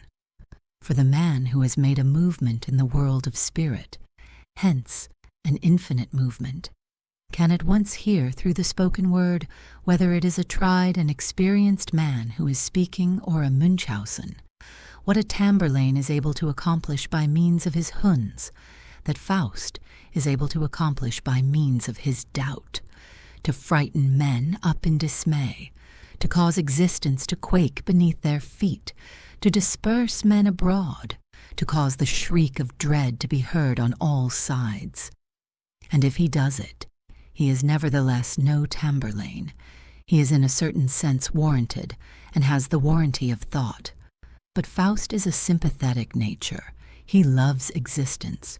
His soul is acquainted with no envy. He perceives that he is unable to check the raging he is well able to arouse. He desires no herostratic honor. He keeps silent. He hides the doubt in his soul more carefully than the girl who hides under her heart the fruit of a sinful love. He endeavors as well as he can to walk in step with other men, but what goes on within him he consumes within himself, and thus he offers himself a sacrifice for the universal. When an eccentric pate raises a whirlwind of doubt, one may sometimes hear people say, "Would that he had kept silent." Faust realizes this idea. He who has a conception of what it means to live upon spirit knows also what the hunger of doubt is, and that the doubter hungers just as much for the daily bread of life as for the nutriment of the spirit. Although all the pain Faust suffers may be a fairly good argument that was not pride possessed him, yet to test this further I will employ a little precautionary expedient which I invent with great ease. For as Gregory of Rimini was called tortor infantium because he espoused the view of the damnation of infants, so I might be tempted to call myself tortor heroum, for I am very inventive when it's a question of putting heroes to the torture. Faust sees Marguerite not after he had made the choice of pleasure, for my Faust does not choose pleasure. He sees Marguerite, not in the concave mirror of Mephistopheles, but in all her lovable innocence. and as his soul has preserved love for mankind, he can perfectly well fall in love with her. But he is a doubter. His doubt has annihilated reality for him. For so ideal is my Faust that he does not belong to these scientific doubters who doubt 1 hour every semester in the professorial chair, but at other times are able to do everything else, as indeed they do this, without the support of spirit, or by virtue of spirit. He is a doubter, and the doubter hungers just as much for the daily bread of joy as for the food of the spirit. He remains, however, true to his resolution and keeps silent, and he talks to no man of his doubt, nor to Marguerite of his love. It goes without saying that Faust is too ideal a figure to be content with the tattle, that if he were to talk he would give occasion to an ordinary discussion, and the whole thing would pass off without any consequences. Or perhaps, here, as every poet will easily see, the comic is latent in the plan, threatening to bring Faust into an ironical relation to these fools of low comedy, who in our age run after doubt, produce an external argument, e.g. a doctor's diploma, to prove that they really have doubted, or take their oath that they have doubted everything, or prove it by the fact that on a journey they met a doubter. These express messengers and foot racers in the world of spirit, who in the greatest haste get from one man a little hint of doubt, from another a little hint of faith, and then turn it to account as best they can, according as the congregation wants to have fine sand or coarse sand. Faust is too ideal a figure to go about in carpet slippers. He who has not an infinite passion is not the ideal, and he who has an infinite passion has long ago saved his soul out of such nonsense. He keeps silent and sacrifices himself, or he talks with the consciousness that he will confound everything. If he keeps silent, ethics condemns him, for it says, "Thou shalt acknowledge the universal, and it is precisely by speaking thou dost acknowledge it, and thou must not have compassion upon the universal." One ought not to forget this consideration when sometimes one judges a doubter severely for talking. I am not inclined to judge such conduct leniently, but in this case, as everywhere, all depends upon whether the movements occur normally. If worse comes to worst, a doubter, even though by talking he were to bring down all possible misfortune upon the world, is much to be preferred to these miserable sweet-tooths who taste a little of everything, and who would heal doubt without being acquainted with it, and who are therefore usually the proximate cause of it when doubt breaks out wildly and with ungovernable rage. If he speaks, then he confounds everything. For though this does not actually occur, he does not get to know it till afterwards, and the upshot cannot help a man either at the moment of action or with regard to his responsibility. If he keeps silent on his own responsibility, he may indeed be acting magnanimously, but to his other pains he adds a little temptation, for the universal will constantly torture him and say, "You ought to have talked.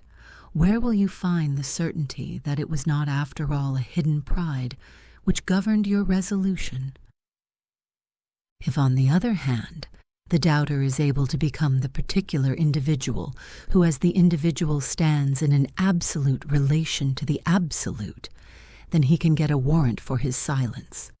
In this case, he must transform his doubt into guilt. In this case, he is within the paradox, but in this case, his doubt is cured, even though he may get another doubt. Even the New Testament would approve of such a silence. There are even passages in the New Testament which commend irony, if only it is used to conceal something good. This movement, however, is as properly a movement of irony as is any other which has its ground in the fact that subjectivity is higher than reality. In our age, people want to hear nothing about this, Generally, they want to know no more about irony than Hegel has said about it, who strangely enough had not much understanding of it, and bore a grudge against it, which our age has good reason not to give up, for it had better beware of irony.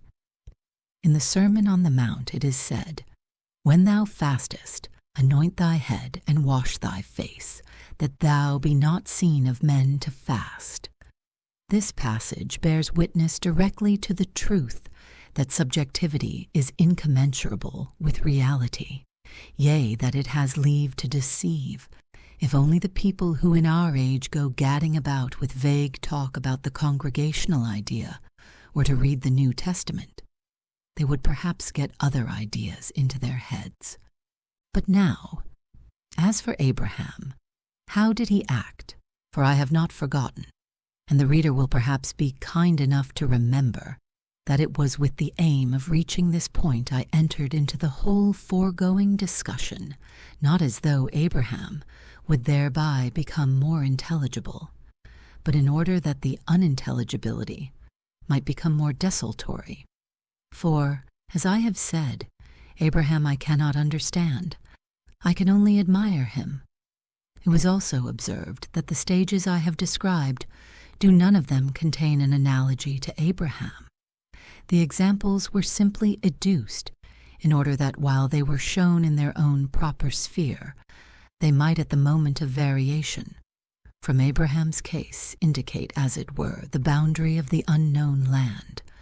If there might be any analogy, this must be found in the paradox of sin, but this again lies in another sphere, and cannot explain Abraham, and is itself far easier to explain than Abraham. So then Abraham did not speak. He did not speak to Sarah, nor to Eleazar, nor to Isaac. He passed over 3 ethical authorities, for the ethical had for Abraham no higher expression than the family life. Aesthetics permitted, yea, required of the individual silence, when he knew that by keeping silent he could save another. This is already sufficient proof that Abraham does not lie within the circumference of aesthetics. His silence has by no means the intention of saving Isaac, and in general his whole task of sacrificing Isaac for his own sake and for God's sake is an offense to aesthetics. For aesthetics can well understand that I sacrifice myself, but not that I sacrifice another for my own sake. The aesthetic hero was silent. Ethics condemned him, however, because he was silent by virtue of his accidental particularity. His human foreknowledge was what determined him to keep silent. This ethics cannot forgive. Every such human knowledge is only an illusion. Ethics requires an infinite movement. It requires revelation. So the aesthetic hero can speak but will not. The genuine tragic hero sacrifices himself, and all that is his for the universal. His deed and every emotion with him belong to the universal. He is revealed, and in this self-revelation, he is the beloved son of ethics. This does not fit the case of Abraham. He does nothing for the universal, and he is concealed. Now we reach the paradox. Either the individual as the individual is able to stand in an absolute relation to the absolute, and then the ethical is not the highest, or Abraham is lost. He is neither a tragic hero nor an aesthetic hero. Here again it may seem as if the paradox were the easiest and most convenient thing of all. However, I must repeat that he who counts himself convinced of this is not a knight of faith, for distress and anguish are the only legitimations that can be thought of, and they cannot be thought in general terms, for with that the paradox is annulled. Abraham keeps silent, but he cannot speak. Therein lies the distress and anguish. For if I, when I speak, am unable to make myself intelligible, then I am not speaking, even though I were to talk uninterruptedly day and night. Such is the case with Abraham. He is able to utter everything, but one thing he cannot say. I would too say it in such a way that another understands it, and so he is not speaking. The relief of speech is that it translates me into the universal. Now Abraham is able to say the most beautiful things any language can express about how he loves Isaac, but it is not this he has at heart to say. It is the profounder thought that he would sacrifice him because it is a trial. This latter thought no one can understand, and hence everyone can only misunderstand the former. This distress the tragic hero does not know. He has first of all the comfort that every counter-argument has received due consideration, that he has been able to give to Clytemnestra, to Iphigenia, to Achilles, to the chorus, to every living being, to every voice from the heart of humanity, to every cunning, every alarming, every accusing, every compassionate thought, opportunity to stand up against him. He can be sure that everything that can be said against him has been said, unsparingly, mercilessly, and to strive against the whole world is a comfort. To strive with oneself is dreadful. He has no reason to fear that he has overlooked anything, so that afterwards he must cry out, as did King Edward IV, at the news of the death of Clarence. Who sued to me for him? Who, in my wrath, knelt at my feet and bade me be advised? Who spoke of brotherhood? Who spoke of love? The tragic hero does not know the terrible responsibility of solitude. In the next place, he has the comfort that he can weep and lament with Clytemnestra and Iphigenia, and tears and cries are assuaging, but unutterable sighs are torture.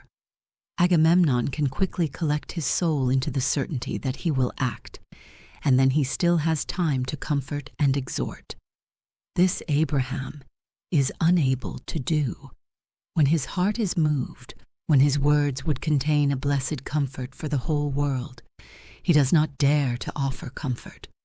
For would not Sarah, would not Eleazar, would not Isaac say, "Why wilt thou do it? Thou canst refrain." And if in his distress he would give vent to his feelings and would embrace all his dear ones before taking the final step, this might perhaps bring about the dreadful consequence that Sarah, that Eleazar, that Isaac would be offended in him and would believe he was a hypocrite. He is unable to speak. He speaks no human language. Though he himself understood all the tongues of the world, though his loved ones also understood them, he nevertheless cannot speak. He speaks a divine language. He speaks with tongues. This distress I can well understand. I can admire Abraham. I am not afraid that anyone might be tempted by this narrative light-heartedly to want to be the individual. But I admit also that I have not the courage for it, and that I renounce gladly any prospect of getting further, if only it were possible that in any way, however late, I might get so far. Every instant Abraham is able to break off, he can repent the whole thing as a temptation, then he can speak, then all could understand him. But then he is no longer Abraham. Abraham cannot speak, for he cannot utter the word which explains all, that is, not so that it is intelligible. He cannot say that it is a test, and a test of such a sort, be it noted, that the ethical is the temptation. He who is so situated is an emigrant from the sphere of the universal, but the next word he is still less able to utter, for as was sufficiently set forth earlier, Abraham makes two movements. He makes the infinite movement of resignahan and gives up Isaac. This no one can understand because it is a private venture.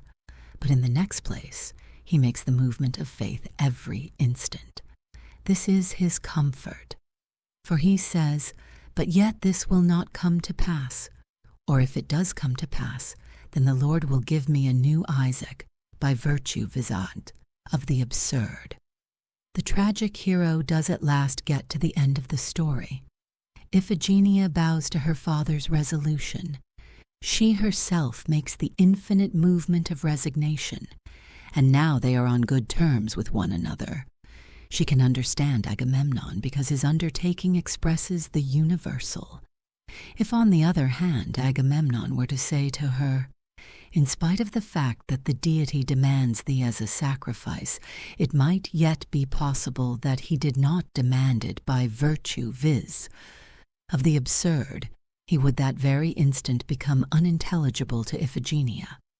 If he could say this by virtue of human calculation, Iphigenia would surely understand him. But from that it would follow that Agamemnon had not made the infinite movement of resignation, and so he is not a hero, and so the utterance of the seer is a sea captain's tale, and the whole occurrence a vaudeville. Abraham did not speak. Only one word of his has been preserved, the only reply to Isaac, which also is sufficient proof that he had not spoken previously. Isaac asks Abraham where the lamb is for the burnt offering. And Abraham said, "God will provide himself the lamb for the burnt offering, my son." This last word of Abraham I shall consider a little more closely. If there were not this word, the whole event would have lacked something. If it were to another effect, everything perhaps would be resolved into confusion. I have often reflected upon the question whether a tragic hero, be the culmination of his tragedy, a suffering or an action, ought to have a last rejoicer. In my opinion, it depends upon the life sphere to which he belongs. Whether his life has intellectual significance, whether his suffering or his action stands in relation to spirit. It goes without saying that the tragic hero, like every other man who is not deprived of the power of speech, can at the instant of his culmination utter a few words, perhaps a few appropriate words, but the question is whether it is appropriate for him to utter them. If the significance of his life consists in an outward act, then he has nothing to say, since all he says is essentially chatter, whereby he only weakens the impression he makes, whereas the ceremonial of tragedy requires that he perform his task in silence, whether this consists in action or in suffering. Not to go too far afield, I will take an example which lies nearest to our discussion. If Agamemnon himself and not Calchas had had to draw the knife against Iphigenia, then he would have only demeaned himself by wanting at the last moment to say a few words, for the significance of his act was notorious.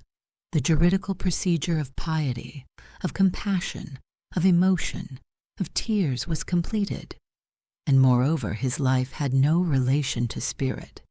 He was not a teacher or a witness to the spirit. On the other hand, if the significance of a hero's life is in the direction of spirit, then the lack of a rejoinder would weaken the impression he makes. What he has to say is not a few appropriate words, a little piece of declamation, but the significance of his rejoinder is that in the decisive moment he carries himself through. Such an intellectual tragic hero ought to have what in other circumstances is too often striven for in ludicrous ways. He ought to have, and he ought to keep the last word. One requires of him the same exalted bearing which is seemly in every tragic hero, but in addition to this there is required of him one word.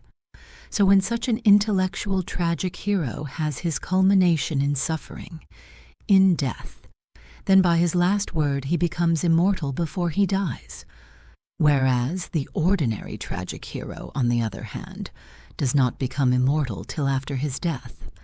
One may take Socrates as an example. He was an intellectual, tragic hero. His death sentence was announced to him. That instant he dies, for one who does not understand that the whole power of the spirit is required for dying, and that the hero always dies before he dies. That man will not get so very far with his conception of life. So as a hero it is required of Socrates that he repose tranquilly in himself.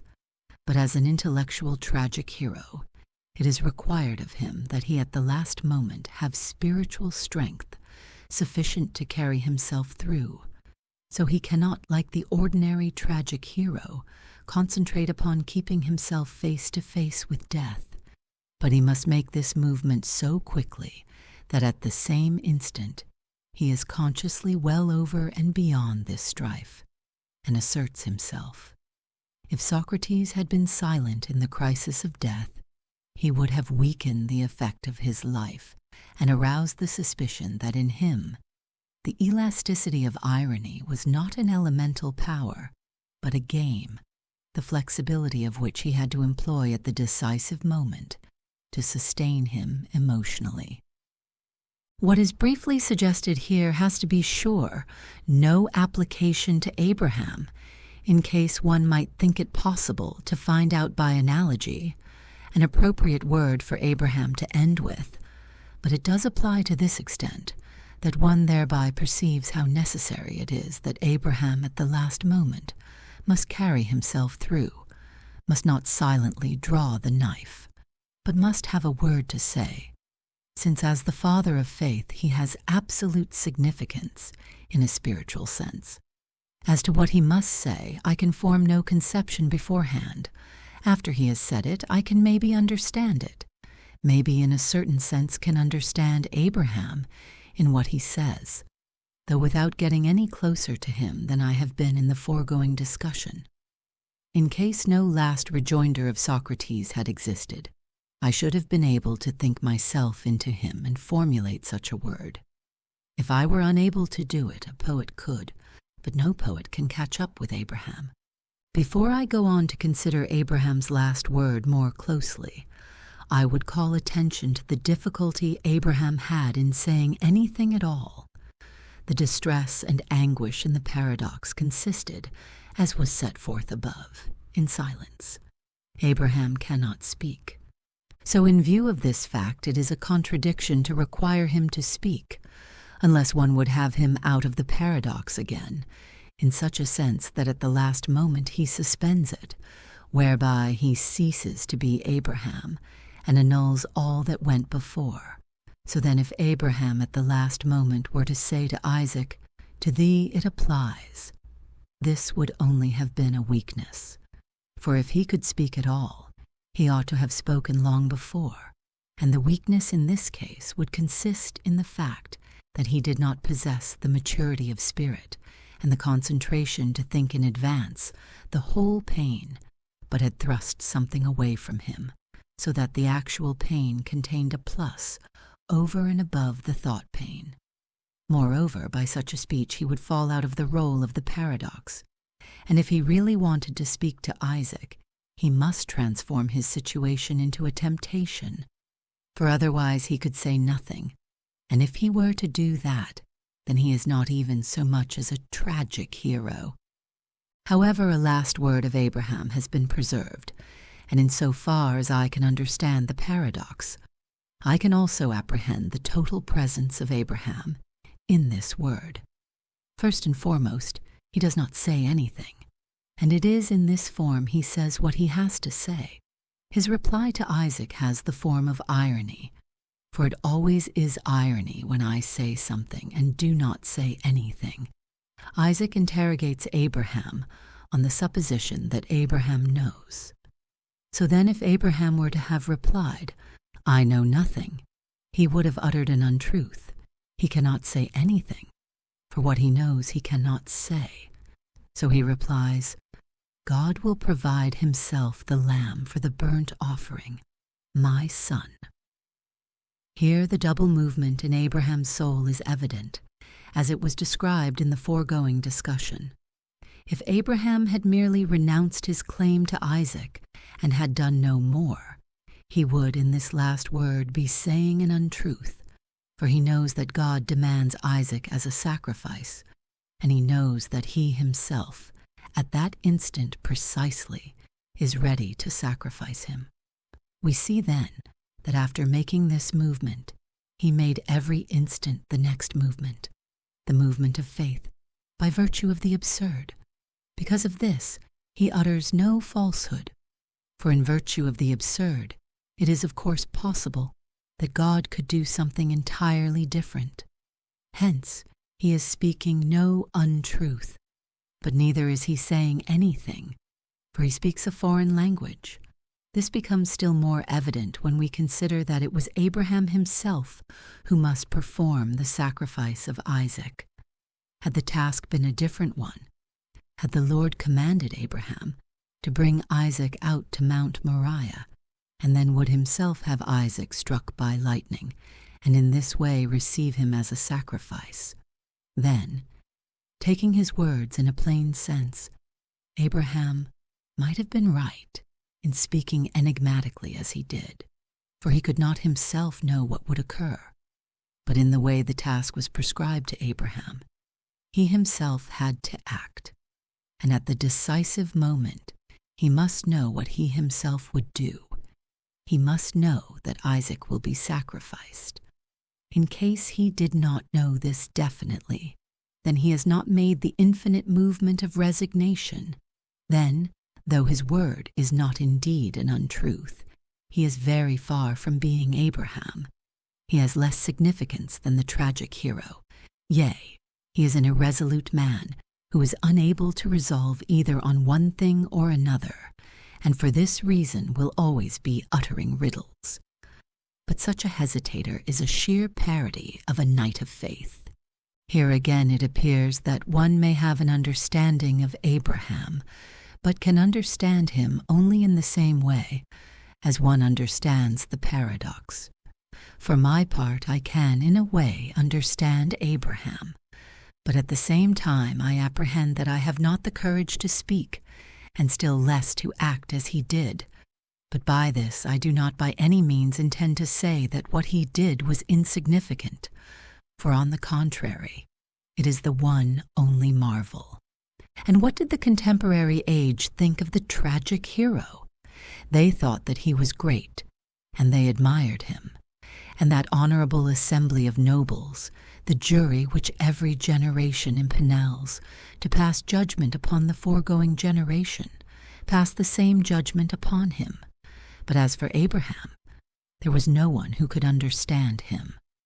And yet think what he attained. He remained true to his love. But he who loves God has no need of tears, no need of admiration. In his love he forgets his suffering.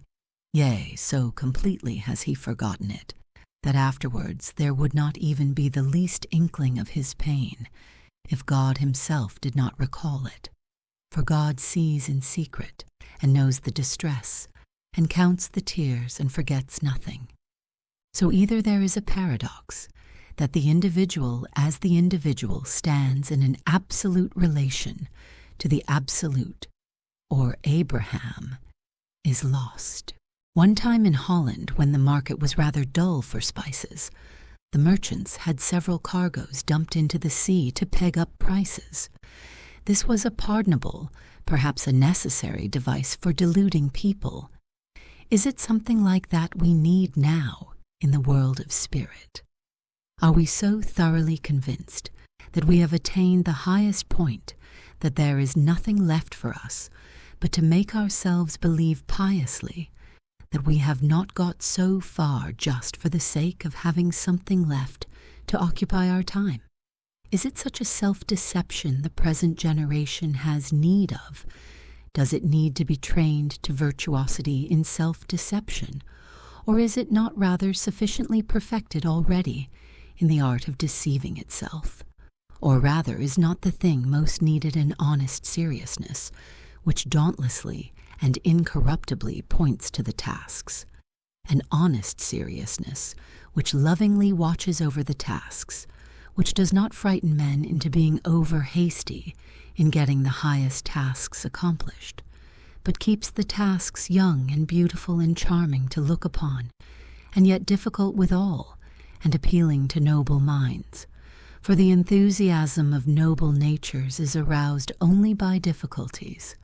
Whatever the one generation may learn from the other, that which is genuinely human, no generation learns from the foregoing.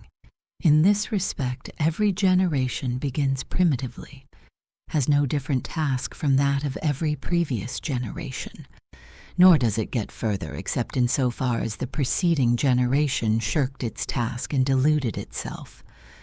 This authentically human factor is passion, in which also the one generation perfectly understands the other and understands itself. Thus no generation has learned from another to love. No generation begins at any other point than at the beginning. No generation has a shorter task assigned to it than had the preceding generation.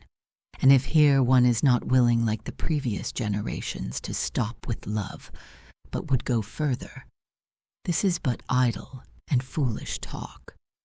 But the highest passion in a man is faith, and here no generation begins at any other point than did the preceding generation. Every generation begins all over again. The subsequent generation gets no further than the foregoing in so far as this remained faithful to its task, and did not leave it in the lurch. That this should be wearisome is of course something the generation cannot say.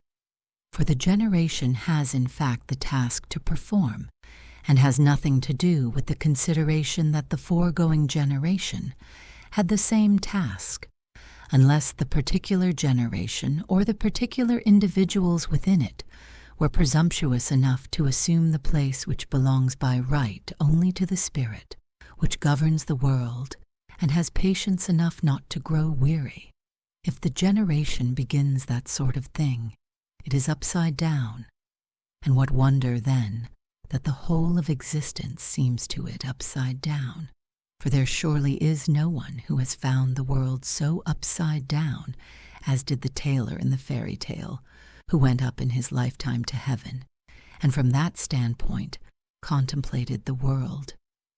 If the generation would only concern itself about its task, which is the highest thing it can do, it cannot grow weary, for the task is always sufficient for a human life. When the children on a holiday have already got through playing all their games before the clock strikes 12, and say impatiently, "Is there nobody can think of a new game?" Does this prove that these children are more developed and more advanced than the children of the same generation, or of a previous one, who could stretch out the familiar games to last the whole day long? Or does it not prove rather that these children lack what I would call the lovable seriousness which belongs essentially to play? Faith is the highest passion in a man. There are perhaps many in every generation who do not even reach it, but no one gets further. Whether there be many in our age who do not discover it, I will not decide. I dare only appeal to myself as a witness who makes no secret that the prospects for him are not the best, without for all that wanting to delude himself and to betray the great thing which is faith, by reducing it to an insignificance, to an ailment of childhood, which one must wish to get over as soon as possible. But for the man also who does not so much as reach faith, life has tasks enough, and if one loves them sincerely, life will by no means be wasted, even though it never is comparable to the life of those who sensed and grasped the highest. But he who reached faith, it makes no difference whether he be a man of distinguished talents or a simple man, does not remain standing at faith. Yea, he would be offended if anyone were to say this of him, just as the lover would be indignant if one said that he remained standing at love, for he would reply, "I do not remain standing by any means. My whole life is in this." Nevertheless, he does not get further, does not reach anything different, for if he discovers this, he has a different explanation for it. One must go further, one must go further. This impulse to go further is an ancient thing in the world. Heraclitus the Obscure, who deposited his thoughts in his writings and his writings in the temple of Diana, for his thoughts had been his armor during his life, and therefore he hung them up in the temple of the goddess. Heraclitus the Obscure said, One cannot pass twice through the same stream. Heraclitus the Obscure had a disciple who did not stop with that. He went further and added, one cannot do it even once. Poor Heraclitus, to have such a disciple. By this amendment, the thesis of Heraclitus was so improved that it became an Eleatic thesis, which denies movement. And yet that disciple desired only to be a disciple of Heraclitus, and to go further not back to the position Heraclitus had abandoned.